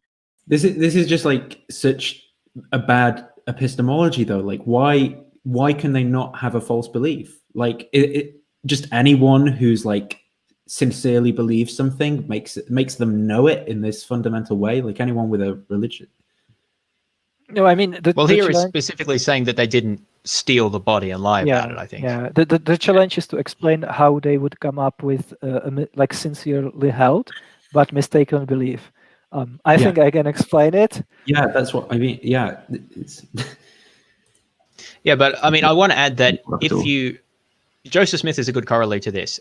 He died through persecution of his claims, well, and other things that were being done, but it's certainly tied up with his religious practices. And we have people signed names who testify to having seen the gold plates. Far better evidence than anything we have about Jesus's appearances. Like, we can date exactly. We've got the signed testimonies of specific people and so forth. So, yeah, again, I'm not saying you can't explain that naturalistically. I think you can. I just found an interesting paper on this recently, actually talking about how that specific occurrence might have been. But do we think, I mean, because a Christian might be tempted to say, well, Joseph Smith just made it all up and he stole some things and fabricated it as the gold plates. I think that's an equally implausible explanation to saying that the disciples stole the body and lied about it. So I got to be careful with it, because none of the people in this video are making that specific claim. But the point is that you have to be willing to be consistent in the way you're applying standards. So if we're going to say no, people are never going to lie about something, make it up, and then die as a result of that, or suffer extreme persecution, then you can't use that in other cases as well. And I think that there are enough parallel cases of these sort of things happening, people making claims and then suffering because of them, that you're not going to be able to appeal to that. And the reason I think that's important is because in order to explain them, then you need to appeal to cognitive biases and socialization and hallucinations and some of these other mechanisms, which then can also be applied to in the case of the resurrection. So I think this is actually very relevant, because you need to have, the Christian simultaneously needs mechanisms for saying that the resurrection is, or at least the Christian who's arguing like a resurrection type argument, I should say, not just who believes in it, but they need to say this can't be explained in any other better way, but also we can account for these other miracle claims that we don't want to accept through a naturalistic means. And if you take lying for it and making it up off the table, then I think that you're going to be forced in a direction that you don't necessarily want to go, because then you're not going to have the material, the ability, I think, to rule out these similar explanations in the resurrection case. Yeah, we already talked about a little about the wrong tomb theory and why that's really, really implausible, because basically the tomb was known by the women. Everybody knew where it was. But just run us through that one really quickly, and then we'll go to swoon theory. And then really the only hypothesis that's taken seriously, I think, not only by Christians, but by skeptics, is the hallucination hypothesis. And we'll get to that in a little bit. But just, again, these last two, wrong tomb, swoon, and then move on. Sure. So the wrong tomb theory, as you say, most of the reason this is just very implausible is because of the evidence we have for the burial. So the better the evidence we have for the fact that he was buried, and that he was buried in a specific place that would be remembered, the less likely it is that they would find the wrong tomb. And as we saw earlier, there's overwhelming evidence, direct historical evidence, as well as background evidence about Jewish burial and about the need to remember where Jesus would have been buried, that suggests that there's no possibility that they would have forgotten where Jesus would have been buried.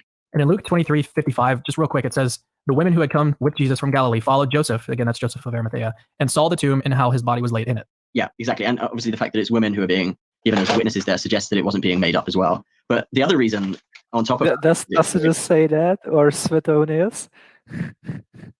Like, of course, like, on the hypothesis that this is not actually what happened, like, the author would put in the information that the location of the tomb was known.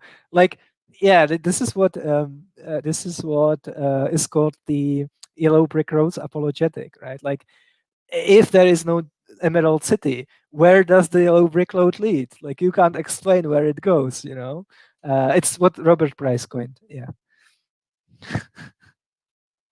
Yeah, that's a good point. You could believe that you could believe that Jesus was buried in a tomb, and then ask, did Jesus' followers know where that was? Now, in the Gospels, it says that they did, but unless you accept that as part of the set of facts, and again, I'm happy to accept that, but I don't think it's unreasonable to ask, are we sure that they actually did know that? And that's not just something that's been inserted into the accounts. Again, not the hill to die on, not the die to heal on, as Camille said, but it's just sort of a selective appealing to what the Gospels, to what we're allowed to appeal to from the Gospels.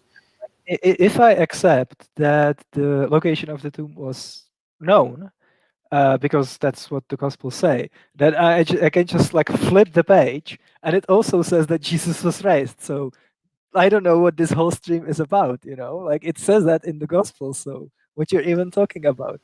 Honestly, I think that's a good argument. And this is what I've said all along. These arguments really only make sense if you pretty much already are a Christian, or at least very willing to like grant all those claims a high plausibility.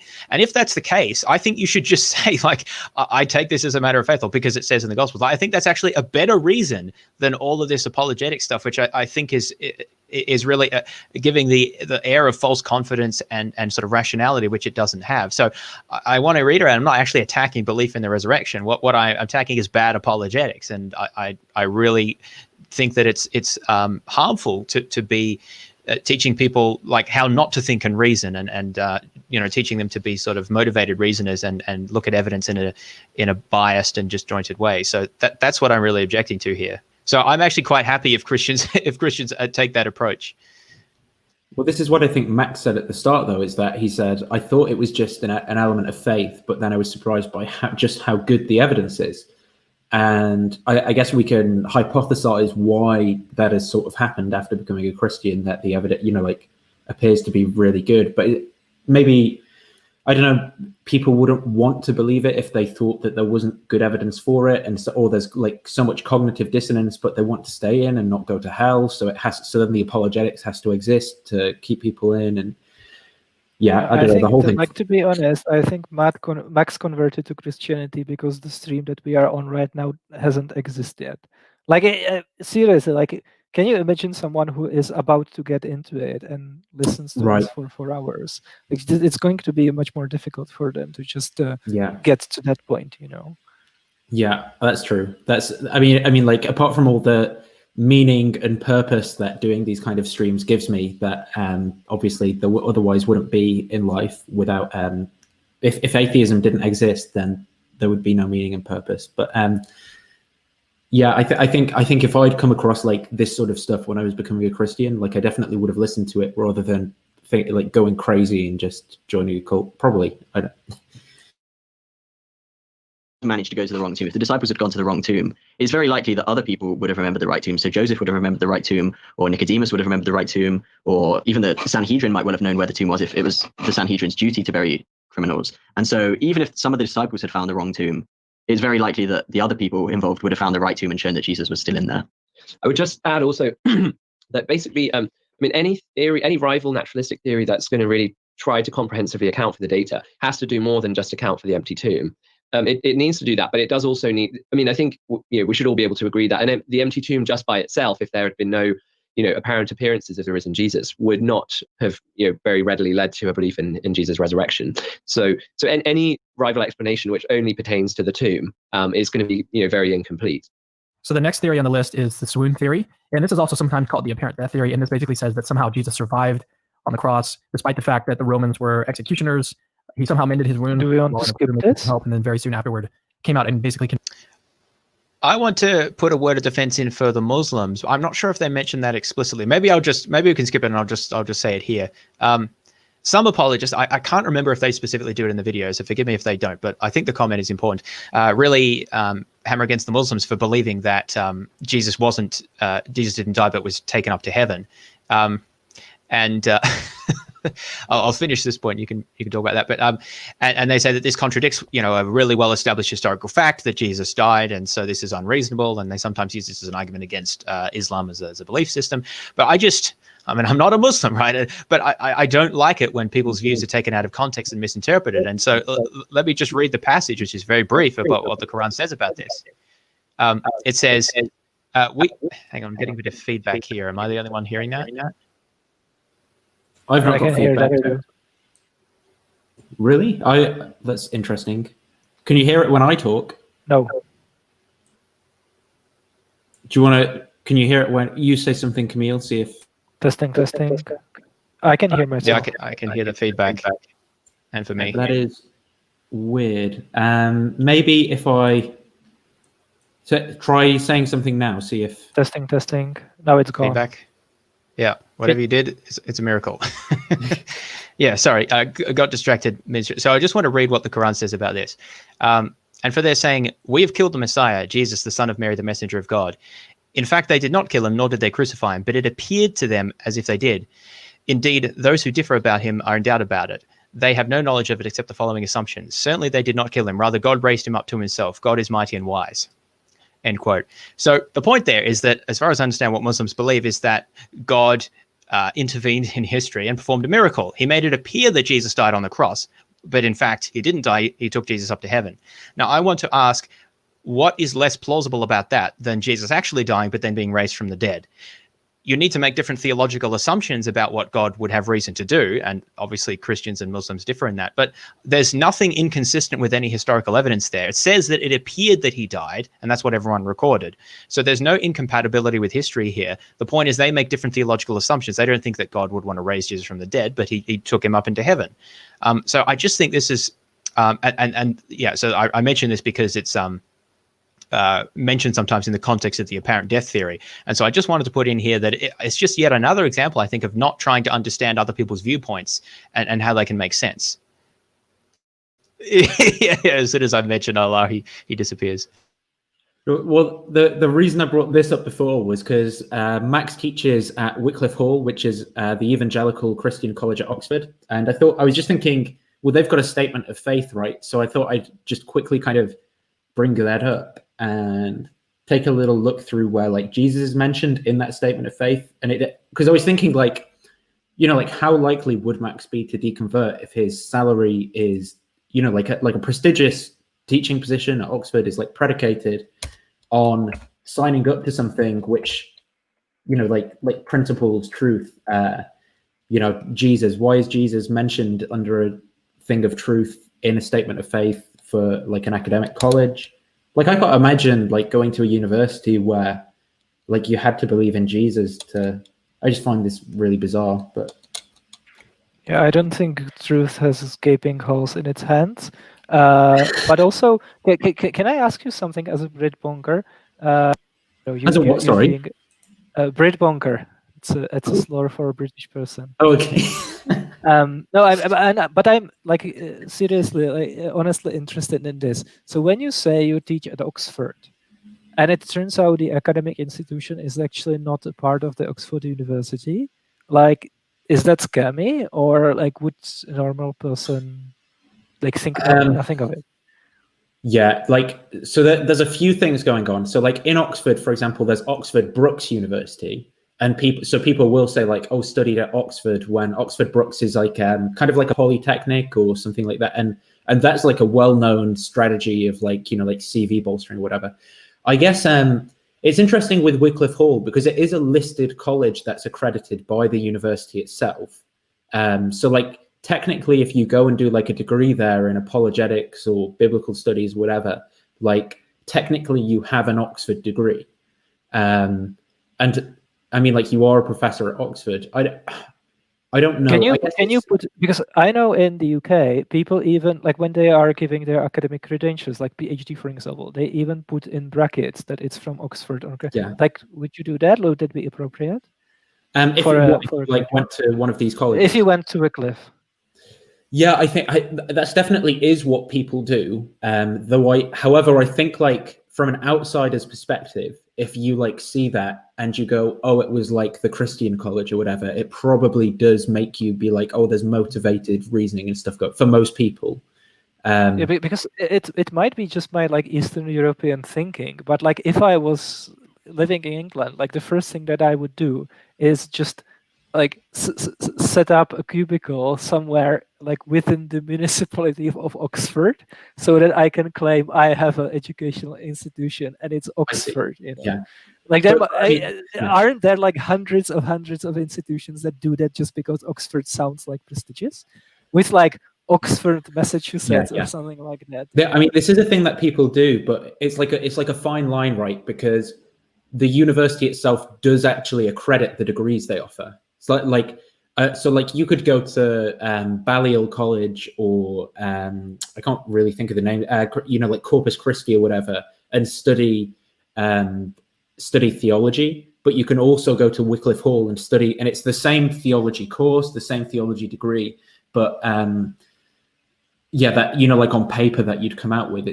So it's difficult. Like I can't, but I do agree. Like I see especially like well, here's a good example. They're both members of the Oxford Institute for Christian Apologetics, right? And it's like, oh, it gives it an air of authority already that like it's associated to Oxford. That's the best institution in the UK or whatever.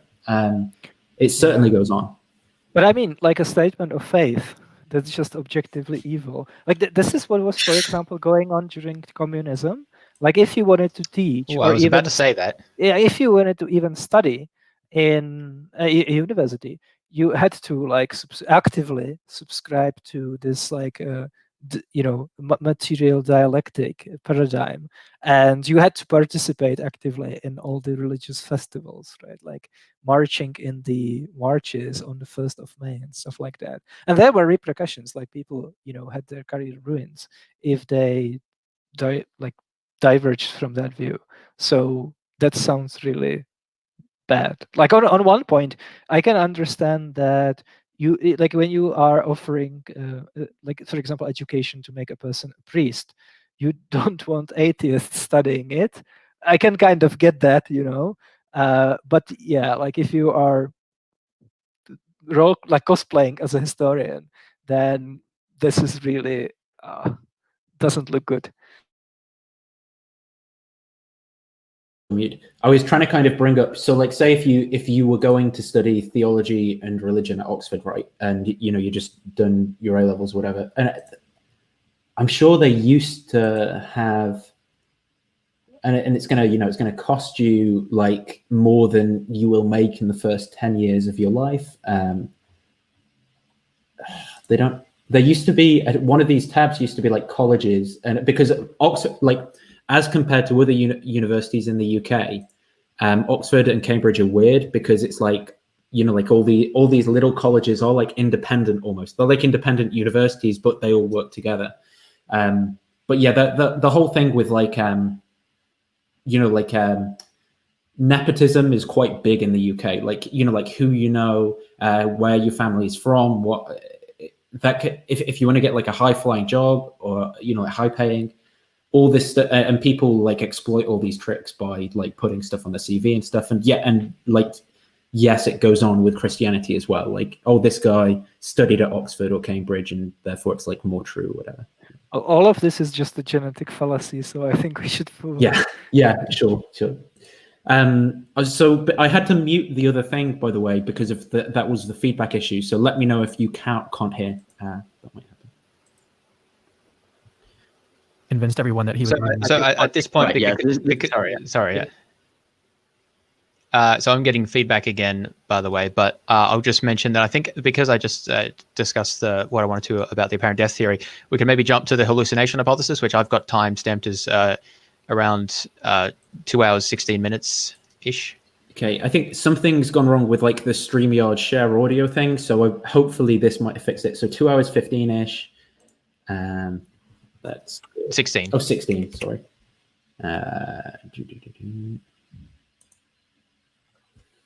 By making it very hard for you to breathe, such that you basically have to push yourself up to keep taking a breath, right? So there's just a very obvious indicator that the Roman soldiers could look for as to whether the person's died, and it's, are they like pushing up anymore to take a breath? And if they're not and haven't been doing so for a while, then they're very probably dead. Yeah, and every time that you have to push up, you have to put weight on your foot, right, and your heel, right, and where the nails are driven to your feet. So it's like every breath that you take you're experiencing excruciating pain just to stay alive. And so you can imagine why someone might just give up because it's so painful. Okay, like I can feel all the guilt tripping and stuff from sermons of like, what can wash away my sins? Nothing but the blood of Jesus. Like. We need more singing in these streams. Well, that's what Doug says he misses most about Christianity, the hymns. All right, well, so we've discussed those three. Let's move on to the hallucination hypothesis. And this one, very briefly, is basically that the disciples, these 500 brethren, everybody who had experience of Jesus, they didn't actually see anybody. They were having hallucinations. It was all in their minds that they were seeing Jesus. And maybe these were bereavement visions, or we even have tales of that today where people claim to see Elvis and people claim to see their loved ones come back from life. But no one really thinks today that these people are actually resurrected or resuscitated or walking around alive. These are just hallucinations. And so this is probably the most popular skeptical explanation of the resurrection, the facts that we've talked about in the first part of the series. So let's dig into this one. I know that, Callum, you've done, and you're continuing to do a lot of work in this area. So let's dig into this one. Where's the best place to start? Yeah, so with hallucinations, there are kind of a variety of causes for hallucinations typically. And, most ordinarily in psychiatric practice, we'd see them in the case of psychosis, where you can get psychosis from a number of conditions like schizophrenia or bipolar disorder, or sometimes really severe depression. Sometimes you can get it from drug use and so on. Obviously, one of the main other causes is just recreational drug use, things like LSD, other hallucinogens. And then sometimes you can actually get hallucinations in people with no psychiatric problems, and particularly in the context of bereavement. And so you can call these grief hallucinations, for example. And these are actually surprisingly common according to studies. Most people don't mention them because they feel unable to talk about them or embarrassed about talking about them, but actually they're reasonably common. There's not a huge load of detail about kind of the age distribution, but certainly they're more common in older people. And we know that the disciples at least would have been young at the time, and probably it's likely just given. How do we know that? I guess that there must have been, like, Peter must have been young enough to be martyred under Nero or something like that, right? Well, John had to live long enough to write John's Gospel, so he must have been fairly young. Oh yeah, I think his date of birth is like the year 8 or something like that. No, seriously, it's on Wikipedia, but it's attested in some like medieval. Oh, okay, so Martyrology, yeah.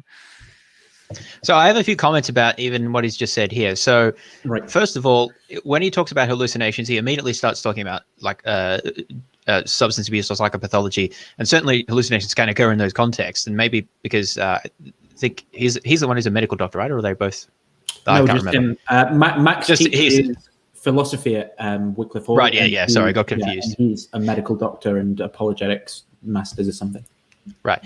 Yeah, so that may be the reason, but it's not correct to say that hallucinations are sort of even primarily restricted to people who have some sort of mental illness. Hallucinatory experiences are very common in the population. I have sources that I cite, which obviously it varies a lot depending on like how you ask the question, but something from like 10 to 30% of people have had some sort of a hallucinatory experience.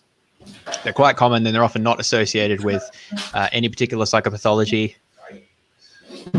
Nathan just has like a constant stream of coffee coming. It's amazing.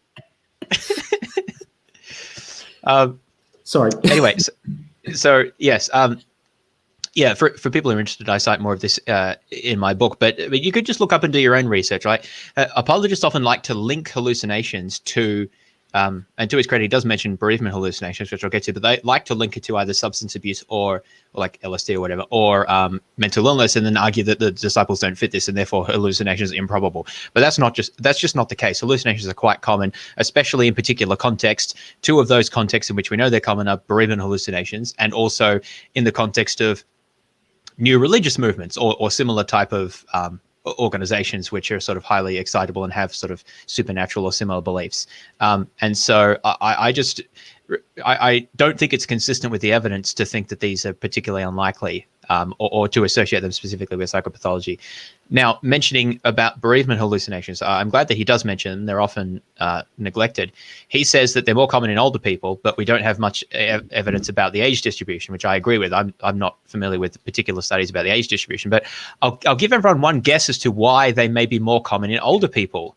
Maybe it's because older people are more likely to die, or their spouses or friends are more likely to die, and therefore they see them. So I think that this argument is kind of silly. Like, it's really reaching. It's like, well, the disciples were young and they're more common in older people. I don't think we have any particular reason that the age is that important. I think it's more about the context. A further point that I want to make, most people who experience bereavement hallucinations do not believe that they're veridical. That's absolutely true. Although quite a lot of people will report that they think that their spouse like appeared to them in their sleep or as a sort of a visionary appearance. That depends on their theological beliefs, I guess. But there are accounts, and I document these in my book, of people who do take them to be veridical. It is unusual, but it does happen, and we can document this. And even after, very strenuous attempts to persuade them otherwise, that they can't be convinced out of their belief. And this occurs in otherwise apparently psychologically healthy people, not talking about people with schizophrenia. So the disciples having bereavement hallucinations and then believing that those were veridical, that in itself is unlikely. But if you conjoin it with the empty tomb first, which sets up the expectation, plus this is a new religious movement context where I think there's good reason to think that these things are more prevalent, I think that you start to get quite a high plausibility. And you only need one initial hallucination who then tells the others, which generates an expectation and then dramatically increases the prior plausibility. So this is how I think about this. And I think that what's lacking in the presentation given here is just an acknowledgement of these details and appealing to tenuous things like, oh, well, they weren't old, to try to dismiss this, which I just think is really disingenuous. Yeah, and I would just repeat something that we've already talked about. Like, if you imagine that there were people in the first century who honestly believed that they experienced like touching Jesus's corpse with 10 other people in the same room, like looking at it and seeing it. Well, yeah, that like bereavement hallucination is really, really bad explanation for that. But that's not what the explanation is about, right? Like, the explanation entails like that not actually happening and being a product of literary creation, right? And also, so you mentioned that it's not necessarily for people necessary for people to hallucinate, for people who hallucinate to have a mental illness, but just like setting that aside, I would love to hear like really good arguments for why mental illness is improbable in the disciples, right? Because one thing that he mentioned is severe depression. Well, you know what can make you severely depressed? Following a guy for years, like giving up your family, your livelihood, and your material position, and then him just dying, right? And also, they mentioned that, I think a lot of the arguments for why mental illness is improbable is probably going to be culturally conditioned. Like, there are things true about mental ill people, how they behave, and how they are perceived, because of the way how like mental illness is conceptualized in our Western, post-Enlightenment rationalistic culture. But in the first century, like they thought that the epilepsy is a divine possession, so different expectations, different background knowledge. And the last point that I want to make is, yeah, like they say that, well, when people see someone who died today, they don't conclude that, oh, he must be the Messiah who was raised from the dead, right? Well, that's true. But I would say that like these kinds of explanations designed to account for the origin of the belief in the resurrection. They just are designed to account for why there are narratives of Jesus appearing to people. Like, I would, for example, grant that the mere fact that there are people who thought that Jesus appeared to them is not what is like causal explanation would cause the belief in the resurrection. I think that would just be the innovative exegesis of various Old Testament passages. And like, if there were any experience like that, that just sealed the deal and convinced people who were initially doubtful. Yeah, this is exactly right. And so my account doesn't stop at they hallucinated, and the idea is that, well, what they hallucinated was basically what we see in the Gospels. I don't accept that. I think the initial experiences were they're lost to history, but likely very different to what we see reported.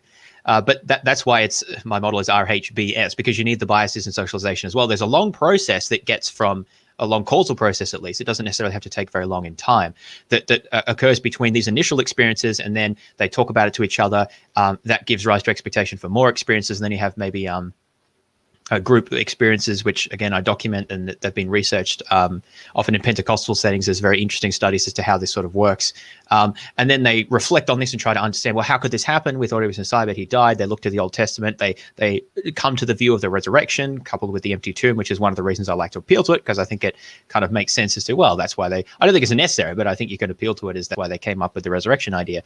And then later on, the accounts are kind of formalized. There's memory biases happening, and if anyone had any doubts, well, they were not in a good situation to bring those forward, because they'd be ostracized for that, and everyone wants to be on the same team. So you have all of these factors operating, and then by the end of this, and this doesn't have to take that long, maybe weeks to months I'm talking about here, you come to an established account, which is what the 12 and other people believed, and that's what was told to Paul.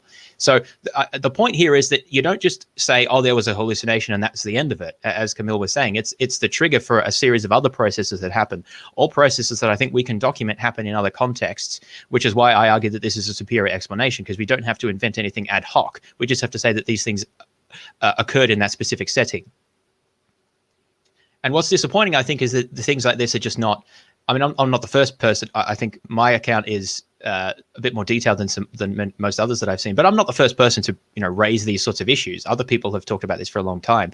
But to see that this isn't engaged with, it's just like, well, it can't be hallucination because that doesn't account for everything, and 12 people can't hallucinate the same thing at the same time, and so on. Again, it just feels like a real straw man.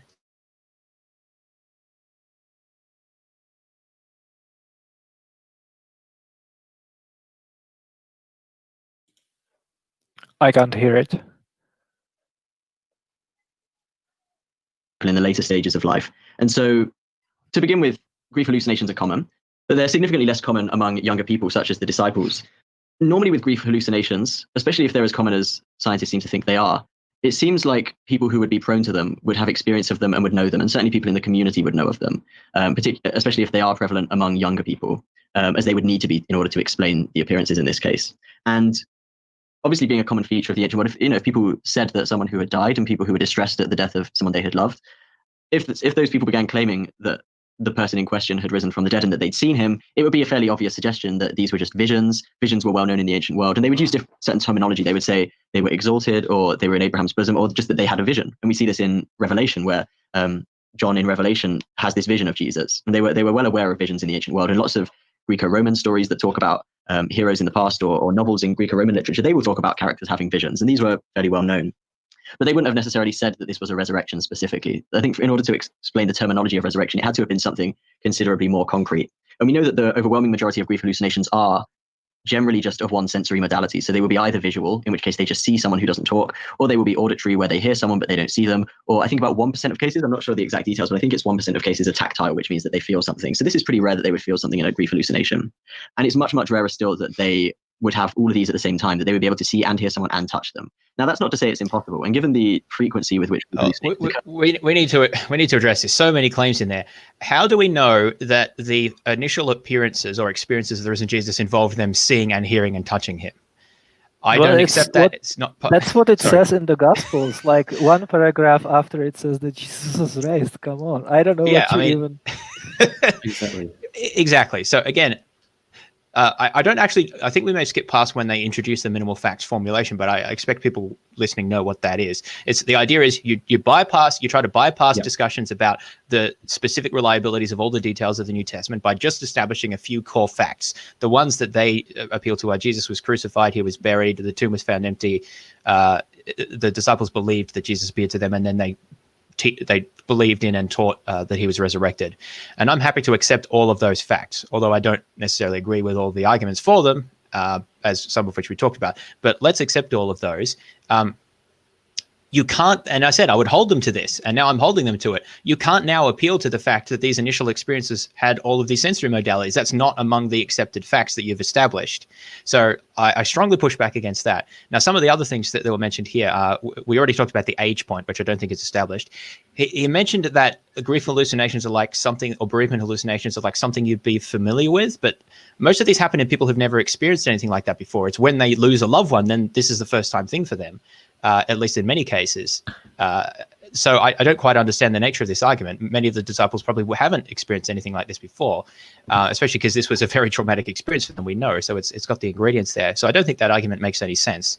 And the idea here that, what was the other thing he said? He said that that's right. Yeah. So they had a notion about visions, and that they wouldn't necessarily have gone to a resurrection.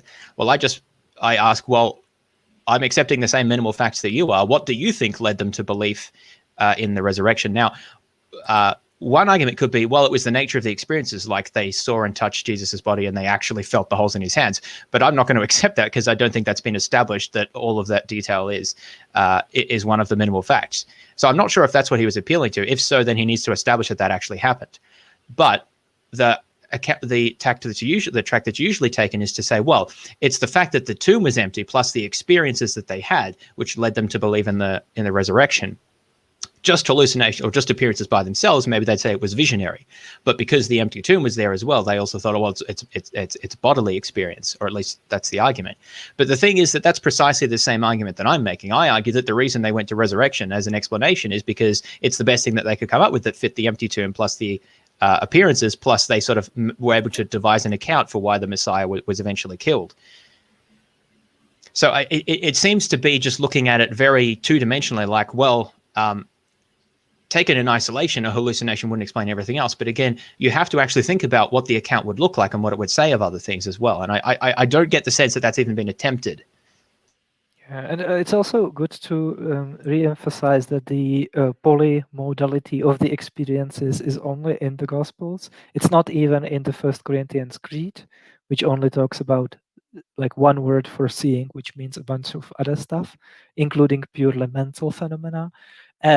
Paul never actually says himself what the nature of his experiences of Jesus are. He never says, Jesus appeared to me and he was shining like a star, or not shining like a star. A mistake that people make all the time is think that or assume that the Damascus Road experience is actually narrated by Paul. That's not true. That's only found in Acts. We don't know what Paul experienced. And yeah, I mean, it's not, of course, in like Tacitus, Josephus, they don't talk about the disciples touching Jesus or anything like that. And this is just saying that like people today know about sleep paralysis and they would be able to rule it out as an alternative explanation. So they must be abducted by aliens, because if they weren't, they would like know that that's not what's going on. Yeah, that's a good example. But so the thing there is that, again, whether or not the disciples themselves would have claimed, like if you could ask them that they had, touched the holes in Jesus's hands and heard him and seen him eat fish, for example, I don't know. I think it's possible that could have happened, and I think you can account for how such a belief could have arisen without needing to postulate those events occurred. But the point I want to make here is that the assumption is like a hallucination by itself has to do everything. So if we take this account, then they must have hallucinated exactly that. Whereas what I argue is they hallucinated something, or someone hallucinated something, then there were some experiences, and then over time, the memories of those experiences became embellished and became confused, and there was a combination of factors, again, which I outline in my book, of cognitive and social biases and distortions that happened to produce what was later reported. Now, you can add to that embellishments in the Gospels, which I think is plausible, but I'm also saying I don't think you even need to appeal to that, because I think that everything we have there, it's plausible in terms of the appearances, at least, that the disciples could have believed that those happened. But I'm not saying that it happened just through the hallucination. It's an important distinction that I think is often not understood. Maybe, I don't know why. Maybe it's just because God raised Jesus from the dead is supposed to account for everything, and so any explanation that's more than one sentence long is kind of just it's sort of the idea is it has to account for everything by itself. And I don't think that how long it takes to articulate the explanation is a good indicator of how plausible it is. It's about what we know given our background evidence. Right, that's a good point. They like almost like they confuse the complexity of the explanation for how long its articulation is in the English language or something. Well, and also like simple explanations can still be less probable than complicated explanations, right? Like the Aristotelian model of the heavens is much simpler than what's actually going on, but it's false, right? And in that case, we can rule it out by observational evidence. But I mean, you can have a very like simple explanation that just has a low prior. So if you have a very complicated explanation that can explain all of the same things and has a higher prior, then that's true. And I'm sure there are many examples of that we could think of. So, yeah. Does anyone talk about how Jesus smelt? Because we all know olfactory memory as well is the... You just made my brain like racing through the ancient literature, trying to think of something, Maybe it's some like obscure early like 2nd century Christian writing. Probably not. Well, that would just be absurd. Like that's clearly an embellishment, just like the talking cross. I mean, come on. Okay. Sight and touch, but smell, like that's silly. It is plausible that other times in history there have been people who have experienced hallucinations in more than one sensory modality, and particularly people who are vulnerable to those sorts of hallucinations, such as particularly old people or perhaps particularly young people. As I say, the science isn't especially clear on all these details, but one would think that those demographic groups would be the most vulnerable to it. I have a quick question for clarification. Would Sure. a grief hallucination represent like a mental illness? In a sense, it's a semantic question. I don't think we'd normally say it was a mental illness. We would say they occur in psychiatrically well individuals, and they're just kind of a one-off thing. That's correct. Yeah, in a sense, you could say it was kind of a brief, acute kind of psychiatric symptom, but it's not normally characterized as kind of mental illness. Okay, and so far you're basically saying that grief hallucinations is what you're saying is that the grief hallucination is the most plausible candidate of a type of hallucination? Right, exactly. Okay. So I think the other cases are just complete non-starters. So if they were using a hallucinogen, they would have known that they were using a hallucinogen, and it doesn't seem like they. Isn't there a case in Europe where like ergo fungus got in like the bread and like everyone in some Swedish village like saw like a space battle or something? No, but I mean, like just think about that, right? Like if the experience was produced by a hallucinogen, they would know it's an effect of that hallucinogen and not like a divine revelation. Is that really how that works in religious systems that like are based on using hallucination? No, they think that's a mechanism to access the exactly. divine. Yeah, again, how long do you need to think about this before like that idea pops in your head? You know, like the Greeks thought that drunkenness is like a divine communication with God Dionysus, right? Like a bunch of different cultures thought that like you orgasming with a prostitute in a temple is like a divine experience, right? Like what is and isn't divine is culturally conditioned, and there isn't like a single thing in the world, like there is not one aspect of human behavior, one thing in nature that at least some religious system somewhere at some point in history didn't think is like a theophany, you know, it's like a manifestation of the divine. Yeah. Yeah, like this book's literally just been released, and Joe Rogan, with the biggest podcast in the world or whatever, has just interviewed the guy who wrote it on basically, you know, like I'm sure you're aware of like John F. Allegro and his theories and stuff like that. I don't know if it's going along those lines, but basically talking about the role of psychedelics in those kind of cultures and the types of things they believed and how that might interplay, which could at least be interesting. It's not like it's like, you know, no one has any explanations that involve these things. Like it's being portrayed as if like it's just this crazy, impossible thing that like no one's thinking about. And I think there was recently an article, and again, this is not the hill to die on, but there recently was an archaeological find of marijuana seeds in the Israel, like ancient Israel culture, and there was, I don't know how well evidenced the connection to like the priestly class or anything like that is from that found. But we, for example, know that the Egyptians used specifically marijuana, and well, have you read the? Have you ever read that book, The Mushroom and the Cross? No, I haven't. Where so he was John F. Allegro, I think he was like one of the translators of the Dead Sea Scrolls or whatever, and he basically interprets the whole thing as being like this secret like Christian theology as coming from like how they like enshrined in these fertility cults that were based around mushrooms. But they use like the whole like Christianity thing as like a cover for that, and that's his hypo. I'm not saying that that's true, but it's like at least out there like that. But yeah, it's like it seems to me possible. That book looked like it's been quite controversial, so I've not heard about it before. So yeah, I think with these kinds of explanation, the problem might be that, like again, it's a little bit similar to the resurrection. Like you would need to establish a very strong reason, like very strong constraints for what that kind of explanation can account for. Because like you can take just a religious text from almost anywhere in the world, which is really weird, and kind of plausibly explain it as just people tripping, because people can trip about everything, right? So that might be a bad explanation for kind of the same reason as resurrection, right? It kind of accounts for all kinds of data. But I don't know, I haven't read it. And again, like you don't have to think that Jesus was actually crucified on like a giant mushroom, like he, you know, in Minecraft, in order to have a better explanation than the resurrection. I say we should just all take mushrooms and do a Bible study together and see what happens. That's it.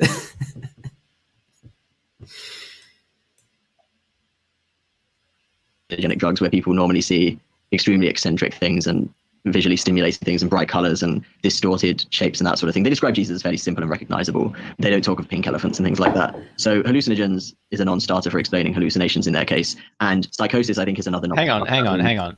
Sorry, I don't think it was hallucinogens, but what he said there is just factually wrong. He says they describe Jesus what is very simple and recognizable, but we have a consistent non-recognition motif that they didn't initially recognize him. Now I don't know why that is, but it just seems odd that he would say that when it's directly contradicted by at least what some of the Gospels say. Right. And does he think that the John of Patmos was smoking weed when he like came up with the passage in real? Like seriously, like if you still buy Revelation's bad. That's no, I mean, like that's think about it, trick. right? What they say about Paul? He started as a non-Christian. He persecuted the church. Then he converted. But what do we know about John of Patmos? He already was a Christian before he received that revelation. That's the reason why he was exiled to Patmos in the first place, right? He wasn't violently persecuting Christians. He wasn't martyred. Actually, he's one of the guys who died of old age in Ephesus, supposedly. So, like, do you think that the Book of Revelation is divinely inspired? And if yes, why? Because, like, if you establish all of these criteria that you think argue for someone like Paul, but then you are still nevertheless willing to accept someone who fails, like all of them. What are you even talking about? Like, why do you have that criteria in the first place? Yeah.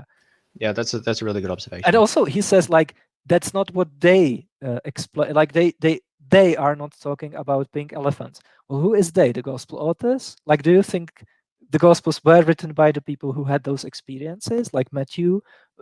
Was it informed by the beloved disciple? I think that's going to, like, these kinds of questions are going to influence the way how you look at that probability massively. Can I just also mention, again, we talked about this a bit with the idea of the cross speaking. He mentions a pink elephant as a completely ridiculous thing that we're supposed to laugh at. But what's more plausible, a pink elephant or someone rising from the dead? Unless you have very specific theological reasons to think that someone rose from the dead, I would say, well, I believe in a pink elephant before that, right? So, again, it's a bit of a side point, but I just think it illustrates the thought process here.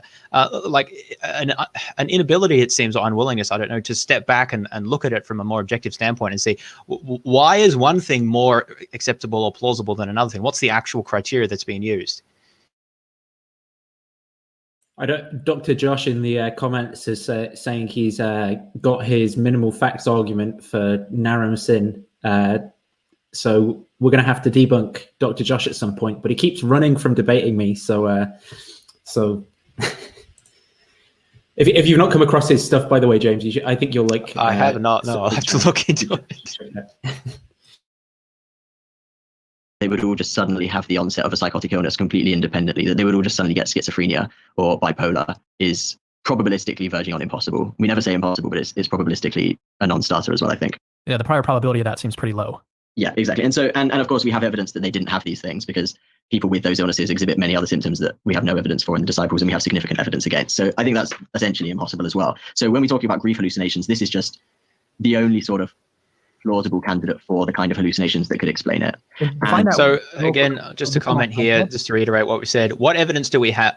Again, I'm not saying that disciples did have mental illnesses. I think that concept is actually anachronistic when applied to the ancient world, at least in most cases. It's one of the reasons I don't like appealing to it. And also we just don't have the evidence. But what evidence do we have that they didn't have mental illnesses or some equivalent? I mean, you might point to specific passages in the gospel. It's not even actually that clear to me, at least for most of the disciples, what those passages would be. Just because someone experiences a mental illness doesn't mean they can't be normal in some contexts. But also that's assuming all those passages are veridical. So again, it's trying to appeal to more evidence than has been established. Once again, I'm not saying that the disciples did have mental illnesses, but if we're going to seriously consider that as a hypothesis, we have to address what actual evidence is there against that.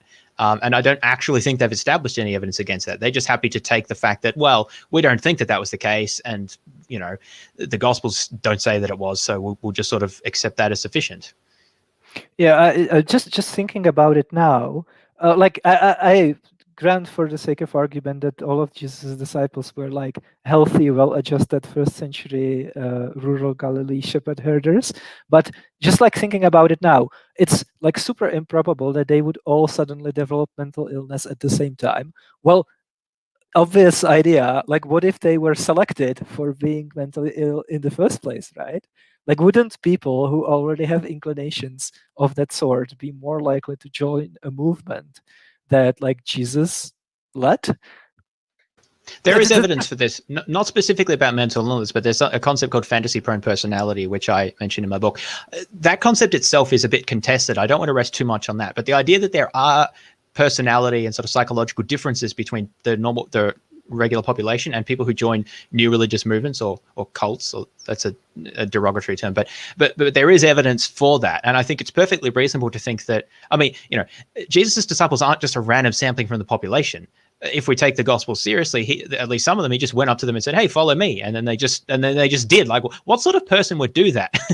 Does this sound like a very skeptical person to you? And again, that's taking those accounts seriously, which I don't necessarily do. But the point is, I'm not sure that the gospels paint them as being super skeptical and rational, and we have reason to think that from other evidence that they wouldn't necessarily be.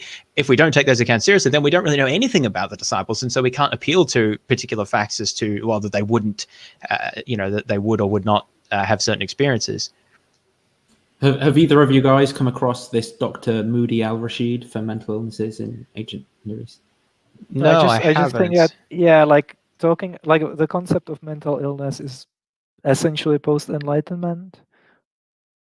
Like, there were people who thought that, like, in the ancient world, that like mental health, like mental illnesses are natural, but then they also thought that they are divine, because back then those were not two like mutually exclusive categories, you know. Well, that's even like a Jordan Peterson thing is like, like Dostoevsky having like an epileptic seizure, and that's like in Jordan Peterson's psychological analysis of the biblical series, he kind of postulates that psychedelic experiences, epileptic seizures, and stuff like that are kind of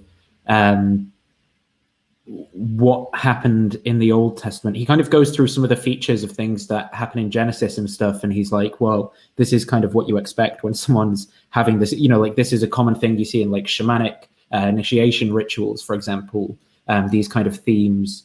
And I think he's actually drawing on Messiah Eliada's work on like, what's it called, like hierophanies and stuff, of like, like the symbolism of sacred spaces, and but well, just take dreams, for example.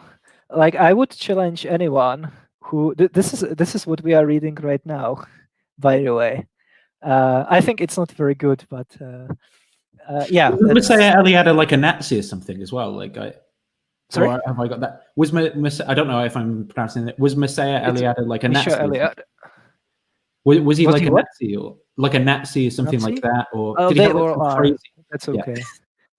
No, but what I wanted to say is, just take dreams, right? Like, I challenge anyone to find me a passage from ancient literature, let's say Greco-Roman or Jewish literature, where someone makes the point that a dream is not a divine communication, merely in virtue of it being a dream. Like, we obviously now distinguish between like the dream world and the real world, and we obviously all implicitly believe that like what's happening in the dream world, this most of us most of the time, is like product of the mind and it's made up. That distinction absolutely did not exist in the ancient world. Like, there is a nice example of that in the Old Testament. Like, we all know that, right, the letter of Jacob. It's actually interesting that Jake, like in the passage that's describing the actual experience, it says that it's a dream. But then a couple of chapters later, there is a narrative of Jacob recounting that experience to some other character.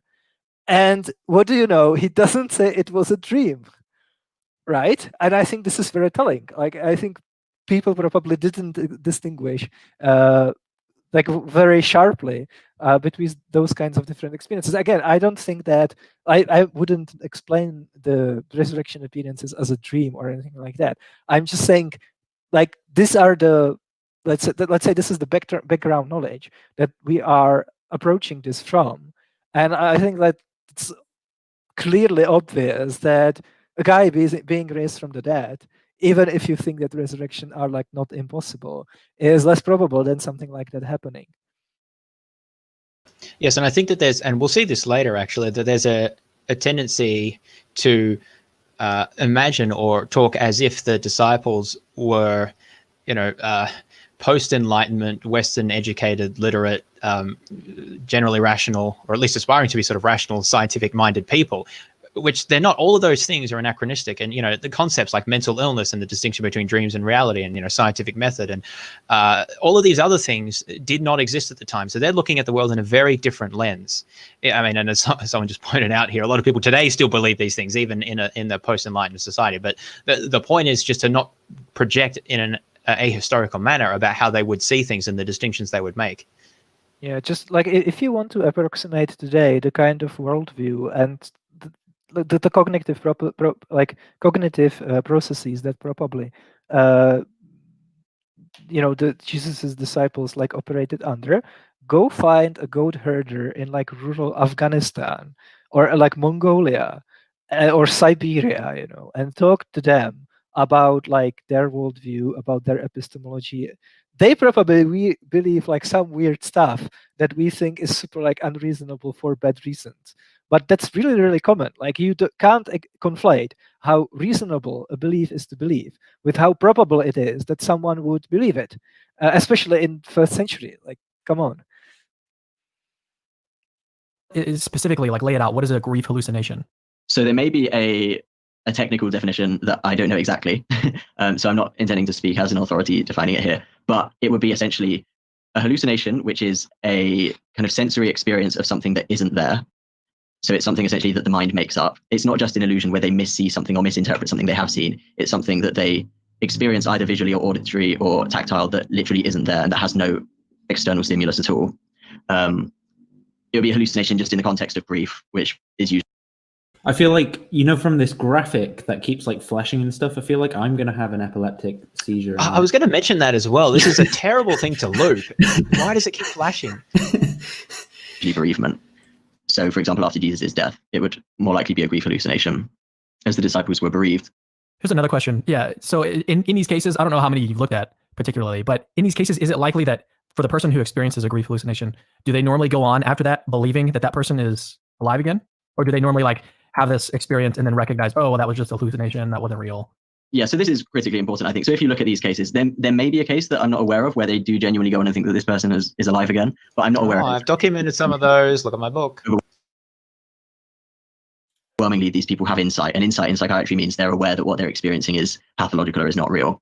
Yeah, at some point your rational faculties kick in and you're like, okay, what I'm seeing with my eyes or what I'm feeling in my hands, this is not real. This is just something that's going on in my brain. Eventually you'd come to recognize, for most rational people, you'd come to recognize that this was not a real thing that happened.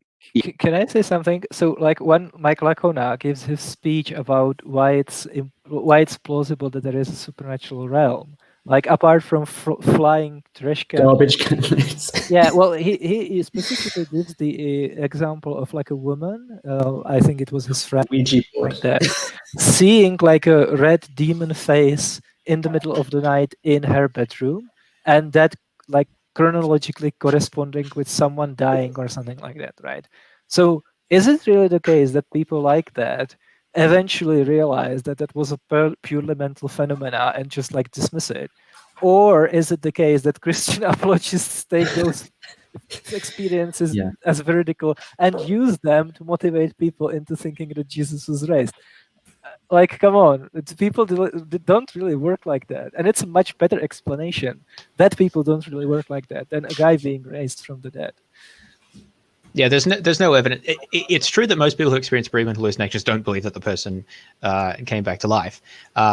But there are some cases where it is. But that's actually not relevant because we know that there are special characteristics here. That this is in the context of a new religious movement and someone whose tomb we're accepting had been found empty, and all of the other factors that we just mentioned. So conditional on that, it doesn't seem that. And we've already mentioned the other factors as well that relate to how they eventually form this belief. So just appealing to the fact that most people in completely different circumstances don't form the same belief is not really an argument against it. Yeah. And I think overwhelmingly that's the case with grief hallucinations. All right, so where do we go from here in like responding to this explanation of the experiences that the disciples had? One thing to bear in mind is that this is not an explanation of the empty tomb, the hallucination hypothesis. So if we had something like this, a successful hallucination hypothesis. Checkmate, atheists. Exactly. This is what I was talking about, right? Like the hallucination hypothesis is not designed to explain, like nobody says that they hallucinated an empty tomb. But here, like Cameron think he has a checkmate. But like you have to think about conjunctions of these different explanations, right?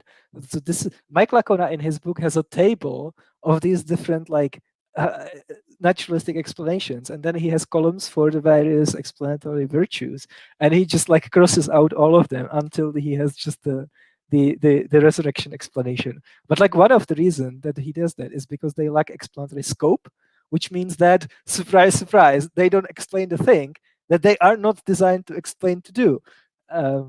like, yeah, this is almost like cheating. They need to start responding. And honestly, I don't know if I've seen Craig does this. I think for I forget. Gerd Ludemann. He does respond specifically to what Gerd Ludemann says, but for the most part, apologists just respond to a generic form of an argument. Like Swin hypothesis, apparent death, hallucination, rather than what a specific person has said or advocated as an explanation. And unfortunately, no one is mentioned specifically by name in this video when they look at the alternative explanations. I don't mention any particular people. And there are many, both that have been published in literature and also available online. Mine is one of them, but there are many others as well. And it really doesn't give the impression that you're trying to interact with the strongest form of the opposing view when you don't even mention any of them by name and only consider the arguments in a very sort of simplistic and abstract way. As to why there's an empty tomb there too. So yeah, right. That's right. A comprehensive naturalistic explanation would need not only to be able to account for the appearances, but also the empty tomb. Now, I guess I'm inclined to think that that's not necessarily like a massive extra burden, in the sense that like it's not too difficult to imagine a scenario where the tomb is emptied for some reason. Let's say, like, I think the wrong tomb hypothesis is effectively ruled out, but I don't think we can really firmly rule out something like, a random grave robber. Well, unlikely though it is, I don't think it's impossible. Or that, for some reason... Why is that unlikely? He's doing good skeptical work here. Most apologists wouldn't say anything of the sort. But like, random grave robber, he was a high-profile figure. He was supposedly endowed with spices, might be worth something, or even just holy relics. If his tomb was known, why not? How about necromancy? Like, Jesus was a person about whom it was believed that he could raise people from the dead. And it was believed that just touching him or touching his clothes had this magical property. So what if someone who was inclined to believe these kinds of things just wanted to get like a piece of him, maybe to sell his body to people who also believe that? Again, I think it's super like improbable and it's completely made up. It's just asserted as a theoretical unobservable. But since that's more probable than a resurrection, right? Like, I don't have to be like David Hume to say that, right? Like, does everyone also see that, or is it just me? I don't think the grave robbery is especially implausible at all, given the context. Maybe the necromancer thing is going a bit further, but there's all sorts of reasons as to why you can postulate that. I've not heard a compelling argument as to why it couldn't be a grave robber. I just find it sort of funny that earlier in the conversation, like an hour ago, when Callum was like saying, there are no plausible alternatives or whatever, and then like now an hour later, like Max is like, well, here, like it's not that difficult for me to conceive of alternatives. And Max and Callum do differ on this, and I do respect Max for pointing these things out that a lot of people won't. Do you know what I want for Christmas this year? I want to be able to sit next to Callum Miller on a flight to the US for 8 hours, because then he would have to talk to me and he would have no way to avoid the conversation. I'm just have you reached out to him? Have you tried to? But I mean, I wouldn't mind talking to him. So if people want to do that, just feel free. Yeah, I'll try. Do you really want to get on board a flight to the US? With everything, It's worth doing. No, but like the point that I want to make is that, like, yeah, if they were kind of forced by the circumstances to engage with, for example, what we are saying, like nobody's ever going to make a response video to this, because like, what do we even say to that, right? I think that's just game over.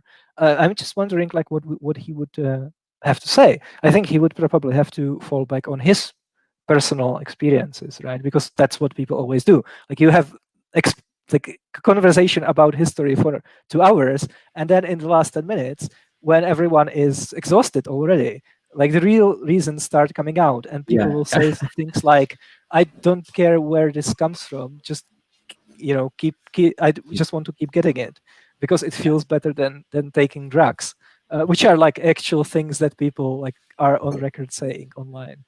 Yeah, no, I do pretty consistently see that in conversations with these types of people. Like once you get through, I mean, I can't guarantee that it would happen, but I do think, they both said like somewhere 18 to 23. I think they both talked about converting in that range at the very start of the video, which is consistent with, well, like life was kind of overwhelming. There's all this stuff, and it just started to seem true to me. And some personal thing You're I think muted. they may have already been Christian, but sort of a bit nominal, or I forget the precise details. I don't want to misstate that. But just on this point, I mean, William Lane Craig is very upfront about this. He's explicitly said if all of his arguments failed and there were compelling arguments against his worldview, he would still believe because of his personal experiences. So, I mean, German points for honesty, but negative points for a bad epistemology, from my point of view. Also, this is a genetic fallacy as well. But like these guys are not historians, and neither are we, by the way. But it seems to me there has never been a professional historian who converted to Christianity because he looked at the historical evidence. Like all the people who converted either were not specifically trained to evaluate this evidence, they were Christians already, or they converted for different reasons. So that's really unexpected, right? Like I think if the evidence was really that powerful, there are like non-Christian historians who are getting their PhDs every year by hundreds, I can imagine. So like if the historical evidence was really that good, we would really expect people who are best educated to evaluate that evidence to be convinced by it. But that's not happening, right? Like we don't see massive swaths of historians of antiquity converting to Christianity all over the world, in like India and Nepal and Japan. You know, it seems to me that like the only people who are convinced by it, if they are professional historians in the first place, have other reasons. Yeah, I think this is always an interesting argument, and there's always counters that, well, people are closed-minded, but I mean, people are convinced about a lot of things. Evolution is a good example that a lot of people initially don't want to believe, but the evidence for that is overwhelming, whereas that for the resurrection, I think, is clearly not. So I think we can actually adjudicate differences in the objective quality of the evidence here. And I can grant you that, like, by and large, people are closed-minded, but surely, like, the evidence must be so good that it breaks through to at least some people, right? Because if everyone is just so close-minded that the evidence just doesn't do the work, what's even the point of discussing the historical evidence, right? Like, isn't this what is supposed to convince someone like me? But like, if you then think that I'm just that depends who you talk to, but I actually think the purpose of apologetics is to stop people from doubting too much or from leaving. It's not to convince people who don't already believe. So in that context, it's not supposed to be persuasive. But that's, I mean, some apologists will sort of say that, but most of them won't. They'll at least claim that, I mean, they certainly do in this video. They say the evidence is very strong, and they haven't qualified that by, like, only if you already believe. So again, this is what I want to push back against. If people want to believe about, you know, Jesus and resurrection, that's one thing. But when you claim to be analyzing evidence in a particular way, and that's, you know, you're evaluating evidence improperly and using fallacious logic and so on, I think that is a really bad thing. And so that's what I'm speaking out against here. Let's keep going. This to a more permanent resting place or something like that. And then upon the discovery of the tomb empty by the women, that was kind of the trigger for these grief visions or whatever. At least that's what I would say if I was a naturalist. Yeah, my only thought there is that we'd have to really specify like what the theory is, because only at that point can we actually start to analyze how this matches up to the resurrection hypothesis. And so I think that once you do if only someone wrote a book about it. Yeah, I know. This statement is so bizarre. It's like when Max presents a very brief sketch of it, which is like, yeah, that sounds kind of plausible. He's just like, well, we need to specify more things. Yeah, like, the one time that naturalism got any kind of a hearing in the whole 3 hours, and instantly Cameron's like, whoa, no. Like, I know, very disappointing. Yeah. To find some holes, and you're gonna have to fill the whole theory out. And I think that's one of the things that Callum mentions. I forget where he mentions this, but once you actually start to like flesh it out, you're going to start to see like improbabilities stack up. I do wonder, like with the language here, if there's like a kind of, when you start to flesh it out, I don't know if there's like a neurolinguistic programming thing going on subconsciously here. I'm crazy in trying to find these patterns. This is Paridolia in action, but well, I think what he's saying is actually a massive projection. It's true about the resurrection hypothesis, right? Like the more you think about it, the more you flesh it out, the more the improbabilities start to stack up. Yeah, that's what sometimes like I listen to it and it's like, really bizarre. I don't know if this is like, I'd love to be able to verify that that's what's going on. It's not just my biases though, like seeing that. Okay. Stack up. But my only point for mentioning that was that the hallucination hypothesis can't be the whole story. So you'd have to you'd have to combine it with something else, whether or not that's difficult or not. This isn't the whole story, but it is a big chunk of the story. It explains, or it's meant to explain like why there was such this drastic change in the disciples and whatnot. And this is one of the most difficult things to explain. Oh, and then I should also mention that, again, this is why some skeptical historians, skeptics online, this is one of the reasons why they tried to push against the fact of the empty tomb, because if there is no fact of the empty tomb, then basically all you need to do is come up with the hallucination hypothesis. So I think where we're trying to go from here is in responding to the Greek hallucination hypothesis and just sort of analyzing it, reflecting on whether or not it's a good hypothesis of the data. So from here, who wants to chip in at this point? Should we go to you, Max? Are you? I can say something briefly. So, I mean, as you probably picked up already, this is probably the bit where Callum and I might diverge the most, which might also make it more interesting than the previous bits. I mean, like I've said before, I think like the case for the resurrection depends upon like considerable background evidence for thinking that this person in particular is someone that is likely to be raised from the dead. And so, yeah, and I guess I don't think that, like, I'm basically less confident than some people that we can like very strongly rule out something like a kind of grief hallucination hypothesis with perhaps some kind of contagion or hysteria, you know, and then perhaps some false memories which start to crystallize over time. Something like that doesn't, like, I'm not saying I think it like very easily explains all the evidence, but at the same time, you know, in your first show with Callum, you talked about the Bayes factor, right? Which is the ratio, like how strongly does the resurrection hypothesis predict the evidence versus how strong does the hypothesis that there was no resurrection predict the evidence? And for me, at least, I'm not inclined to think that it's like overwhelmingly huge. And so, yeah, I guess what I would say, if I was a naturalist, I think probably, you know, the best shot would be something like this. As you said, we need to sort of account for the empty tomb. I mean, I think you would have to just posit some kind of tomb robbery by persons unknown, or, you know, perhaps Joseph of Arimathea moved it for some reason, you know, all of which is unlikely. But, you know, at the same time, if I'm a naturalist, I'm thinking a bodily resurrection is about as unlikely a thing as there could be. So grave robbery by persons unknown. And then in combination with something like, you know, a very powerful grief hallucination by Peter, and perhaps, you know, some of the others have some kind of experience as well. Perhaps it's like encouraged by the report from Peter. And as time goes on, a sort of story grows up of this experience that they all had together. And, you know, we know that false memories can become cemented over time in a community if a story is told enough times. And yeah, so I guess that's roughly how that would be, like, I think the best shot that a naturalist has. And as I said, I don't think so. I don't want to flatter myself here that he's read anything that I've written, but this is almost exactly my hypothesis, at least in very brief outline. So maybe just great minds think alike. I don't know, but to me, this is, you know, there's a bit more to flesh out here, but that's the basis of it. Yes, I think that is a very good naturalistic explanation. It's interesting that he says these things are unlikely.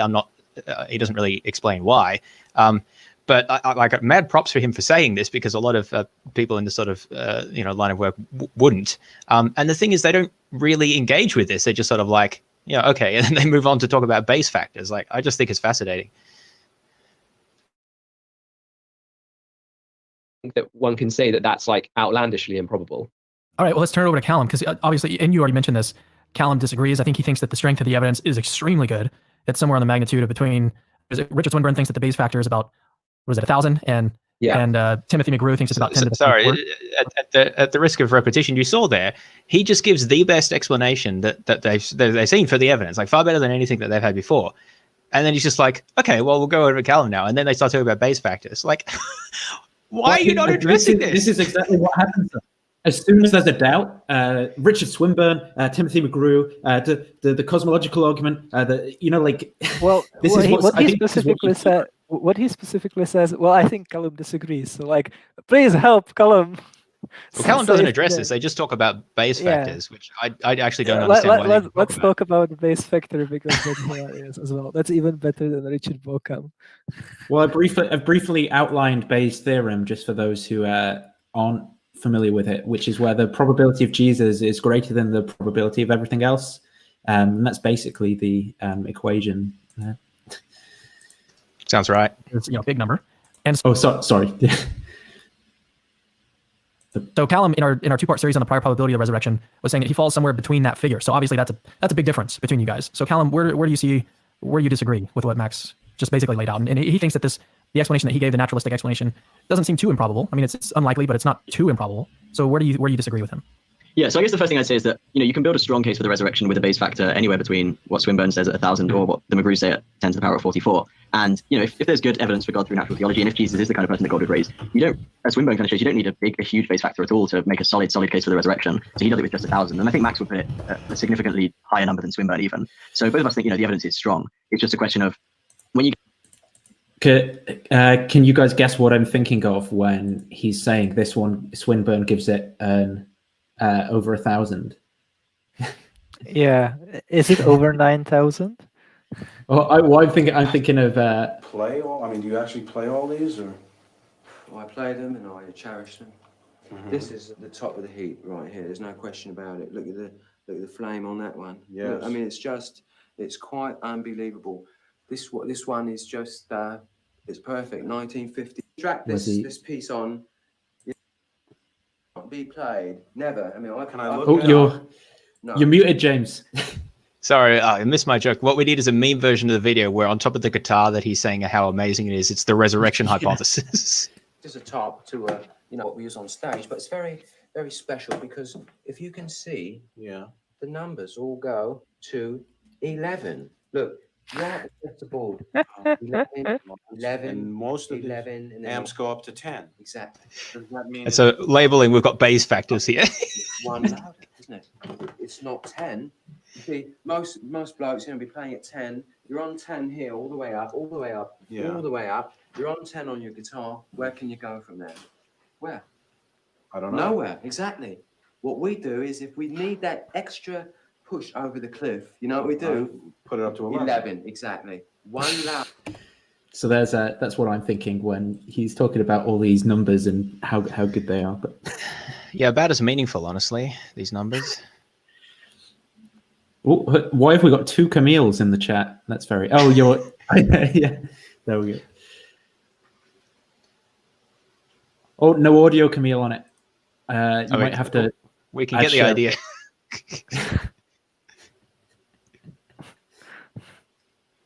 You're gonna have to do the audio for me. Over 9,000.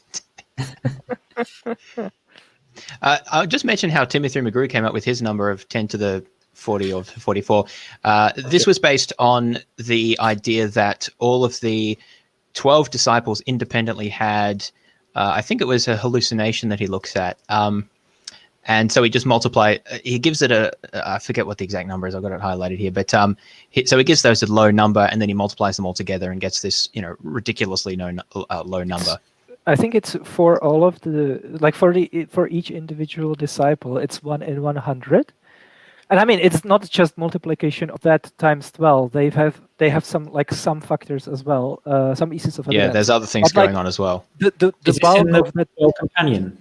It's in that companion. Yeah. But the bulk of that number comes from just multiplying 1 in 1,000, 1 in 100 12 times.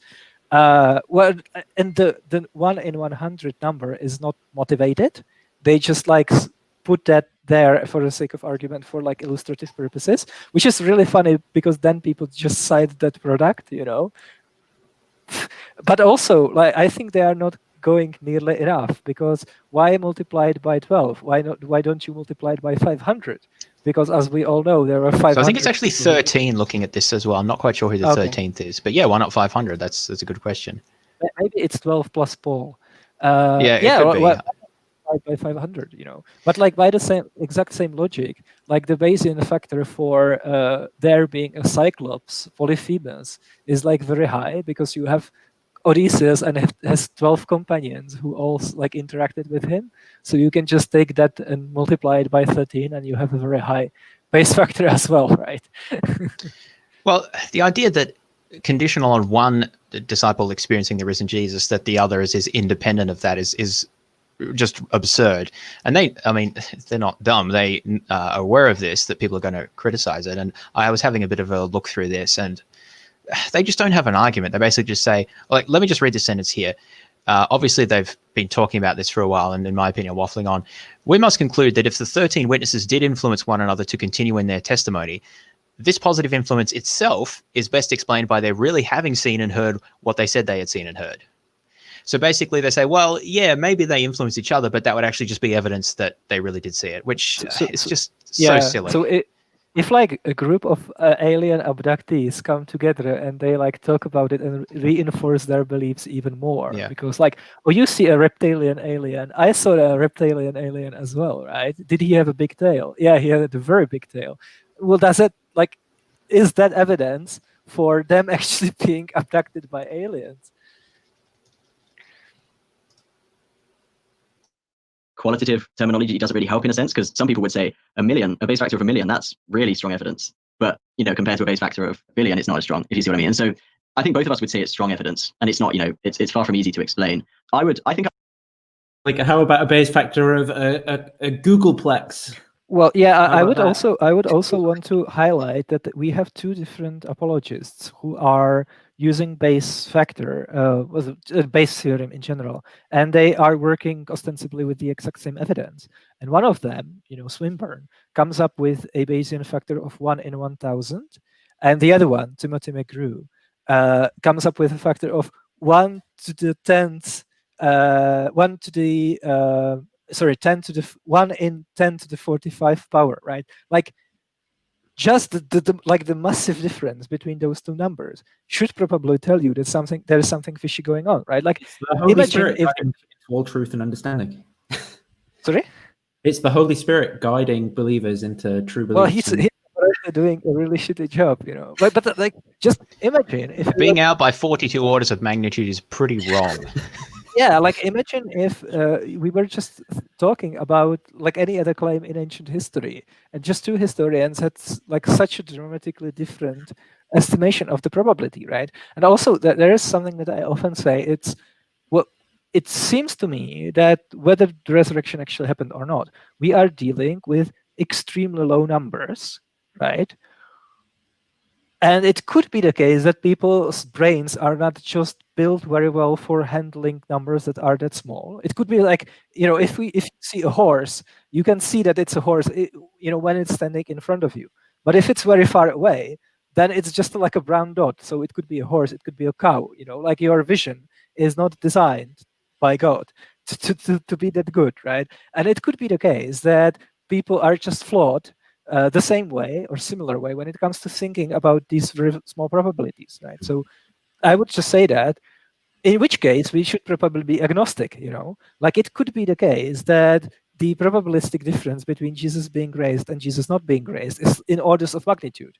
But if the probabilities involved are very small, then we just don't know either way, right? And that's why you get two apologists coming up with two completely different numbers, Right. Like you say, and like Max suggests, I do think the evidence is stronger. And I think, in a sense, there's always going to be a possible naturalistic explanation. And, Christians have long said this. They've always said, even if the resurrection did occur, there could be a naturalistic explanation through quantum physics, that sort of thing that I don't really understand very well. So, there's always going to be a very improbable possible alternative. Yeah, I mean, I don't want to be pejorative, but there's also the possible explanation of like aliens coming down and right. Causing ruckus on Earth just to get a kick out of it. Yeah, and I think probably most people I want to ask why, I've argued this seriously before, why is the alien explanation worse than God raised Jesus from the dead? Because we have to believe some pretty, I would say, unlikely theological assertions about what God would be likely to do, especially given the background of all the failed messianic prophecies that Jesus didn't adhere to. Compared to that, aliens may well just want to cause a ruckus. I'm not saying that's a good explanation, but I want to hear an in principle argument for why that's a worse explanation. I don't think that you can appeal to one without just appealing to theological considerations about that God would want to raise Jesus, essentially. More plausible than the quantum explanation for the resurrection. Real quick, let's back up a second and talk about because we mentioned the base factor, and if you listen to those two episodes we did on the prior probability, you're going to have a basic understanding of what that is. But Callum, if you can just lay that out real quick, take about 5 minutes to explain like what a base factor is, why that's important, and then after that, let's move back and talk about the grief hallucinations. Yeah, sure. So just quickly, a base factor, as Max said, is essentially a measure of the strength of the evidence, and using probability, you can kind of maybe. Is there anything else interesting? Yeah, we can skip forward about 6 minutes. I think they go on about this for ages. 241.20 is when I have as the 241.20 plus or minus 42 orders of magnitude. One of the things, so just a few of the things that I think make grief hallucinations really improbable in this case is, firstly, they occurred in young people who are far less prone to hallucinations and cognitive kind of malfunctioning. People with grief hallucinations usually have insight, so they know that the person hasn't been raised from the dead, and they realize that it was just a hallucination in the end. Grief hallucinations are usually negative experiences, so they usually don't involve stirring people up with hope or with joy, as we see in the Gospels and as we see in early Christianity. They're normally experienced by individuals, and the more people you add to the hallucination at the same time, the more unlikely it gets. And to get a group hallucination with 12 people, I think, I at least haven't seen any reliable accounts of that, although Max might have done. And as I say, they're more likely in people who are lonely, unlike the disciples. They're more likely in people who are older. They're more likely in people who have memory problems and that sort of thing. And normally the appearances stop when the grief stops as well. So normally when people stopped grieving as the disciples would have done once they started believing in the resurrection after the first appearance or so, the appearances would stop, because the appearances are directly related to the grief and the mental stress that's going through the mind at that time. But we know in the gospel accounts that the appearances. Can I say something real quick? Like, so here they are essentially arguing from frequencies, right? Like what's usual, what's typical, what's like what happens often, right? And I would just love to play a clip of Mike Lacona saying that every historical event is unique. So you can't just argue prior probability based on frequencies. Like, what's the probability? What's the prior probability of the U.S. dropping a nuclear bomb on Hiroshima? You know, that never happened before. So, like, it seems to me again, like when it comes to these alternative explanations, like apologists are happy to help themselves to like a really low prior by bringing up frequencies, but when it comes to the resurrection and just pointing out that if there's Yahweh, it seems to me he has a very strong disposition not to raise people from the dead. They just suddenly say, well, it's a unique historical event, right? Yeah. I guess they would probably say that the alternative explanations are naturalistic, so they would be constrained by frequencies that arise from the laws of physics. But like that's not a good thing. That's a bad thing about the resurrection hypothesis, you know. Exactly. So I said before, it's not constrained by anything, so it's a terrible explanation. But response to he just fires these off so quick fire. It's hard to. I mean, honestly, tempted to say you're not supposed to think about them because it goes through them so quickly. Let me try to remember. So he says that they occurred in young people and they're more common in old people. We've already addressed that. We don't know what age the disciples were. I don't think there's any good evidence as to the age distribution of bereavement hallucinations, apart from the fact that they're more common in old people, plausibly because they're more likely to experience bereavement. So I don't think that that's a compelling argument for anything. He said that I've already forgotten all the other things that he said. They're normally negative experiences. I'm not really sure what the basis for that is. I don't recall that from my studies about them negative. I think that they vary. Sometimes they're considered negative, sometimes positive. Also, we don't know what the original experiences of the disciples were. They could have originally been negative and then reinterpreted in different ways. That's perfectly consistent with the evidence that, again, we're taking on a minimal facts approach. Let's see. He says that the experiences usually stop after some time. I forget exactly his wording, but I mean the appearances did stop after some time. Plus, also, again, the argument is that the bereavement hallucinations initiated these experiences. Not that all of the subsequent things were all bereavement hallucinations. It was an unusual combination of the context of the fact that there was the empty tomb, of the new religious movement context, and people trying to make sense of that. That then, plus the bereavement hallucination led to further experiences. He mentioned the idea that 12 people experience a bereavement hallucination at the same time independently. I think that's a straw man because that's not what the argument is. The argument is that at least one, possibly a couple, but it only has to be one of the disciples experienced a bereavement hallucination, told the others about it. That generated an expectation, which led later to group experiences and other things that were reinterpreted over time as and eventually led to the accounts that we have, or perhaps at least predecessors of the accounts that we have in the Gospels. So I think those were the main points that he made there. So each of these, I think, are very weak points, but he goes through them so fast that it's you can't even. I mean, I can even hardly remember them, and I've listened to this several times. Let alone someone who's just never really thought about this before, and then just he's given so many reasons. It just sounds really compelling. Yeah, I think that is something that's frequently done, because it's not so much about like. Isn't this interesting? Let's like really break it apart and think about it and stuff. It's like we have some conclusions, and then how do we bolster confidence in that conclusion? And I mean, like, I guess to some degree you could mirror that against what we're doing here, but I do think we're, we, for example, you and Camille don't agree on everything. I don't even know what the hell I'm talking about, and like. I think we are sort of breaking apart what we think as we go along. More so, I would hope, than just going like we've got these conclusions and here's a bunch of reasons why you should agree with what we think. I don't know. Do you think like you could mirror it in that way? Or? Well, you could if you're being uncharitable, but I mean, I think that we have said a lot of times that we don't know. We've considered alternative hypotheses and said, well, you could explain it this way, or here's this consideration. And I've explicitly said repeatedly that I'm not even saying that this is what happened. I'm saying that this is an explanation which I've developed, trying to put a lot of thought into this and try to treat the argument seriously. and then try to explain that and articulate it. I don't think I've done anything analogous of rushing through a series of quick objections like that. I mean, if I have, then call me out on it. But I feel like that the point of this approach is to spend a lot of time unpacking and explaining this and try to articulate, here's why I don't find these persuasive. Here's the basis of the objections, not to rush through things and make it seem really. I mean, this is one of the whole ideas of this really long form approach, because we could do this in a really slick, shorter video. And there's some value to that, of course. It's easier, more accessible, but you do tend to lose some of the nuance and can come across as just sort of gish galloping across people rather than really kind of addressing the things more substantively. So I do hope that we're not doing this. And if people think that we are, then, point to the time and then call us out on it, because I think that's not the way to have these discussions. And even when the disciples were very happy. So here's something I'm thinking about, going back to, I want to ask Max this question. So when we're thinking about like a plausible naturalistic explanation, the hallucination is not just like any hallucination. It's a kind of transformative event that transforms these disciples into boldly going out and making Christian disciples.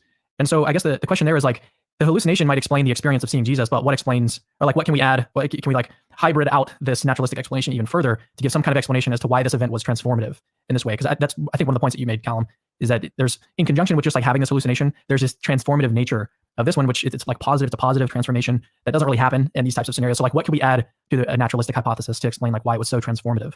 I mean, I guess you're going to have to say that the disciples their kind of hopes were so set on Jesus as the Redeemer of Israel that they, in a sense, kind of had to find a way to carry on, because they'd invested so much of their lives into it up until that point at which he was crucified, that in a sense, like all of that was wasted unless they could find a way to say that it was actually a good thing. I mean, I guess that's the sort of line you would have to go down in order to start being able to explain how it has this incredible kind of missionary impulse. Callum, what are your thoughts? Good. Yeah, I mean, the other thing that I was going to say about grief hallucination. Yeah, and yeah, we should bring Max. Like, is that Max on here to do our work for us, because he's Exactly. Mad respect. He's generating some good points here that I don't really think are being seriously addressed. Again, I think that we have lots of evidence that is how people think, especially in these sort of contexts, that they don't just go home, or at least for the most part, that they're much more likely to rationalize things.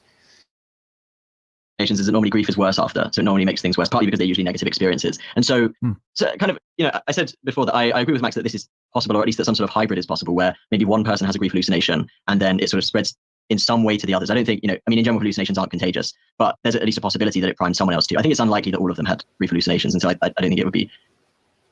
So I just want to clarify that the hypothesis, at least my hypothesis, is not that they all had bereavement hallucinations. It's possible only one did, it's possible more than one did also. But yeah, hallucinations that per se generally aren't contagious to my understanding, but that's not the hypothesis. The hypothesis is that the initial hallucination plus the empty tomb and the general context led to an expectation of appearances, which in the context led to what I call group experiences of the risen Jesus, that I don't pretend to know the precise nature of, and is not necessarily, well, I'd say is generally not what we see it reported in the Gospels, which then later on through the process of memory reconstruction and recall biases and socialization pressures and the other things, again, that I discuss and I think are documented elsewhere, led to a sort of a final account of what the disciples believed they had experienced. So again, you don't have to jump straight from the hallucination to everything being like it they look like in the Gospels, or even what the disciples later believed. Reasonable to propose that, but maybe it can't just be a grief hallucination. It's got to be a grief hallucination plus being convinced that this hallucination was like a real thing, right? So like it can't just be So it has to be a rare kind of grief hallucination. Yeah. So it would be, so normally grief hallucinations are negative, that people have insight and that sort of thing. That even if it was just one person that you needed to propose having a hallucination here, you would still have to say it would be a rare kind of grief hallucination, because it would be one that would be very uncharacteristic. And then obviously, the more people you want to say had that kind of grief hallucination, the less probable the theory is going to get. But you can maybe bolster the theory a bit by saying, well, maybe they didn't all have to have brief hallucinations. Maybe some of them just ended up with false memories, or ended up in some sort of mass hysteria or something. I think that the data on these sorts of theories is fairly slim, and I'm yet to see kind of a clear parallel case that could be convincing. So even if you think this sort of thing is probable. Okay, I need to comment on that, a clear parallel case that could be convincing. So there's always a problem with presenting parallel cases, because the criteria is usually either explicitly or implicitly what happened to Jesus, and usually what is reported in the Gospels that happened to Jesus. Now, I don't think that's a fair criteria, because you've chosen the goal before you've established that. What we should actually have is a criteria for what sort of thing would we expect God to do in the world if we expected him to reveal himself. So I'm happy to admit there is no full parallel to all of the details of things that we hear reported about Jesus, in all of the specific details involving a resurrection and an appearance and bodily things. Absolutely. But I think that's rather unreasonable, because every religion that has claims like this can point to things that are unique. There's no exact parallel to the Book of Mormon or the Quran and so forth, or the appearances to Joseph Smith. Instead, what we should do is look for some objective things. So, for example, it could be a miracle claim that's reported by multiple witnesses, that's written down fairly early after the event, and that involves things that are clearly, or like if interpreted like veridically, would be clearly supernatural. So things like, someone rising from the dead, or I guess walking on water, or appearing in more than one locations at once. So things like this, not things that aren't like clearly supernatural. That could be veridical and also non-supernatural, if that makes sense. So if that's the criteria that we are looking for, then I've done quite a lot of reading into this, and I've identified quite a lot of examples of claims, both from different religious traditions and also from spiritualist traditions, UFO abductions, other cases, in various contexts like that, which map, to varying degrees that sort of generally fit these criteria. We've already mentioned a few of them. So I mentioned some of the Marian apparitions, for example, of appearances of the Virgin Mary. There are quite a few of those reported to very large groups, which I think most Protestants would generally not be willing to acknowledge. So those are, I think, quite interesting. There are quite a number of Jewish Messiah claimants who have miracles attested to them. So I mentioned one before, Menachem Mendel Schneerson. There's also Baal Shem Tov, Shabbati Zev, who lived in the 17th century. He's a very interesting character. Thaddeus, a Jewish rebel from the 1st century. I don't know how to pronounce that. Miracles are attributed to the Emperor Vespasian. We have interesting evidence for that. There are a number of Indian figures, often from quite recent times, the 20th or 19th century, where we actually have very good evidence of miracle claims. There are some really interesting evidence taken from the spiritualist literature, because that was a big craze in the late 19th century. There are accounts that were gathered and presented of cases. The proceedings for the Society for Psychical Research in particular that I document of appearances of people who had died, or ghosts walking through walls and things like that are attested to multiple witnesses. And we have many more specifics than the gospel accounts provide. There's also the citing of the gold plates from the book of that gave rise to the Book of Mormon, from the Mormonism case. So again, I document these in my book, and you can also just find more about these things online if you actually research and look for alternative miracle accounts. But here's the basic problem: is that apologists are generally not interested in actually finding alternative religious accounts or miracle accounts, or like digging into the details. They have basically already decided that there aren't any, and so it's sort of enough to just assert that without actually going to the effort to look into it. And again, I haven't claimed that any of these accounts are precisely analogous in all details. I don't think that's reasonable, but these are, I think, very interesting. I think they attest to there is an ability to form these experiences. Now, then we ask, well, how can we account for them? You may account for them all, they're all demon possessions or something like that, or depending on what you believe. Now, I believe that they can be accounted for through psychological and sociological processes that I outline. I also think apply to the resurrection. But the issue here is that if you acknowledge that these things exist, which I think one should, because they're documented, many of them much better than the resurrection, then you have to have a means of accounting for them. If Christians want to appeal to naturalistic mechanisms for how these things could occur, and they don't want to just say, oh, they all lied, which you mentioned before, then I think that they will need to appeal to many of the same mechanisms and occurrences that I also say occurred in the case of the resurrection appearances. So I just think that this vague appeal to, well, I don't know of any other cases that are sort of similar, I would just say, well, have you looked? Have you tried to find such cases? Because I spent a long time trying to find these, because Christians were telling me that there weren't any. I'm like, well, how do you know that? I don't know that. So I went and looked, and you can find cases like this that are at least highly interesting, and then we can argue them on their merits, of course, because it's always individual cases. But I really want to challenge Christian apologists on this point more generally to step up to the game and actually let's engage with these non-Christian miracle claims, and let's see what we can make of them, and what that can teach us about human nature, and what things exist in the world. And maybe I'll be convinced that I'm wrong about being a naturalist. But until we do that, I don't think this discussion can proceed, because they'll just say, oh, there aren't any cases, and that's all there is to it. Yeah, isn't it amazing when Christian apologists suddenly turn to like really good skeptics? So there was a viral video some time ago about the resurrection taking place in Africa. It was a video of like that specific resurrection, right? So technically much better evidence than the resurrection of Jesus. And like a number of apologists, including, for example, Mike Winger, made videos refuting it, pointing out that's like clearly, obviously, the guy isn't dead in the first place. But if you just look online to how people responded to that video, like it seems to be probable that hundreds of, if not thousands of people, like sincerely became convinced that it's a genuine case of the resurrection based on that video alone and no other information. Like it probably didn't completely transform their lives, but they were able to incorporate it into their existing worldview. Again, like, is this worse explanation than an actual resurrection?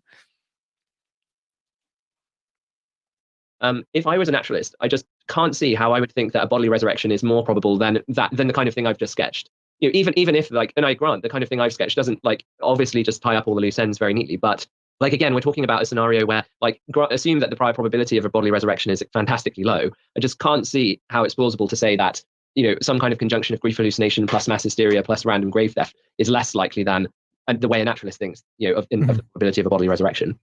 Yeah, this is helpful. I think that it might be helpful to make that distinction once again between the prior probability and the posterior, not the posterior, but the prior probability versus the Bayes factor. And it sounds to me like what you're saying is that the evidence is somewhat nominal. It's somewhat weighs in favor of the resurrection hypothesis, but it all depends. It goes back to that prior probability, which I think that you would agree is not too low, right? As a Christian.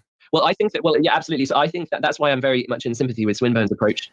Sorry, stop. You see the problem there? As a Christian, you would agree that it's reasonably likely that God would raise Jesus from the dead. I mean, maybe he just misspoke, and that's not exactly what he meant. But I'm not. What else would it? What else would he mean by that comment? Yeah, and I want to hear an account as to coming from a first century. Well, I guess it would be pre-first century Jewish perspective of theology and God's role in the universe and so forth. What reasons do we have for thinking that he would resurrect Jesus or someone like Jesus from the dead? I think that we have essentially no reasons for thinking that. So the prior probability, not from a naturalistic point of view, from a Jewish point of view at that time, is extremely low. So it's not just you have to establish God, then you've got to establish why we would think God would raise Jesus from the dead.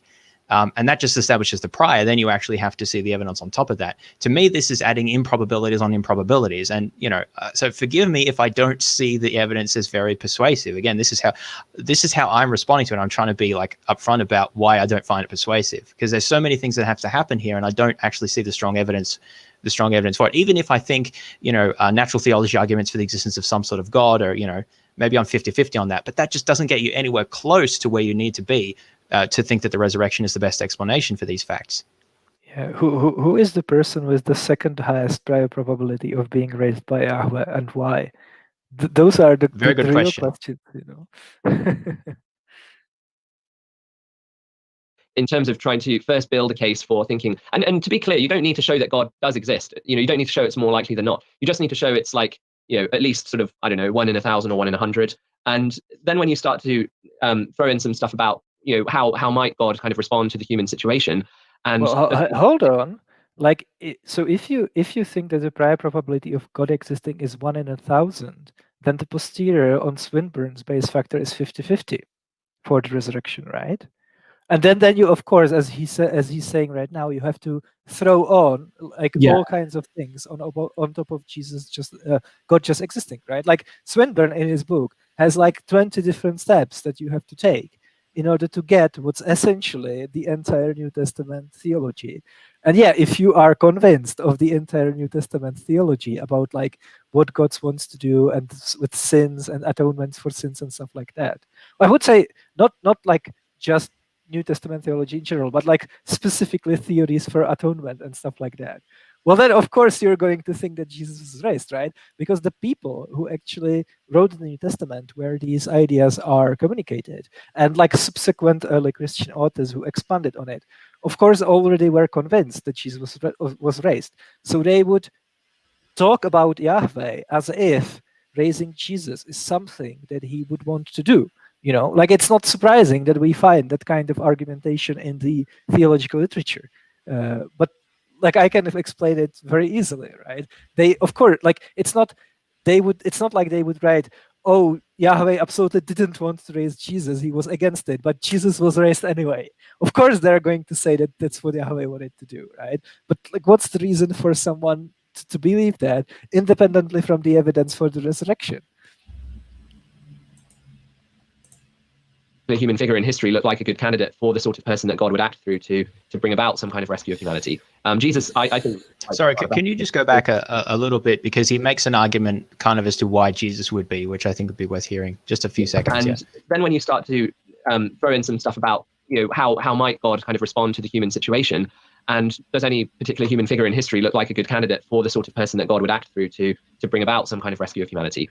Jesus, I think, looks like by far the best candidate. So yeah, I think that there's a strong case for thinking that the prior probability is moderate at least, and so that's why I just don't think you need that. So he thinks that Jesus is the best candidate for someone that God would act through. What criteria did he use that are independent of an existing Christian theology to establish that he's the best candidate? I would really, honestly, if I could get an answer to one question, it'd probably be that, because I think that's at the heart of it here. How do you get that without a Christian theology? Yeah. Of course, you don't have to get there without a Christian theology to believe this, but you have to get there without a pre-existing Christian theology to be able to say that it's the best explanation. Yeah. That, For people to who get you have there a evidentially. Christian theology. Exactly. The direct evidence, the base factor to be all that strong.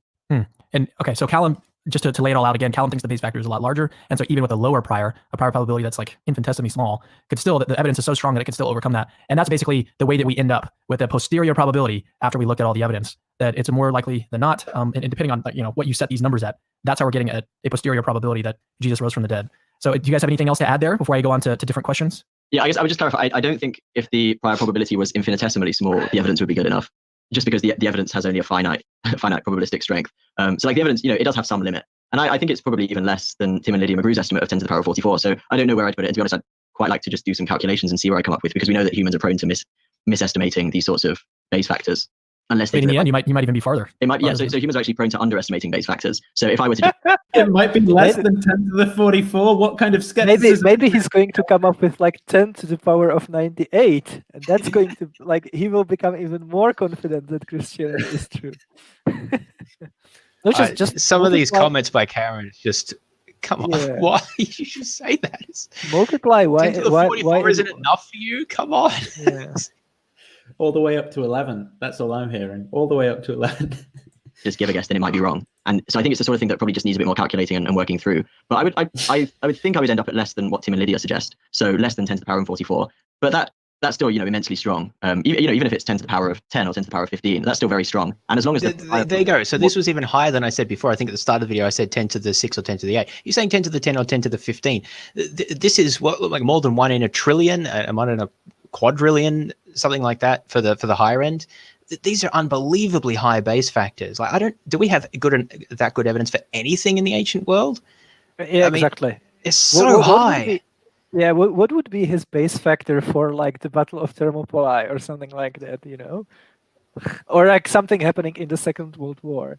Yeah, I know. It's unbelievable. Like imagine if contemporary historians of antiquity just had such a high epistemic credence for like other claims about ancient history. And then they went to a conference about ancient history, and like someone suggested that something from ancient past didn't actually happen. Like they would all like lose their shit, They will probably try to claw his eyes out. Yeah. Than 1 in 10 to the power of 15. As long as the prior probability is more than 1 in billions and billions, then the resurrection comes out, well confirmed, which is fine. Yeah, I would just add one more thing, which is like I've tried to my best to reflect on the resurrection comes up well confirmed, which is fine. Again, I'll give the benefit of the doubt there that he was just speaking off the cuff, but that wording is highly suspect in terms of, we've got the conclusion, boys, we're there. Again, I try to be careful about this. I say, this is how I'm approaching this. This is what I think about. This is my perspective. You should catch me out if I say things like that. I mean, maybe I'll joke, but that wasn't a joke, right? It comes up that, so this is fine. Like, come on. Like, this doesn't come across as it's genuine investigation here. It's like, oh, we got the conclusion we needed. So it's all good. I guess this is what I mean by bad apologetics. It's just disingenuous. How would I view this evidence pertaining to the empty tomb and the appearances if it was just for some other random figure in history about whom we knew nothing else? And I guess the conclusion I come to is that I would just be agnostic about what happened. I would think that something weird happened, but I would probably just leave it at that. And so, yeah, if I'm going to be consistent, then I think I have to say that would. Don't lower your standards for Jesus. Yeah, why were you agnostic? And he says that the evidence is the same. So why would you have a different, how could you justify a different view? I think he might actually explain why that's, because why Jesus is special. So let's play. You just leave it at that. And so, yeah, if I'm going to be consistent, then I think I have to say that would be what my position would be about this evidence as it pertains to Jesus, were it not for the background considerations about God and the kind of person Jesus was. So this is a question to either one of you. What objections? There we go. The kind of person Jesus was. I thought he said a little more. Maybe he does later. But what criteria have you used to establish the kind of person that God would be more likely to raise from the dead, that differentiates him from other people? Or the kind of person Jesus was, that's independent of all the stuff that What aspects of it of Jesus was it the fact that he was willing to go into the temple and disrupt things? Was it the fact that he exorcised demons? Was it the fact that he talked to people of low standing? Was it the things that he taught on the Sermon of the Mount? Like, there's so many disparate things in there is what I'm getting at. Like, you can't, well, it's just all of it. Like, that's not a standard that makes any sense. You know what is an excellent question that I've just came up with, because I have such a galaxy-sized brain. No, like, line up the 4 different depictions of Jesus in the Gospels, because I think even Christians would concede that they are not exactly identical. Like, which one of those has the highest prior, and which one has That's the a lowest? very good question. Like, is Jesus as depicted in the Gospel of John less likely to be a person Yahweh would want to raise? Well, I think that they would have to say that they're all the same, because they're all equally authentic descriptions of Jesus. But the information is different. Like, the informational content is different. Exactly, right? exactly. That raises a big problem as to out of it. Yeah. Well, I mean, you can try, right? Yeah, no, I think that's a very good question.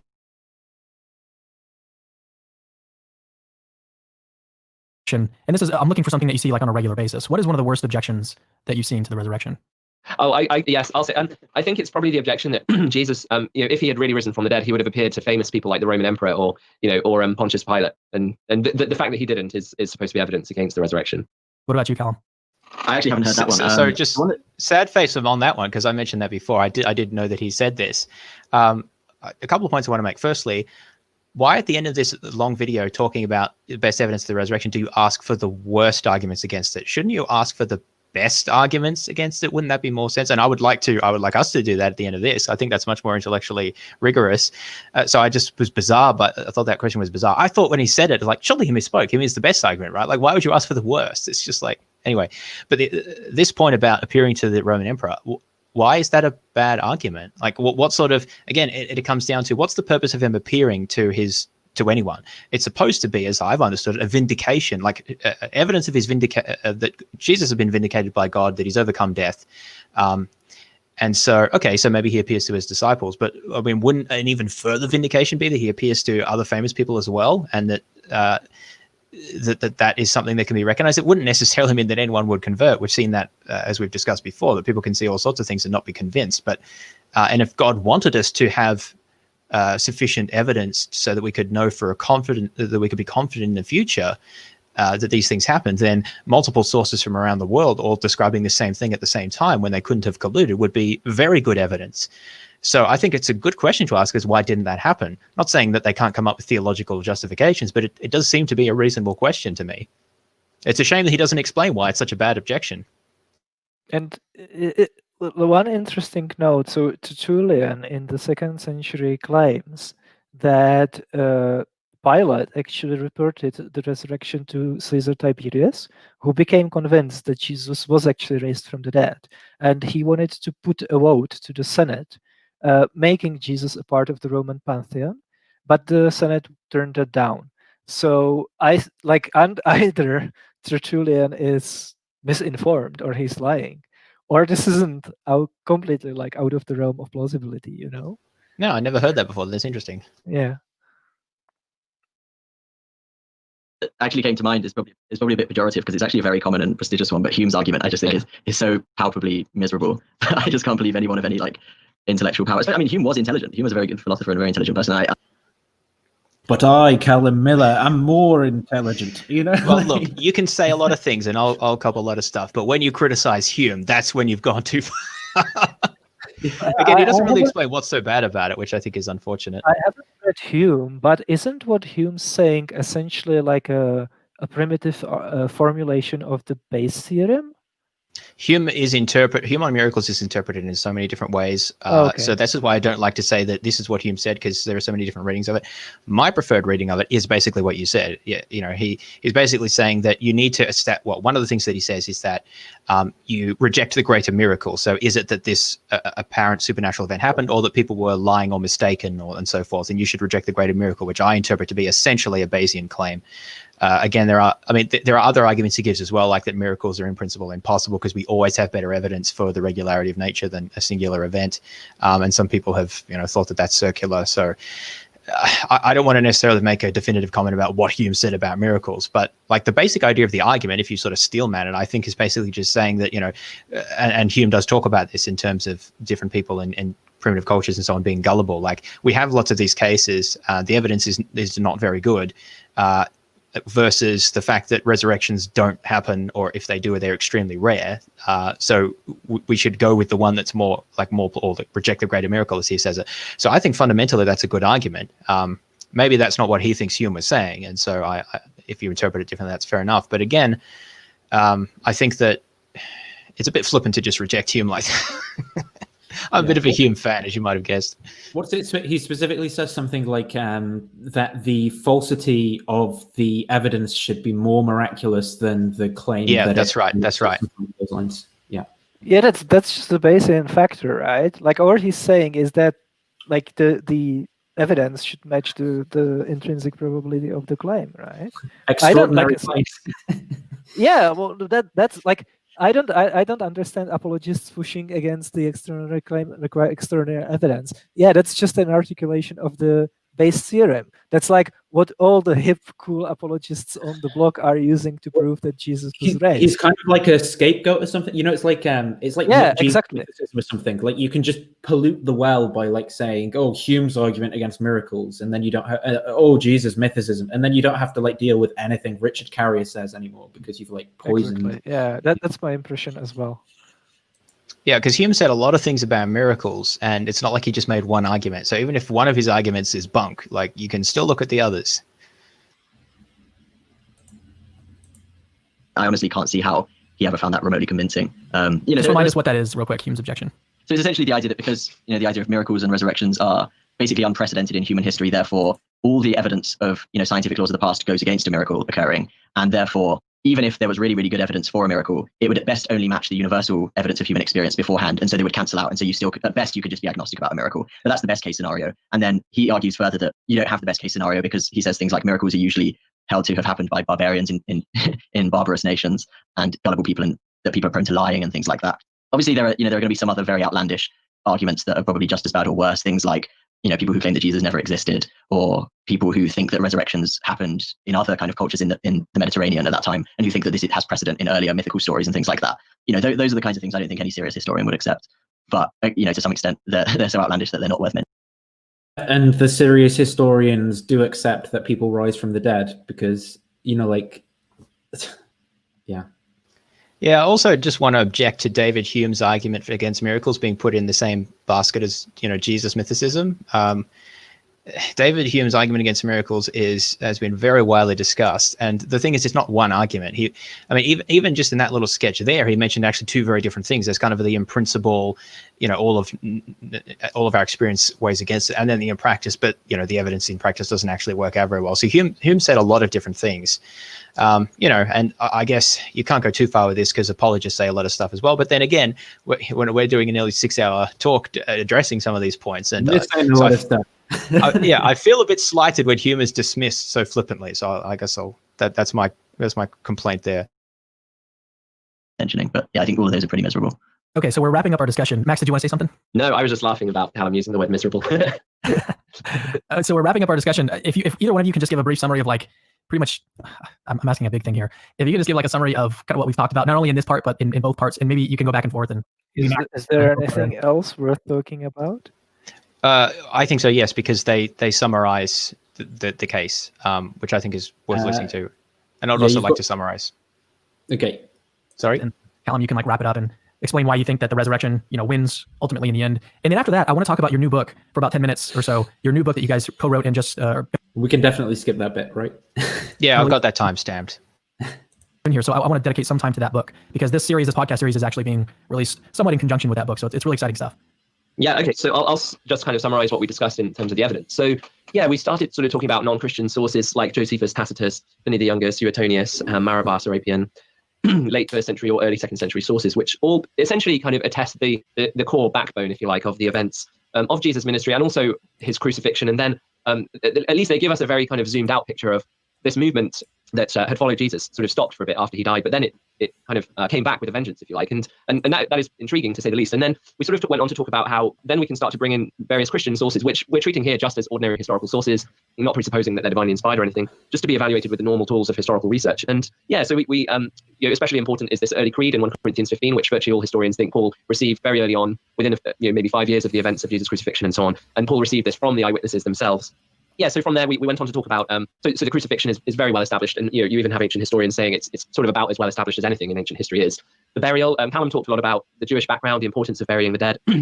Also the archaeology, which suggests that an authentic memory of the site of Jesus' burial actually was preserved and has been preserved up until the present day, and how the details of it fit quite well with the Gospel's descriptions. I talked about how Joseph of Arimathea, who the Gospels say carried out the burial, is very likely to be an authentic figure. And then we talked about the empty tomb, the unlikelihood of using women as the primary witnesses, and sort of went through a couple of the and this line of argument I would say is probably accepted by the majority of historians today. There is a little bit of pushback, people trying to say that, well, maybe there are reasons, actually this claim that it would be really awkward to use women, maybe that's not so secure, or perhaps they had to use women for some reason, the male disciples fleeing or whatever. And we just looked at those a bit and suggested actually in the end it remains a strong consideration that these accounts of the empty tomb being attested by the women is not something that the early church would be likely to invent. There was no need for them to kind of hamstring themselves like that. Then we went on to talking about the appearances, and so yeah, some of those appearances are strongly multiply attested, which is to say they're mentioned in several independent sources, and the appearance to the 12 is probably the best attested of them all. But also the appearance to James, which is not really doubted by any historian, and the appearance to Paul, both quite interesting given that these seem to have been people who didn't start out sympathetic to Jesus, and indeed the appearances to these two individuals appears to be what actually convinced them to become followers of Jesus. And then also the appearance of the 500, very intriguing, and Paul seems to be kind of vouching for it and willing to say that you could actually go and talk to these people because some of them are still alive, which is pretty interesting, and suggests that Paul was confident that these people would have a compelling account to give. And also we talked about the Jewish background more broadly in terms of what resurrection meant. And it clearly seemed to mean something that happened to a corpse. It clearly seemed to be a physical event, even if the resurrection body had properties that are quite unlike the original body. Nonetheless, there seems to be this continuity in Jewish thought, and in Paul's thought, clearly there is this continuity between the mortal body and the resurrection body. But what's really interesting is that all of the Old Testament allusions to a future resurrection at the end of time are to an event where everyone, or at least all of the righteous of Israel, will be raised up on the last day. And that there's really no conception at all that one individual, not even the Messiah, will be raised to eternal life before Judgment Day, which is what makes it very striking that the early Christians, when particularly given that there's lots of different categories available to first century Jews for talking about the fate of the dead, including exaltation, as Callum said, being in the bosom of Abraham and so on, or even being a ghost. That seems to be a category that they had, and yet they don't reach for any of these readily available categories. They reach for this very specific category, which up until then everyone had thought was reserved for this event at the end of time. And they say that this event that everyone thought was going to just happen at the end of time has now happened to this one man in isolation while history is still going on. So yeah, I think that pretty much covers it in terms of what we discussed with the direct historical evidence. Turning it over to you, Callum. After we look at the historical evidence, we then turn to what are the best. Should we just plow through, or? want to? Yeah, so I just he'll finish with the explanations, and then I'll sort of have some wrap up comments. We'll let them have their final word. Explanations. What are the possible alternative? Not just possible, right? We have to look at something that's like moderately, something that's on the table, like a live explanation. So we looked at a couple of naturalistic explanations, and then we looked at the most realistic one, and then we kind of drew it together. So Cal, why don't you give a brief summary, and then I do want to discuss your book. Yeah, sure. So we discussed a few that I think were just non-starters completely from the beginning. So conspiracy theory, the idea that the disciples stole Jesus' body from the tomb, it doesn't explain the appearances in the first place, including appearances to people like Paul who wouldn't have been involved. It makes no sense given that the disciples were evidently sincere from the fact that they gave up everything in their life to follow Jesus. So we know that the disciples were sincere in their belief. So we know that this is just virtually impossible as a theory. Another one that again seems virtually impossible is the swoon theory, which says that Jesus didn't really die on the cross. We noted that this is almost unprecedented kind of in the history of crucifixions. We know that there was one person who was taken down from a cross and survived. But even when he was taken down and given the best medical treatment that Rome could offer, only one of the three people taken down survived. When you look at the case of Jesus, who they wanted to kill, no one asked him to be taken down and given medical treatment. He was taken down, put in a tomb where he'd have no access to any water for a few days. He'd have to somehow manage to roll the stone from his tomb back, which would be extremely heavy and probably take a couple of people. And he would then have to somehow convince people that he defeated death and that he was the glorious resurrected Christ, which again, I don't think any scholar would take seriously these days. And then there was the idea of the wrong tomb theory. We know that the evidence for the burial is the one that is the material that mostly militates against this theory, just because we know that people were buried, we know that criminals in particular were buried, and we know that they'd have every motivation for knowing exactly where Jesus was buried. And indeed, it seems like we even have the evidence today of where he was buried. So the idea that they would have just not remembered the right tomb or gone to the wrong one seemed very unlikely from the context and from the direct historical evidence. But also, even if they had gone to the wrong one, it doesn't seem to make much sense because someone would have remembered where the right one was, either Joseph of Arimathea or the rest of the Sanhedrin, who had a vested interest in not letting the idea of a resurrection start, and who wanted Jesus to be buried as part of their religious custom. And so even if the disciples had gone to the wrong tomb, Joseph or the Sanhedrin or someone else would have found the right tomb, produced Jesus' body, and shown that he wasn't risen from the dead. So these are all non-starters. There was one theory which Max alluded to, which we didn't have time to cover, which is the idea that some random grave robber stole the body. We can talk about that another time. We could do an article or a small podcast about it. But again, I think there are reasons that militate against that as well. So that's kind of the summary. And then we talked about slightly more live theories like the hallucination theory. And the idea here is that hallucinations, and again, the only live candidate here is grief hallucinations rather than acute psychosis or substance use.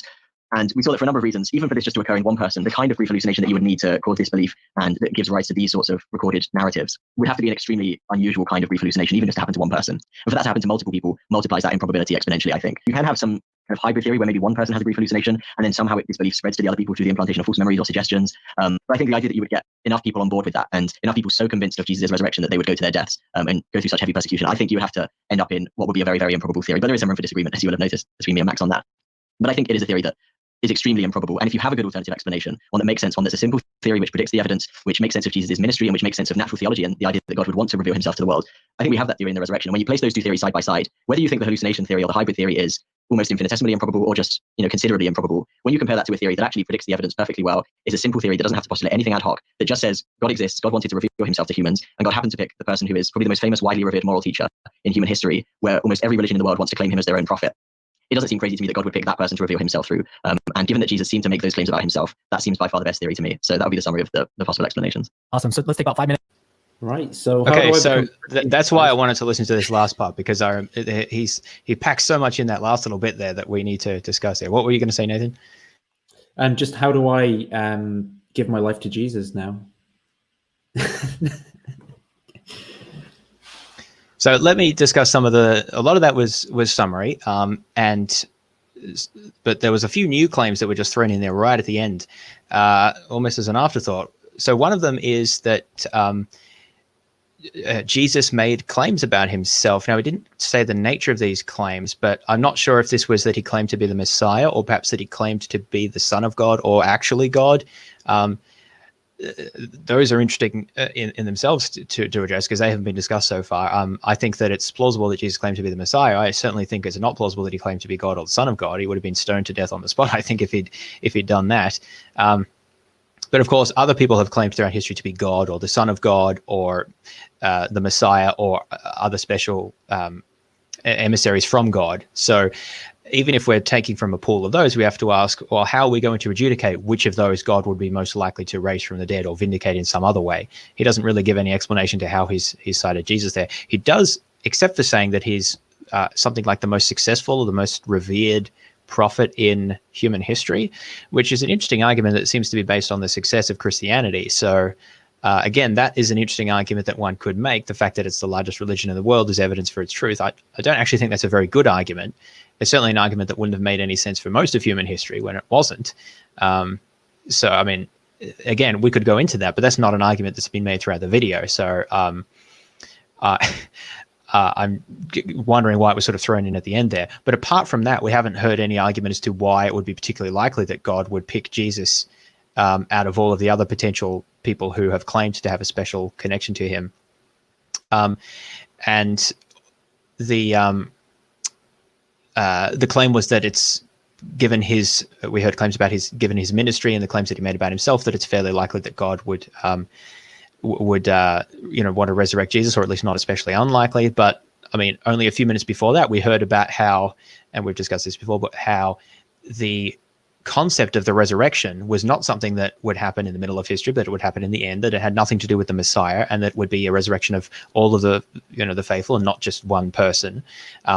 That seems to, that on top of all of the failed messianic prophecies that don't apply to Jesus, like rebuilding the temple and gathering Israel and bringing peace to the world and so on, seem very strong reasons for thinking that Jesus is not the Messiah, and therefore that God would not want to vindicate him, that he was in fact a false claimant to the Messiah. And so even within what's been presented here, I think there's a clear internal contradiction that means that it's quite unlikely that God would have wanted to vindicate Jesus or raise him from the dead. On top of that, the best arguments that we've heard for why, for thinking specifically that Jesus did rise from the dead, so moving from the prior to the sort of the base factor now, is essentially that his tomb was empty. His disciples then had experiences of the risen Jesus, and they formed a belief in the resurrection. But as I've contended, I think that these facts can be just as easily accounted for, in fact, better accounted for, by postulating either a random grave robbery, as was mentioned, or Joseph of Arimathea moving the body, or some sort of variation on those, plus that triggering, that combined with the circumstances and grief and trying to make sense of what happened, triggering a bereavement hallucination, which then led to an expectation that the other disciples would experience something, and then that led to collective religious experiences of the risen Jesus, which then were reinterpreted over time, discussed, memories were changed, and through biases and other factors that we've mentioned before, led to an account developing of the risen Jesus. Max kind of alluded to an account like this. I don't feel like it was really discussed in any detail, apart from in strawman versions, like saying, oh, they would all have to independently experience bereavement hallucinations, or it would just have to be the hallucination itself that would lead to the resurrection, to belief in the resurrection, which is not what's being claimed. And I think it's fairly obviously see that that's not what you would claim as a naturalist. So just responding collectively to what's been presented, I don't think a convincing case has been made that it's plausible God would want to raise Jesus from the dead.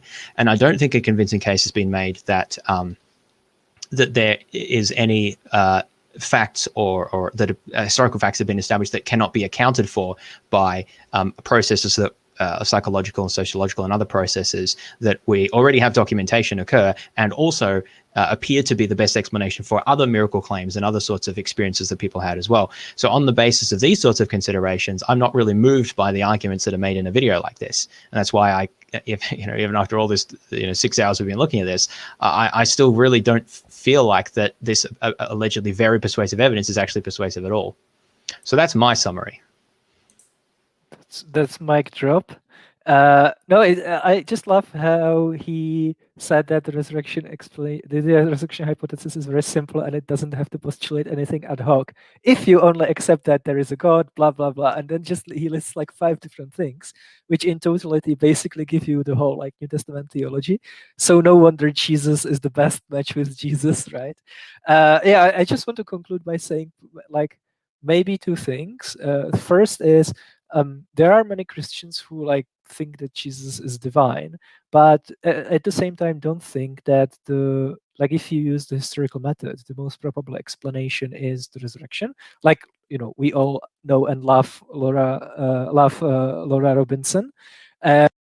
She's a Christian, but she doesn't think that like this is the most probable explanation based purely on the historical method and the evidence. And she's a Christian because of her personal experiences, right? So I don't have any problems with people like that. The only thing that makes my eye twitch, and I want to argue with people on the internet, is when specifically Christian apologists say that either no competing explanation can be offered or no competing explanation which is better can be offered, right? But I would just caveat that by saying that if you only believe that Jesus was raised because of your personal experiences, that's a terrible reason. But I think like most people will probably work that out, for themselves. I don't have to tell you that. And then like Christians, the second point is like Christians are not going to like listen to what I have to say now. But like I personally don't have any problem with the idea of Christian God existing. Like I think that a lot of the theodicies, for example, solve the problem of evil to my satisfaction. And I think it's pretty cool to imagine that like people would continue to live forever even after they die. Like it's, for me, it's something that it's like, it would be nice if it was true the same way, like, for example, it would be nice if we were able to teleport or something like that, you know? So like what I'm coming from is not a position of malice or like anti-theism, essentially. If I had to put together a list of the top 20 religions that I like the most, maybe Christianity would be close to getting on that list. But yeah, I mean, it's we obviously all just have like scales over our eyes, right?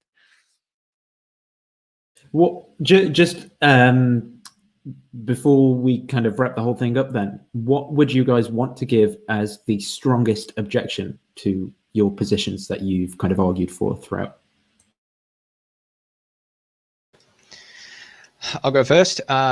So let's see. I think the it is hard to give what I think is the strongest, because I think there's different avenues of attack, so to speak, and it kind of depends on what you want to focus on and what you want to assume.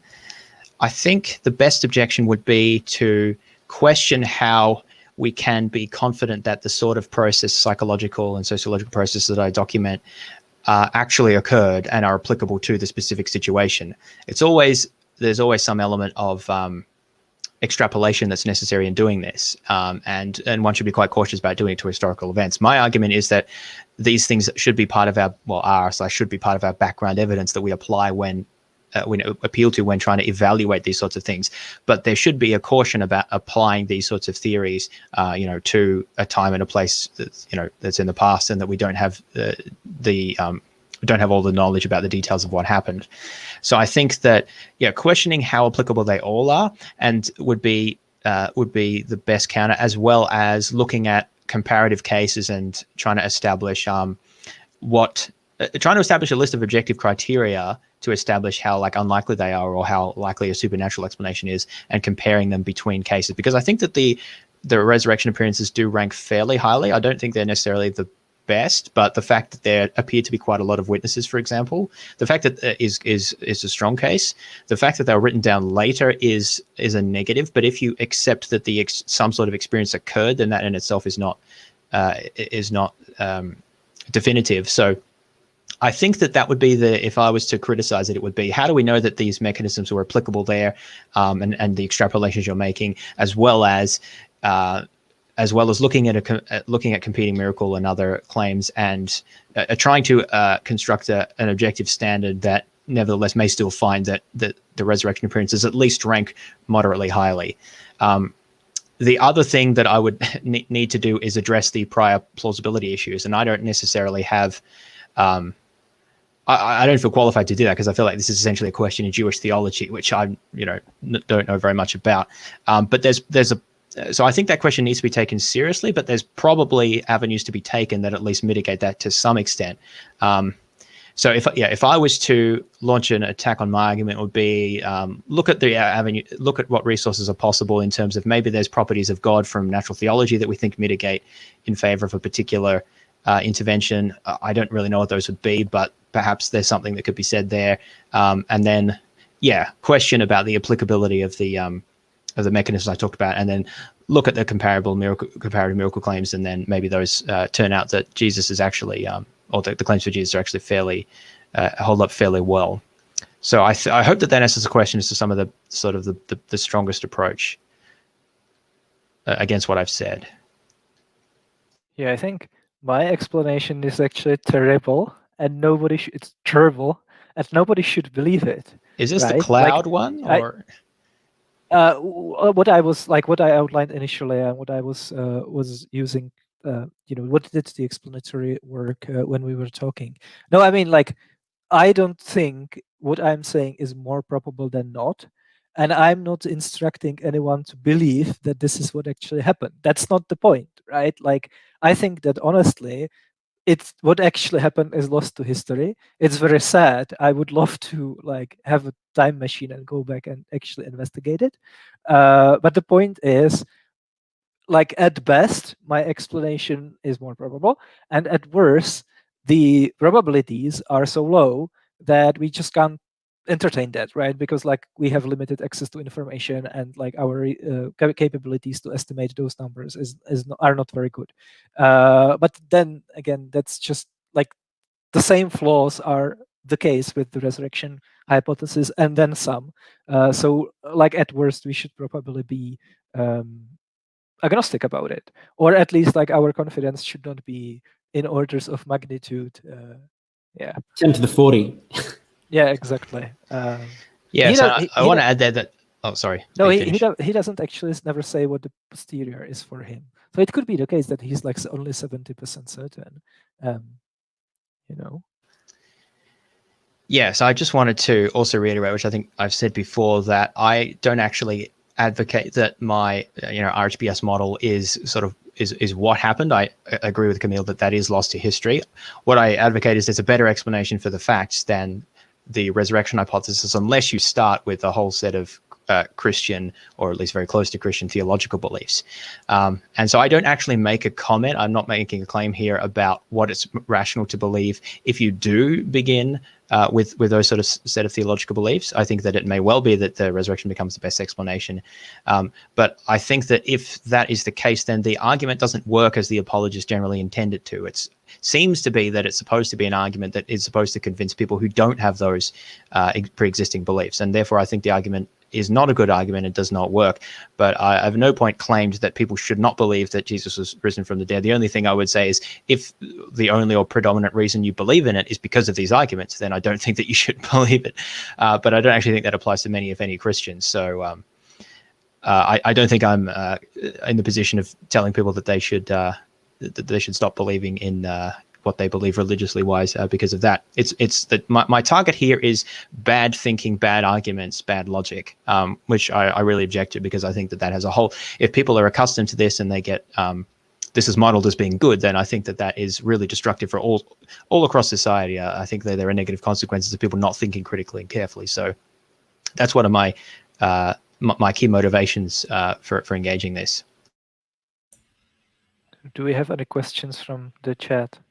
Massive props for everyone who was watching for 6 hours. Well, props to you two for coming in and doing 6 hours, like, and staying sharp as well. Like, that's pretty insane. And if it had just been, like, if it was just me listening to that, I would like just have become a Christian again. So, well, we had a 3.5 hour video of convincing evidence of the resurrection. So don't let it be said that atheists don't take this seriously. We watched the whole thing. We responded to it, detailed point by point. So, what do they say? The ball's on the other side of the court now. Now we need a 9-hour video responding to this video. Well, that's the thing, is they'll say that, come on, that's just too long. No one's going to respond to that. Well, if this is as important as they say it is, then Well, yeah. If I'm going to hell forever, please take 9 hours to respond to this and tell me where it's wrong. But I would like to extend an invitation to any of the people in the video that we. So what was it? I've got Max Baker Heitch, who I've got on Facebook. Yep. Cameron Batuzzi, who runs Cameron, Max, and Callum. And Callum Miller, yeah. Now, Max would possibly come on. Like, I've had nice exchanges with him before. Cameron will never, ever come on. And Callum Miller might come on, but I think he'd be kind of in defensive mode. Like it'd be difficult to have a conversation. It'd be very, like, debatey and, yeah.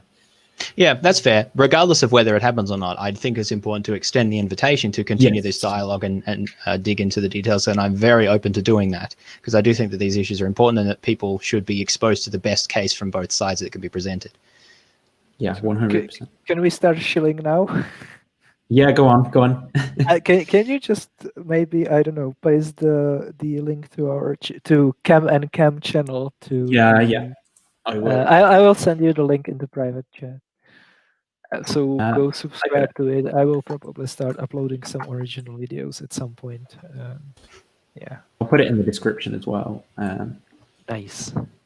And then, James, is your channel up and running again now, James? Or it is up and running again, yes. I'll send you those links. It's probably easier to just send afterwards. I'll send you a link to my blog as well, that you can put in the description, and I'll also spruik my book again. I think I've put enough effort into to do that. This is my book Unreasonable Faith, where I talk about critique William Lane Craig's arguments for Christianity. You can get this on Amazon and so forth. And I'll be doing more videos in future outlining some of my arguments about this. So there's a chapter on there about the resurrection arguments where I'm drawing a lot of my material from.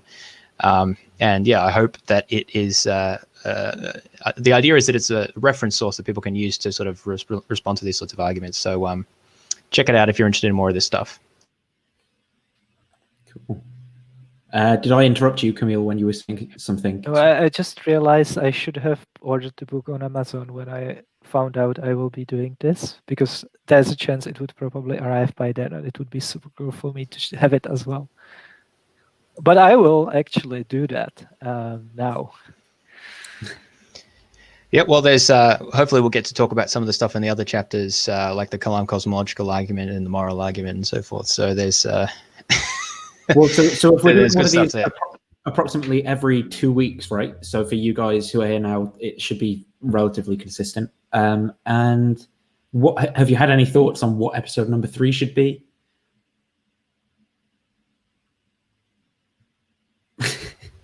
I just care about this. I don't care about the Kalam cosmological argument. Yeah, I haven't actually thought of. Yeah, I have a science podcast as well, the Science of Everything podcast. I'll send the links so that they're in the description. But yeah, if you're interested in learning more about the universe and so forth, you can check that out. In terms of next topics, I'll have to have a think about this. I am getting tired now, so I probably won't suggest. But I mean, we could moral argument's a possibility. I mean, there's also there's lots of other things. There's lots of other videos about the resurrection as well. I don't want to say we want to do that next time, but like we can revisit topics as well. Like Gary Habermas goes on about near-death experiences, which would be great to talk about, because I don't know why he actually appeals to those. I think it's a really bad move. And there was a new IP Irreducible Mind episode on near-death experiences. I saw that as well. Yes, we'll have to do that at some point. So there's plenty of things to be doing, but I think it might be good to kind of vary the topics and then come back a little bit later. I can read up on the Shroud of Turin, because Habermas. How many apologists are using this these days? Habermas is using it, is he? I've only heard that from Habermas and maybe from some like Catholic guys who are not in my social bubble. Yeah, if we can find like apologists who people actually listen to using this argument, then I'll be happy to address it. Otherwise, I'm just happy to not talk about it because it's so dumb. Radiation, don't you know? And we all know that, like, when Yahweh raises someone from the dead, the cloth then emits radiation for 2,000 years. It's just basic science. Yeah, so I'd be inclined to the moral argument could be interesting. That's a very I was just watching a video about that. I think I can't even remember who from at this point. Anyway, so we can talk about that. And if listeners have suggestions, be very happy to take those as well.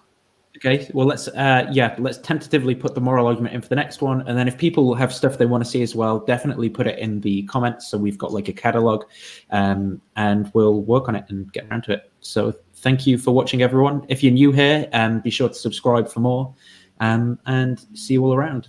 Thanks. Bye. See ya.